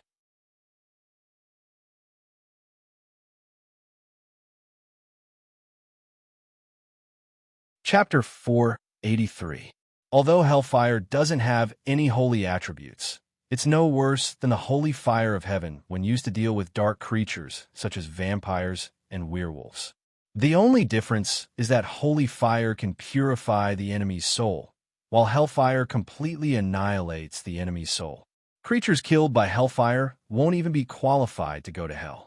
With Jacob's head, Rog teleported back to the Bat Must-I bar. The head you want, I brought it back. From Rog's disappearance to his reappearance, it was less than 5 minutes. At this time, Blade hadn't even finished his first glass of whiskey. This is Jacob. Watching Rog put Jacob's head on the bar without changing his expression, Blade showed an unbelievable look. As if to further confirm that he was not mistaken, Blade took off the black sunglasses that he would never take off, even in battle. It's really Jacob. Jacob Luther, the vampire prince of Los Angeles and the vampire count of the Brew Clan, was placed on the bar. Blade, who took off his sunglasses, looked at Jacob's head repeatedly for a few minutes, and finally took Jacob's head and placed it in front of him. It turned out to be you, a lowly mixed blood. Lowly mixed blood really can't come up to the table. Even revenge is just a pretense. Although Jacob didn't have most of his body, the vitality of the vampire was perfectly displayed at this time, so that he still kept his mind. Revenge? After hearing Jacob's words, Rog turned his head and glanced at Blade. It turned out that they were defeated before, and judging from Jacob's performance at this time, Blade suffered a lot. I just want to end your life with my own hands. It doesn't matter to me whether I defeated you or not. The Blade Warrior put on the pair of black sunglasses that never left his body and said with a cold face, I have paid for that drink for you. When the matter here is over, I will go to Konoha with you. After that, the Blade Warrior casually took a rag from the bar and spread it out in a square. The original color of the rag could no longer be seen. Then he picked up Jacob's head and put it in the center of the rag. After completely wrapping up Jacob's head, the Blade Warrior took out a phone with an unknown number of buttons and put it in front of Roger. "Call the number on it, and you can find me." After leaving the phone, the Blade Warrior picked up Jacob's head and left the bar without looking back. After Blade left, Rog opened the system and took a look. Ninja coins not consumed, 940. The commission was completed smoothly, and the system also sent the reward for the first time. Although the reward for this commission is only 30 ninja coins, Rog has no dissatisfaction. The difficulty of this commission is infinitely close to 0. It can even be said that the 30 ninja coins are free. Strictly speaking, it can't be said that it's free. After all, he still had to bear the upcoming risks, such as the revenge of the Bloodbreeds. "Father, can I come in?" Jamie Luther, who was driven out of the office by Jacob, was like a guard at this time, holding a silver tray. In the glass on the tray, there was the blood of Jacob's favorite 16-year-old girl. After being scolded by Jacob, the more Jamie thought about it, the more he felt like he had to do something. So, he returned to his office and racked his brain to come up with a perfect plan. Of course, this perfect plan is just Jamie Luther's own idea. Although he is the only descendant of Jacob and has the strength of a vampire viscount. But ever since he was born, he had never experienced a proper battle, let alone a battle with his nemesis, the werewolves. Therefore, it was easy to imagine how perfect his perfect plan to capture the werewolves would be. "Father, I can make up the number of werewolves before Grand Duke William arrives. Can I come in and explain it to you in detail?" Jamie Luther, who didn't get a response for a long time, asked again and said his purpose. Under normal circumstances, no matter how angry Jacob was, he would let Jamie enter the office. However, after waiting patiently for a few minutes, Jamie still didn't hear Jacob's reply. If he had a little bit of experience, he would have realized that something was wrong. But this noble vampire viscount didn't react at all. He still stood at the door like a fool, waiting for Jacob's agreement. Los Angeles, Beverly Hills Hotel, 5-star suite. After the Blade Warrior left Bat Must Die, Rog also left. Bat Must Die was an old bar that didn't suit his taste. So, he came to the famous Beverly Hills Hotel and booked a 5-star suite here for a week. Beverly Hills Hotel is a famous 5-star diamond-free hotel in Los Angeles. Since it opened in 1912, it has been popular with celebrities. Business tycoons, movie stars, royal family members, leaders of various countries, and so on, have frequently visited here. Beverly Hills Hotel is located in the most famous city in Los Angeles, Beverly Hills, covering an area of about 12 acres. Not far from the hotel is the famous Wilshire Boulevard. In order to avoid unnecessary trouble, Rog didn't use his real identity to check in. Instead, he used a legal fake identity, specially registered by Konoha to check in. Although the Blade Warrior's commission was completed, he didn't plan to leave Los Angeles immediately. He didn't have any conflicts with the vampires, and the vampires had always been well-behaved and abided by the commandment of seclusion. However, after knowing about Kane, the first city, and the reappearance of the glory of the vampires, he wouldn't easily leave here. It didn't matter whether the vampires provoked Konoha or not. What was important was that he was interested in the vampires. According to the two unlucky vampires, in order to restore the glory of the vampires, the 8 dukes of the 8 major clans used the legendary 13 sacred artifacts of the vampires. Whether the 13 sacred artifacts of the vampires were used to unlock the seal of Cain and the first city, Rog wasn't sure yet. Although the 2 vampires swore that what they said was true, considering their status in the clans, Rog felt that the authenticity of the news had yet to be confirmed. The news could be fake, but one thing was true. That was, the 13 sacred artifacts of the vampires were real. As a ninja with some strength, Rog and the father of the gods, Odin, had the same hobby. They took treasures from the enemy and put them in their own collection room.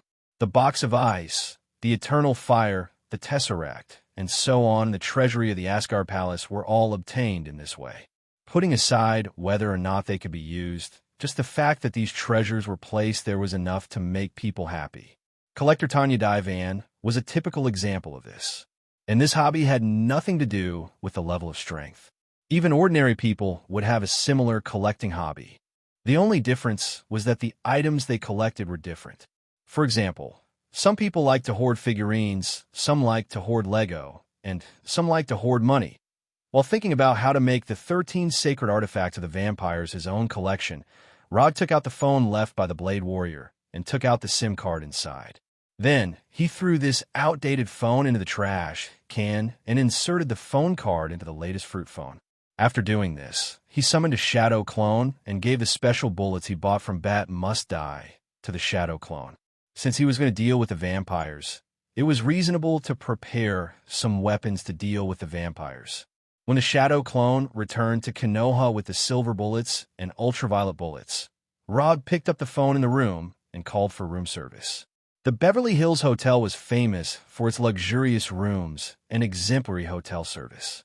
Rog, who hadn't eaten for a night, certainly wouldn't let himself go to bed hungry.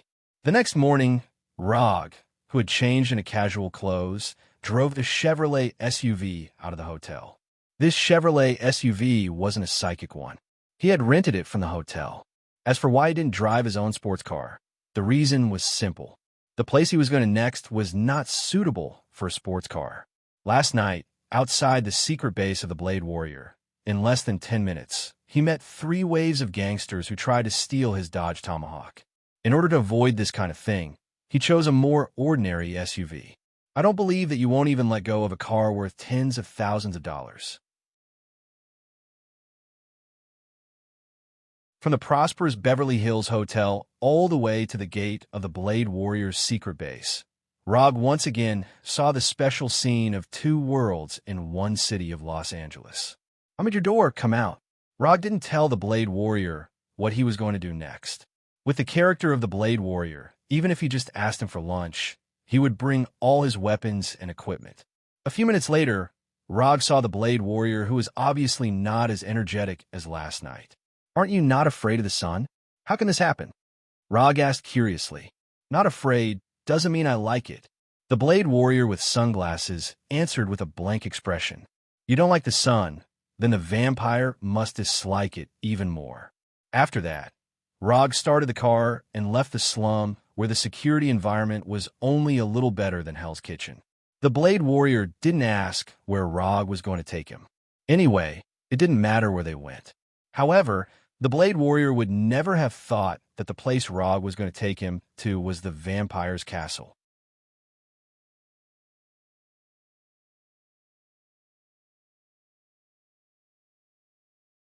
Chapter 484. Rog is now going to a castle in the suburbs of Los Angeles. Strictly speaking, the castle is not located in the suburbs of Los Angeles. After all, when the castle was built, not to mention Los Angeles, even the United States of America had not been established. The United States is indeed the most powerful country in the world at present, but its history is not very long. In 1776, the Declaration of Independence was issued and the United States was officially established. The castle Rog is now going to was built at the end of the 15th century. Last night, when he was tutoring on the knowledge of vampires, Rog found a very meaningful place. Although the main country where vampires are currently active is the United States, vampires, like the current American people, are not indigenous to the North American continent. Since the 15th century, European people have migrated to the North American continent. Among them, there are vampires and werewolves, the native products of the European continent. With the development of time, the vampires in Europe declined, and the vampires in North America rose, just like the European and North American continents. Now, the North American continent, which was once just a place of immigration, has become the headquarters of the vampires. What do you think of the 13 sacred artifacts of the vampires? On the way to the castle, Rog suddenly asked the blade next to him. The 13 sacred artifacts are the sacred artifacts of the 13 clans. After some clans perished, the sacred weapons that belonged to those clans also disappeared. Some vampires have tried to find these lost artifacts before, but so far, no one has heard of any artifacts being recovered. The Blade is a professional vampire hunter, and his understanding of vampires is far beyond Rock. If someone took away all the 13 sacred artifacts of the vampires, how do you think the vampires will react? Rock continued to ask, "Take away the 13 sacred artifacts." The Blade froze for a moment and looked at Rog doubtfully. If it wasn't Rog who asked this question now, he would definitely think that the person who asked this question was a madman. It's impossible for this to happen. The 13 sacred artifacts are kept by different clans, and no one can defeat all the clans. Moreover, the holy weapons of some of the clans have been lost. Even those vampires don't know where they are. After a pause of 10 seconds, the Blade Warrior continued, "I advise you to give up the idea of collecting the 13 sacred weapons. Konoha is indeed very powerful, but if the vampires go completely crazy, they will not be less harmful than those aliens." Blade also hoped that vampires could completely disappear from this world, but he knew that this was only a delusion.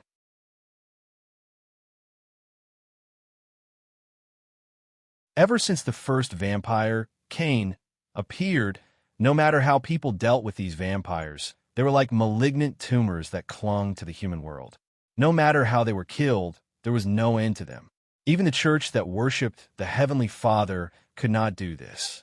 Where there is a will, there is a way. If you don't try, how do you know you can't do it? Rog replied with a smile and ended the topic. For the rest of the time, Rog and Blade did not speak. Even when they took a break for lunch, they ate separately, as if they were two strangers who did not know each other at all. At 3 o'clock in the afternoon, Roger and the Blade Warrior finally arrived at the castle, surrounded by walls. Every 10 meters or so, there were warning signs that read, "Private property, no entry." This castle with 400 or 500 years of history is sitting alone on the grassland. At the gate of the castle, some modern vehicles are parked. From the outside, there is nothing wrong with this castle. It is similar to those castles that have become tourist attractions. But as long as you perceive it carefully, you will find that this castle is always exuding a cold aura like a haunted house. Even if it is now 3 o'clock in the afternoon when the sun is at its strongest, the castle still gives people a deep chill. Don't tell me you're going to attack this castle next. The Blade Warrior turned his head and asked Logue, "You already have the answer in your heart. Why ask me?" After that, Rog opened the door and went to the trunk. Although this car was rented from the hotel, the things in the trunk were not rented. When Rog opened the trunk, a small arsenal appeared in front of him. Daggers, katanas, grenades, pistols, rifles, grenade launchers, rocket launchers, Gatling guns. In the trunk, there are enough weapons to equip a U.S. Army combat squad. Most of these weapons were taken directly from Konoha's armory last night by the Shadow clone. Only the daggers, katanas, grenades, and bullets were processed overnight. The daggers and katanas are silver, and the bullets and grenades are also specially modified ultraviolet versions. Take whatever you like. After seeing Blade's arrival, Rog said casually, he has just perceived that there is no powerful existence in the castle, only some low-level goods. It seems that you really want to go against the vampires. Blade didn't know why Rog suddenly had the idea of killing vampires, but he knew that after today, Minato's name will definitely become the most important one on the vampires' hit list. The vampire hunters in Los Angeles have known about the existence of this castle for a long time, but this castle has always stood here. The reason is simple. There are too many vampires in the castle. For these vampire hunters, this castle is a forbidden place, and once they step into it, they will completely lose their lives. When Blade first came to Los Angeles, he had the idea of attacking this castle. However, that operation had left him with an extremely painful lesson. Other than him, none of the vampire hunters who worked with him survived. Among them, there are several people who are important to him. This was what Jacob had been talking about when he said he wanted revenge. It is the duty of Konoha's Intelligence Bureau to protect the lives of citizens. Rog gave Blade an extremely official answer. You want to go in with me, or stay here and cheer for me, you decide. After hanging all the weapons he needed on his body, Rog picked up the Gatling gun that only a true warrior can use with one hand. The Gatling gun in his right hand and the rocket launcher in his left hand. On his back was a silver katana, an M4A1 assault rifle loaded with an M203 grenade launcher. On his tactical vest were UV grenades and onion grenades, as well as an M17 pistol and a silver dagger. On his belt, there were 2 HK-USB pistols. After coming to the entrance of the gate, Rog jumped over the 4-meter-high gate. After watching Rog walk in without hiding, Blade hesitated for a few seconds, then followed Rog in. Although there was no one around, Rog knew that the vampires in the castle already knew of his arrival. But because it was daytime, they couldn't openly stop him. Although not all vampires were afraid of the sun, it was obvious that these low-level vampires in the castle had not reached the point where they could ignore the sun. After coming to a place only 30 meters away from the castle gate, Rog aimed the rocket launcher in his left hand to the castle gate and decisively pulled the trigger. Boom!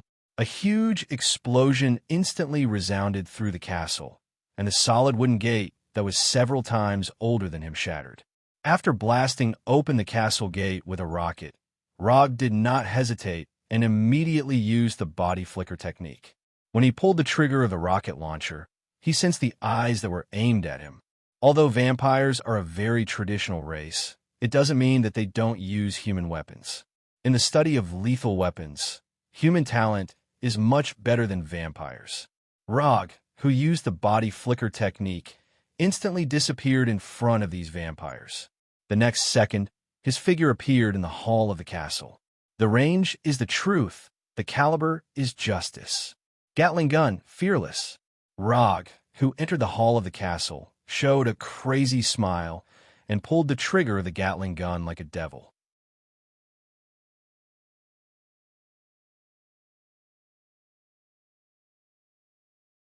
Chapter 485. The intense gunshots continued to sound like buzzing bees. In the silent castle hall, a symphony symbolizing death was played. Although Rog has always joked that Arhut's fists were Gatling gun techniques, he had never used a famous Gatling gun before. Today, he finally felt the unique, killing charm of the Gatling gun. After he teleported into the hall of the castle, the vampires in the castle swarmed towards him like a swarm of locusts. However, these vampires that showed their fangs like ghosts were as fragile as a piece of white paper in front of the Gatling gun that used ultraviolet bullets. The 6 barrels rotated at an amazing speed, and the place where the muzzle pointed was like opening the door of death. Looking at the vampires that were hit by the ultraviolet bullets, turned into ashes, Rog had a deeper understanding of the word mowing. At this time, although he was surrounded by vampires, he was not the slightest bit nervous. Instead, an untimely joke appeared in his mind. Since the invention of the machine gun, the nomad's racial specialty changed from riding and shooting to being able to sing and dance. Under the frenzied fire of the Gatling gun, it didn't take long for him to wipe out the most numerous and weakest small fry vampires in the castle. After emptying all the bullets of the Gatling gun, Rog put aside the hot barrel of the Gatling gun and picked up the M4A1 assault rifle on his back. After loading the M4A1 and loading a grenade into the grenade launcher, he ignored the Blade Warrior who had just arrived in the hall and walked directly into the castle. The vampires in the hall could only be regarded as an appetizer. The real main course had not yet been served. He didn't know if the vampires had the habit of closing the door, or if it was because of his arrival that all the doors of the castle were closed. He was soon blocked by a door in the side hall, a solid wooden door with a long history. At this time, Rog did not have the idea of protecting the antique and directly launched the grenade. Boom! The solid wooden door shattered, and large and small pieces scattered on the ground. Unlike the main hall, there weren't many vampires in the side hall. Moreover, unlike the vampires in the hall that only pounced on him like wild beasts, the vampires in the side hall were obviously much more advanced. They wore the same dark red uniform and held various cold weapons that looked like antiques in their hands. If it was any other time, Rog wouldn't mind playing with these swordsman-like vampires. But now, he had no such intention. Although he was carrying a silver katana on his back, he wasn't going to use it to deal with these vampires who looked like guards. Thus, he made a move that suited his current image. Aim, fire, all in one go. Although he hadn't undergone professional shooting training, it didn't mean that his shooting skills were bad. On the contrary, his shooting skills could even be considered quite good. He could even play with shurikens, a throwing weapon, to the point of perfection. Of course, a mere firearm would not be a problem for him. Bang, bang, bang. Bang, bang, bang. Bang, bang, bang. At this time, Rog did not use burst fire.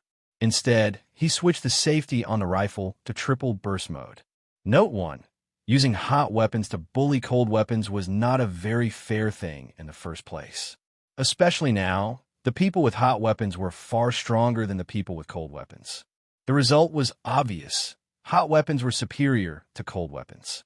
Although these vampires wanted to rely on the high agility of the Blood Clan to quickly approach Rog, they were killed by Rog, who used Mozambique shooting technique before they could get close. The Mozambique shooting technique was a shooting technique that he had learned from movies. Strictly speaking, it couldn't be regarded as learning.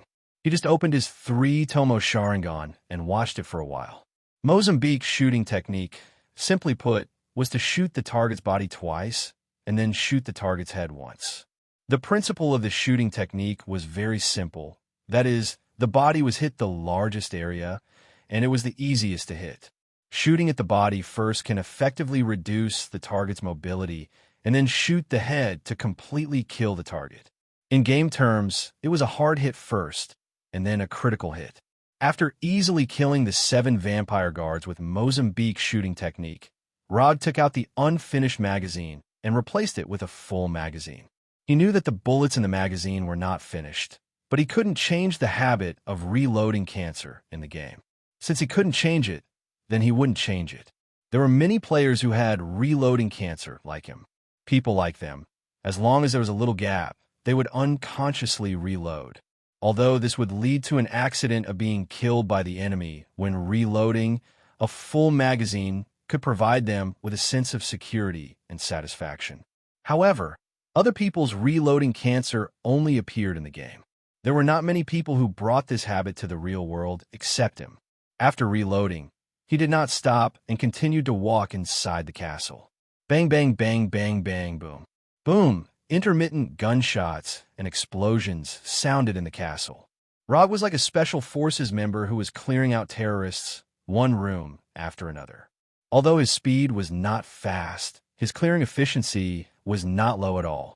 Up until now, none of the vampires that had appeared in his line of sight had been able to leave his sight alive. Click, click, click!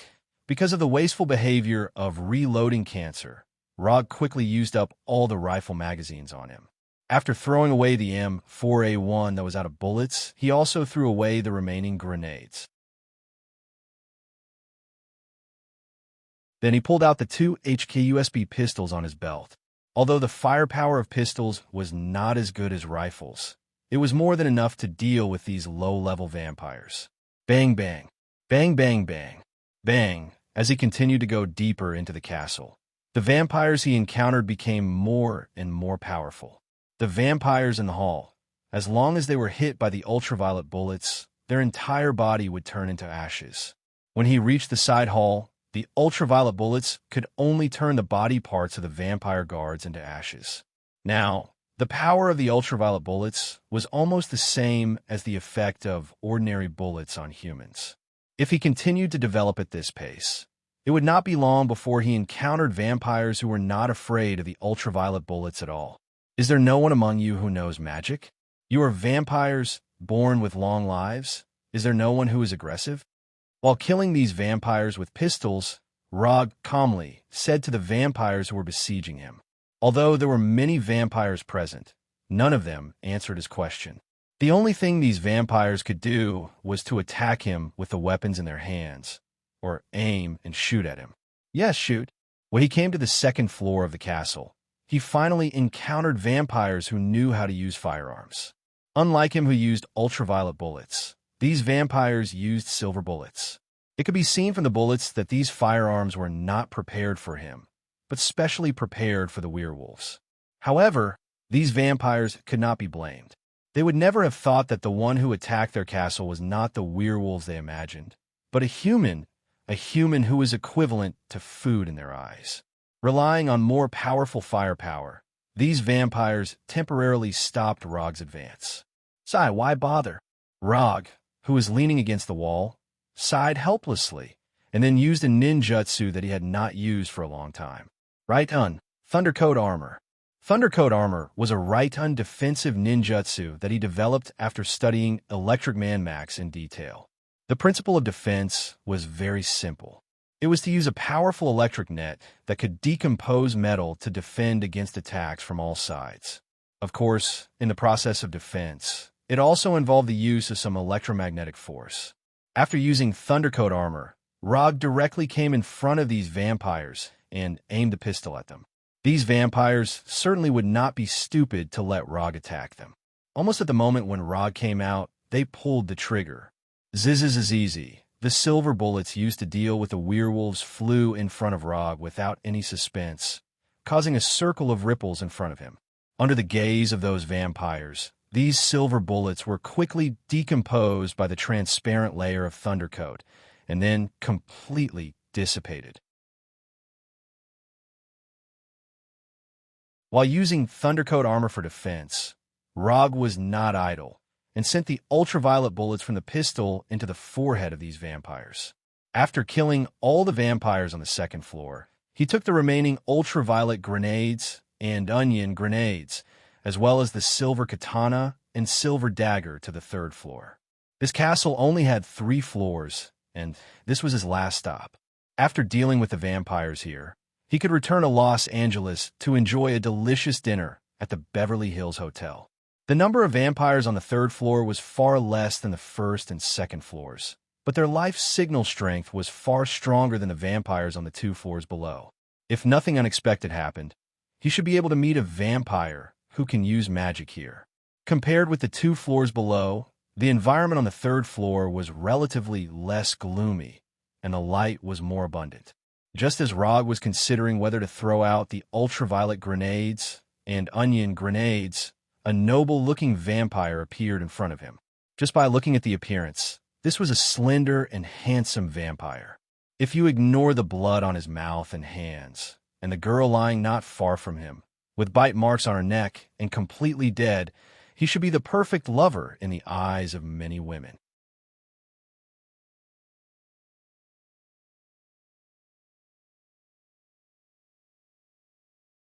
Chapter 486.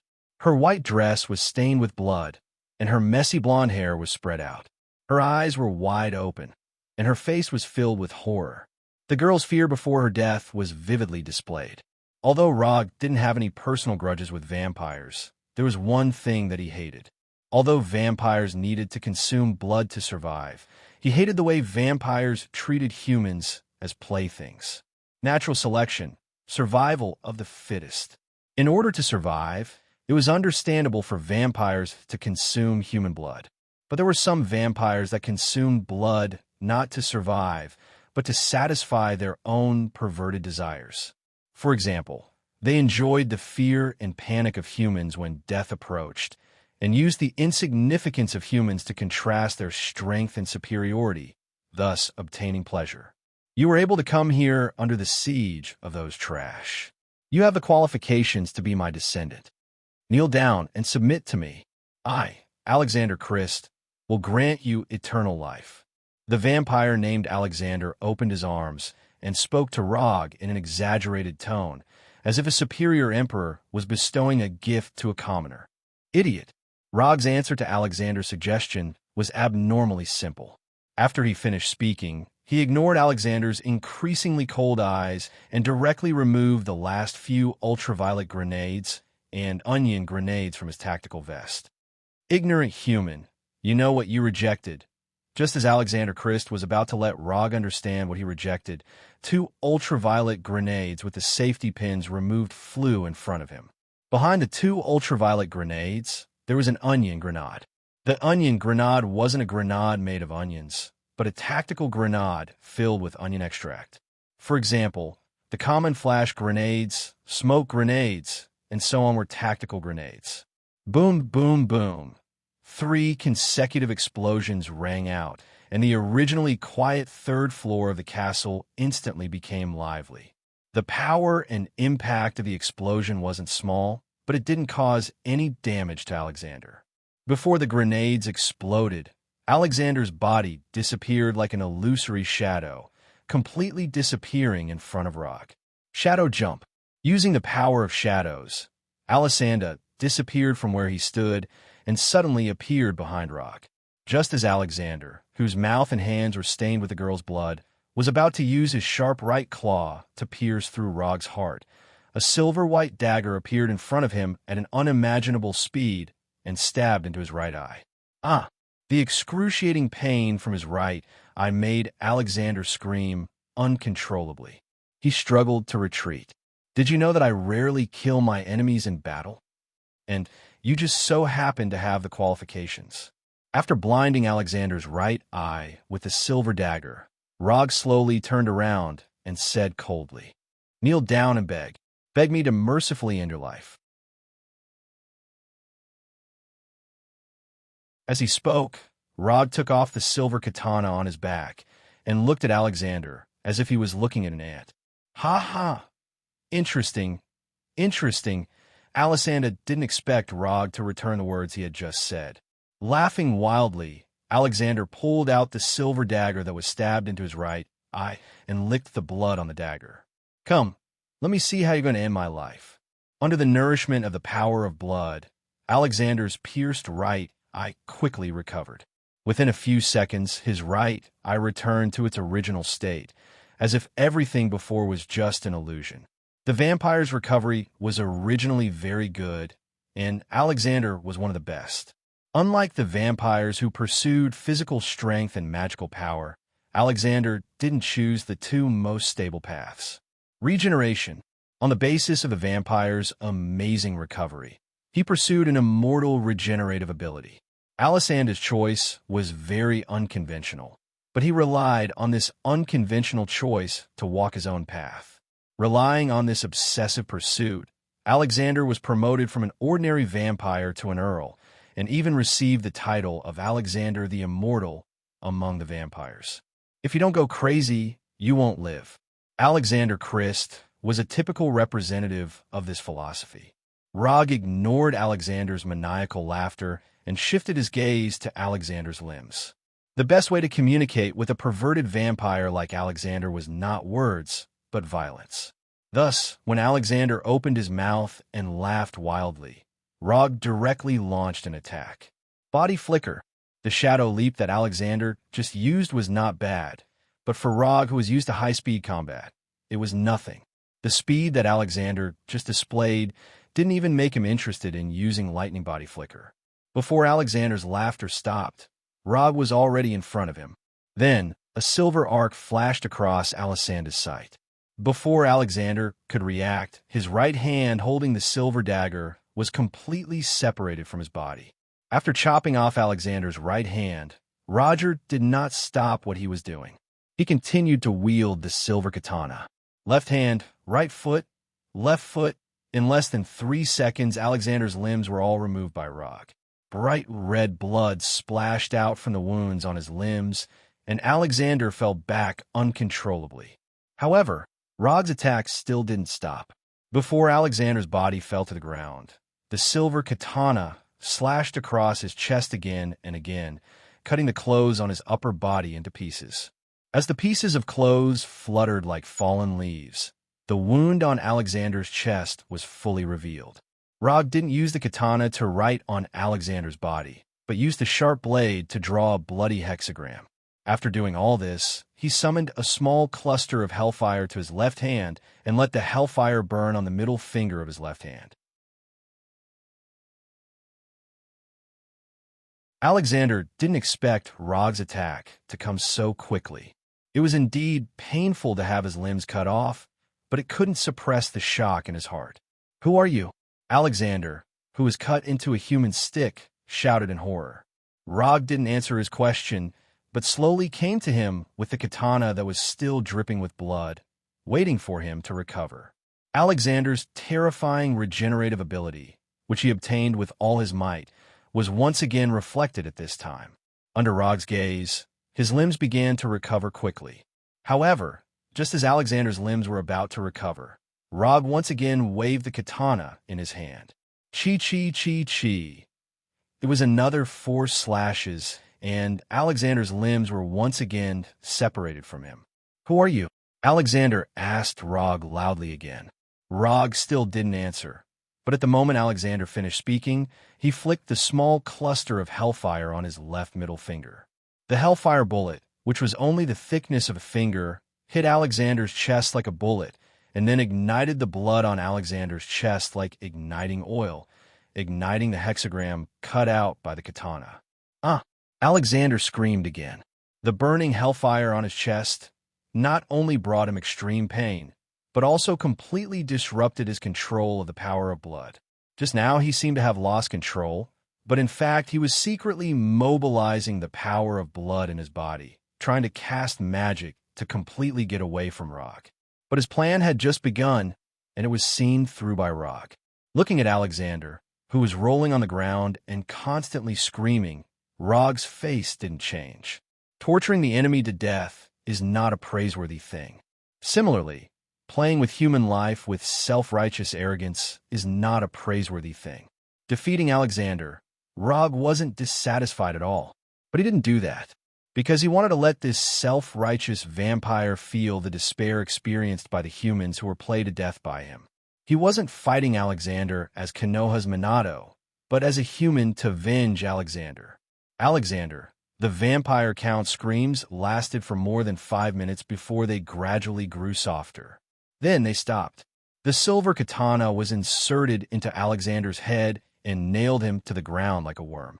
Rog walked toward the other rooms on the 3rd floor.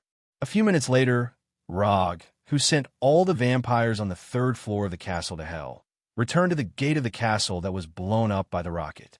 All done. The Blade Warrior, dressed in black, was leaning against the wall next to the door, holding a cigar of unknown brand in his hand.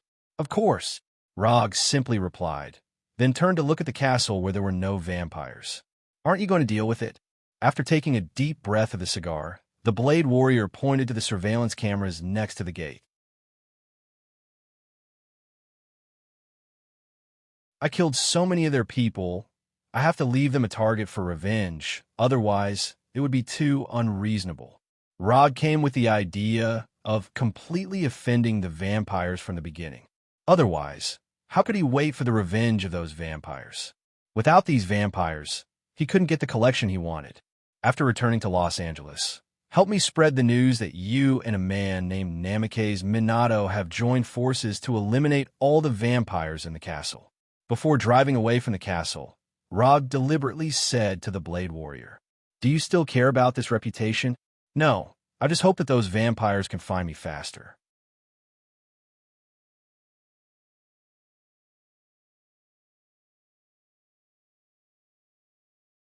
Chapter 487. Although he was driving back to Los Angeles, Rog didn't drive all the way back like he did when he came. Instead, he used quantum teleportation and teleported himself and the car directly back to Los Angeles. After sending Blade back to his secret base in the slums, he drove the rented SUV back to the Beverly Hills Hotel. Before returning to the car, he didn't forget to deal with the weapons in the trunk. In the next few days, he enjoyed the decadent life of a rich man in the Beverly Hills Hotel and patiently waited for the revenge of the vampires. The most important stronghold in the Los Angeles area was uprooted. Unless the vampires didn't know the news, they would definitely carry out bloody revenge. Vampires were a very prideful race. They had a longer lifespan than humans, and they also had a higher self-esteem than humans. However, what Rog didn't expect was that after enjoying the decadent life of a rich man in the Beverly Hills Hotel for a few days, the first thing he waited for was not the revenge of the vampires, but the vampires' archenemy, the werewolves. Beverly Hills Hotel, Polo Lounge. "Mr. Minato, hello, my name is Henry." Just as Rog was tasting the specialty cocktails in this famous Polo Lounge, A rugged man who didn't fit in with the Polo Lounge came to him and introduced himself in a neither servile nor overbearing manner. "We don't know each other, right?" Rog looked up at Henry, who was wearing a brown sheepskin jacket and light blue jeans, and asked in confusion. He didn't sense a vampire's aura on Henry, who was well-built. "Today is the first time we meet. Can I sit here?" Unlike his rugged appearance, Henry, who took the macho route, showed politeness that didn't match his image. "Sit down." When Henry sat down, Rog used chakra to sense his life force. "This is a werewolf?" On Henry, he perceived a life signal that was completely different from that of humans. "I took the liberty to come here today. I hope Mr. Minato doesn't mind." The rugged Henry continued, then turned his head and glanced around. "I don't mind. Tell me, what you want from me?" Although he had never seen a werewolf before, he was certain that Henry was a werewolf. "I heard a few days ago that Minato-san went to a vampire's lair with a vampire hunter called Blade Warrior. So if Minato-san doesn't mind, I hope to get some small help from you." After saying that, Harry raised his right hand slightly, and his right hand, which was no different from a normal person's, changed rapidly. Gray hair quickly grew out of his palms, and his white fingernails began to grow thicker and longer, finally turning into claws. Henry maintained the werewolf's right claw for a few seconds and then quickly changed back to his human right hand. To be able to control parts of his body to transform, this werewolf was quite interesting. Although Rog had never dealt with werewolves before, it didn't mean that he knew nothing about them. Werewolves and vampires were both dark creatures. There is a lot of information about werewolves in Kamartaj's library. However, Kamartaj didn't attack these werewolves and vampires. She just registered them in detail like a zookeeper. Kamartaj wasn't particularly concerned about the native creatures of the earth. As long as these native creatures didn't contact some evil existences from other dimensions or try to set off a magical apocalypse on the earth, Kamartaj generally wouldn't do anything. Otherwise, these vampires and werewolves wouldn't have lived to this day. Sorcerer Supreme Ancient One wasn't someone that these vampires and werewolves could compete with. If you want help, why don't you go to the vampire hunters? As far as I know, vampire hunters don't reject working with werewolves. You have the same enemy, and you have cooperated with each other before. It wasn't impossible for vampire hunters to cooperate with werewolves. Vampire hunters were just a small branch of the demon hunters. Because they only targeted vampires, they were called vampire hunters. Although werewolves were also dark creatures, they belonged to the category of monsters. But werewolves were not in the scope of vampire hunters' work. Although this was not in line with the professional ethics of demon hunters were originally a neglected profession, and there was no such thing as a demon hunter guild. Therefore, the demon hunters also turned a blind eye to the cooperation between vampire hunters and werewolves. As long as they didn't cooperate under the eyes of the demon hunters didn't bother to pay attention to them. They're not strong enough. They don't even have the strength to deal with the vampire earl, so they can't help us. Obviously, this Henry did some homework before coming over. Tell me about your plan, but I can't guarantee that I will agree. Rog took a sip of the Polo Lounge's specialty cocktail and said slowly, "Those vampires planned to rescue their ancestors from the sealed land. Our plan is very simple. That is, to completely destroy their plan. Mr. Minato, you should also know that although we werewolves have gotten rid of the vampire slavery, the strength of our race is always weaker than theirs. So if you don't mind, I hope you can join us in our plan." Henry gave a simple explanation. It was not a secret that the vampires were trying to let Kane and the First City return to the world. Even Rog, an outsider, could find out about it. Of course, the werewolves could also find out about it. It was normal for Henry to want to stop the vampires' plan. But the problem was, he didn't feel the need to help the werewolves. Before Rog could refuse, Henry continued, "Mr. Minato, you can rest assured that this plan will not let you do it for free. As far as I know, Mr. Minato, you've been interested in the vampire's 13 sacred weapons recently. I happen to have a few in my hands. I wonder if you're interested in taking a look. After saying that, Henry took out 4 photos from his pocket and handed them to Rog. Rog took the photos from Henry and glanced at them casually. Bow and harp, butcher's knife, ghost lantern, poison bottle. I wonder if these 4 sacred weapons can meet your needs. While Rog was browsing through the photos, Henry said the names of the 4 sacred weapons in the photos. It seems that the vampires and others have underestimated you. No wonder the vampires haven't been able to find these lost sacred weapons. Although Rog didn't know how Henry found these sacred weapons, he was quite satisfied with the reward that Henry gave.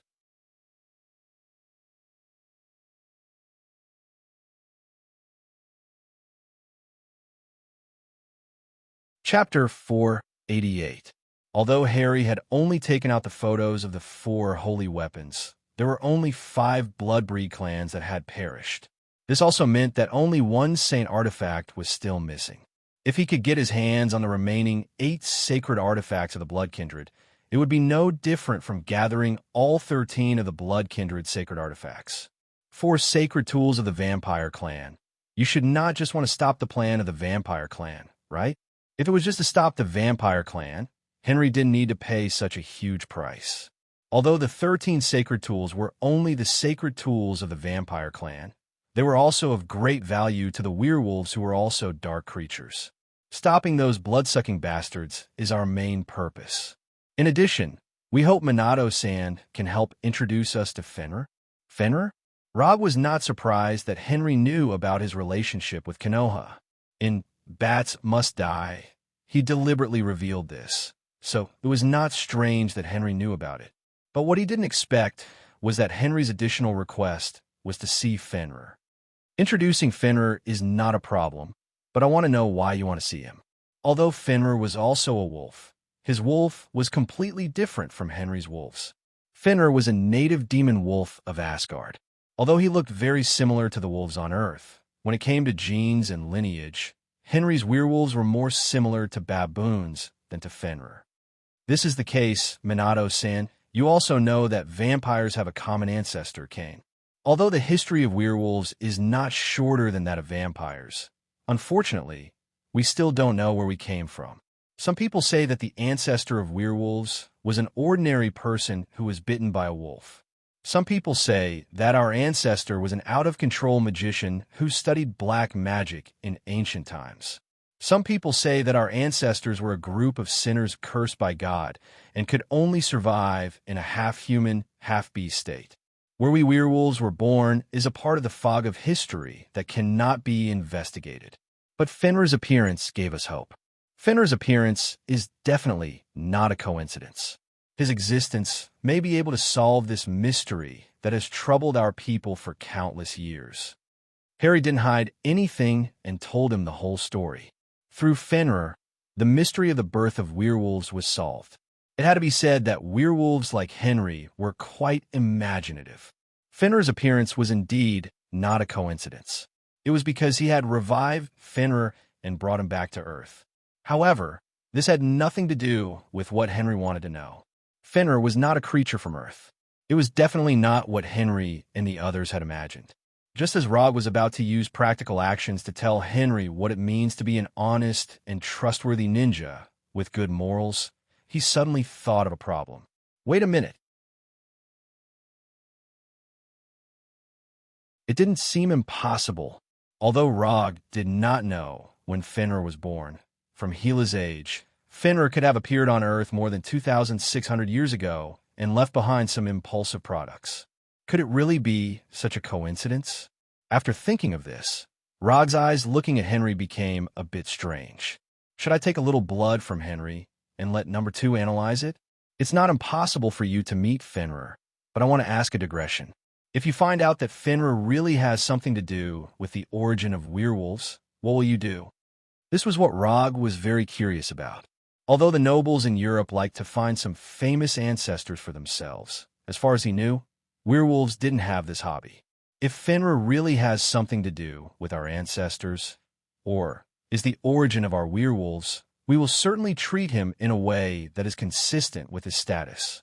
Henry didn't say how he would treat Fenrir, but gave a seemingly flawless answer. I will tell Fenrir about this, but I can't guarantee that he will come to see you. After all, he has just entered Konoha. Rog gave an answer that was very consistent with his current identity. He was now Rog, not the director of Konoha's intelligence agency. He couldn't promise. Although he said that, that was not what he was thinking at the moment. Fenrir, whether or not your future dog food can be doubled depends on whether or not you made some mistakes that young wolves should make when you were young. No problem. This is my contact information. If there is any progress, you can contact me at any time. After that, Henry took out a business card with only a phone number and handed a document to Rog. This is some information about the butcher's knife and other sacred weapons. Minato-san, you can browse it if you have time. After handing the business card and the document to Rog, Henry left the polo lounge that didn't match his temperament at all. When Henry's figure completely disappeared in the lounge, Rog put away the smile on his face and became very serious. Henry's performance just now was indeed very polite, but Rog could see that Henry didn't say a word about what he really wanted. Stopping the Blood Clan or seeing Fenrir was not Henry's ultimate goal. Even if Fenrir was really the source of the werewolf, Henry would never treat Fenrir as an ancestor. Although the time of contact was not long, he could be 100% sure that Henry was a very ambitious werewolf. Henry wanted to use his power to stop the Blood Clan's plan, which was very reasonable. It was not particularly strange that he wanted to see Fenrir. Including the statement he gave, it was also very reasonable. But the problem was that these two things should not happen at the same time. The news that Fenrir was in Konoha was known all over the world. The werewolves wanted to confirm whether Fenrir had anything to do with their ancestor. There was plenty of time, and there was no need to stop the Blood Clan at this critical time. But Henry just had to deal with these two things together, which was very problematic. Stopping the Blood Clan was not something that one or two werewolves could do, so Henry would definitely summon a large number of werewolves, and it was not impossible to call all the werewolves in the United States. The gathered werewolves could be soldiers to stop the Blood Clan, and they could also become spectators to witness the birth of a great leader. If Rog guessed correctly, Henry's plan should be like this. In the name of stopping the Blood Clan, all the werewolves in the United States were gathered together. Then, before setting out to stop the Blood Clan, he would first say his guess about Fenrir in public. Of course, his statement could not be agreed by all the werewolves, but as long as a small number of werewolves agreed, it was enough. If there was not even a small number of werewolves, it didn't matter. He could let a few men who did not belong to his side on the surface to do it. Although he did not know what method Henry would use to confirm the relationship between Fenrir and the werewolves, this was not the point. If Fenrir was really the source of the werewolves, then Henry would be the greatest contributor to finding the ancestor of the werewolves. If not, he could immediately change his tone. No matter what he used next, the werewolves were different from the cowards like the vampires. They did not need the protection of the ancestor to be as powerful. Or he could use the reason that the ancestor of the Blood Clan was about to return, but there was still no news of the ancestor of the werewolves. He could encourage the werewolves, who were already in a disadvantageous position, to fight to the death. This would allow him to gain unprecedented prestige among the werewolves. At that time, as long as he slightly pretended to take the lead, there would be a large group of werewolves with blood in their heads rushing to the Blood Clan regardless of their own safety. As for whether he could successfully stop the Blood Clan, this was not important. Whether he succeeded or failed, Henry would become the leader of the werewolves on the surface. If he succeeded, he could take the opportunity to integrate the entire werewolves. If he failed, he could also use this as an excuse to encourage the werewolves to form the same structure as the Blood Clan.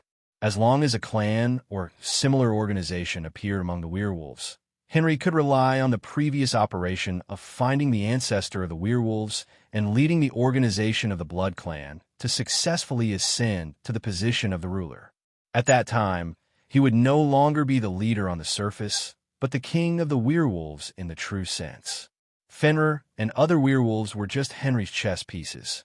Even Rog was just a small chess piece in his calculations.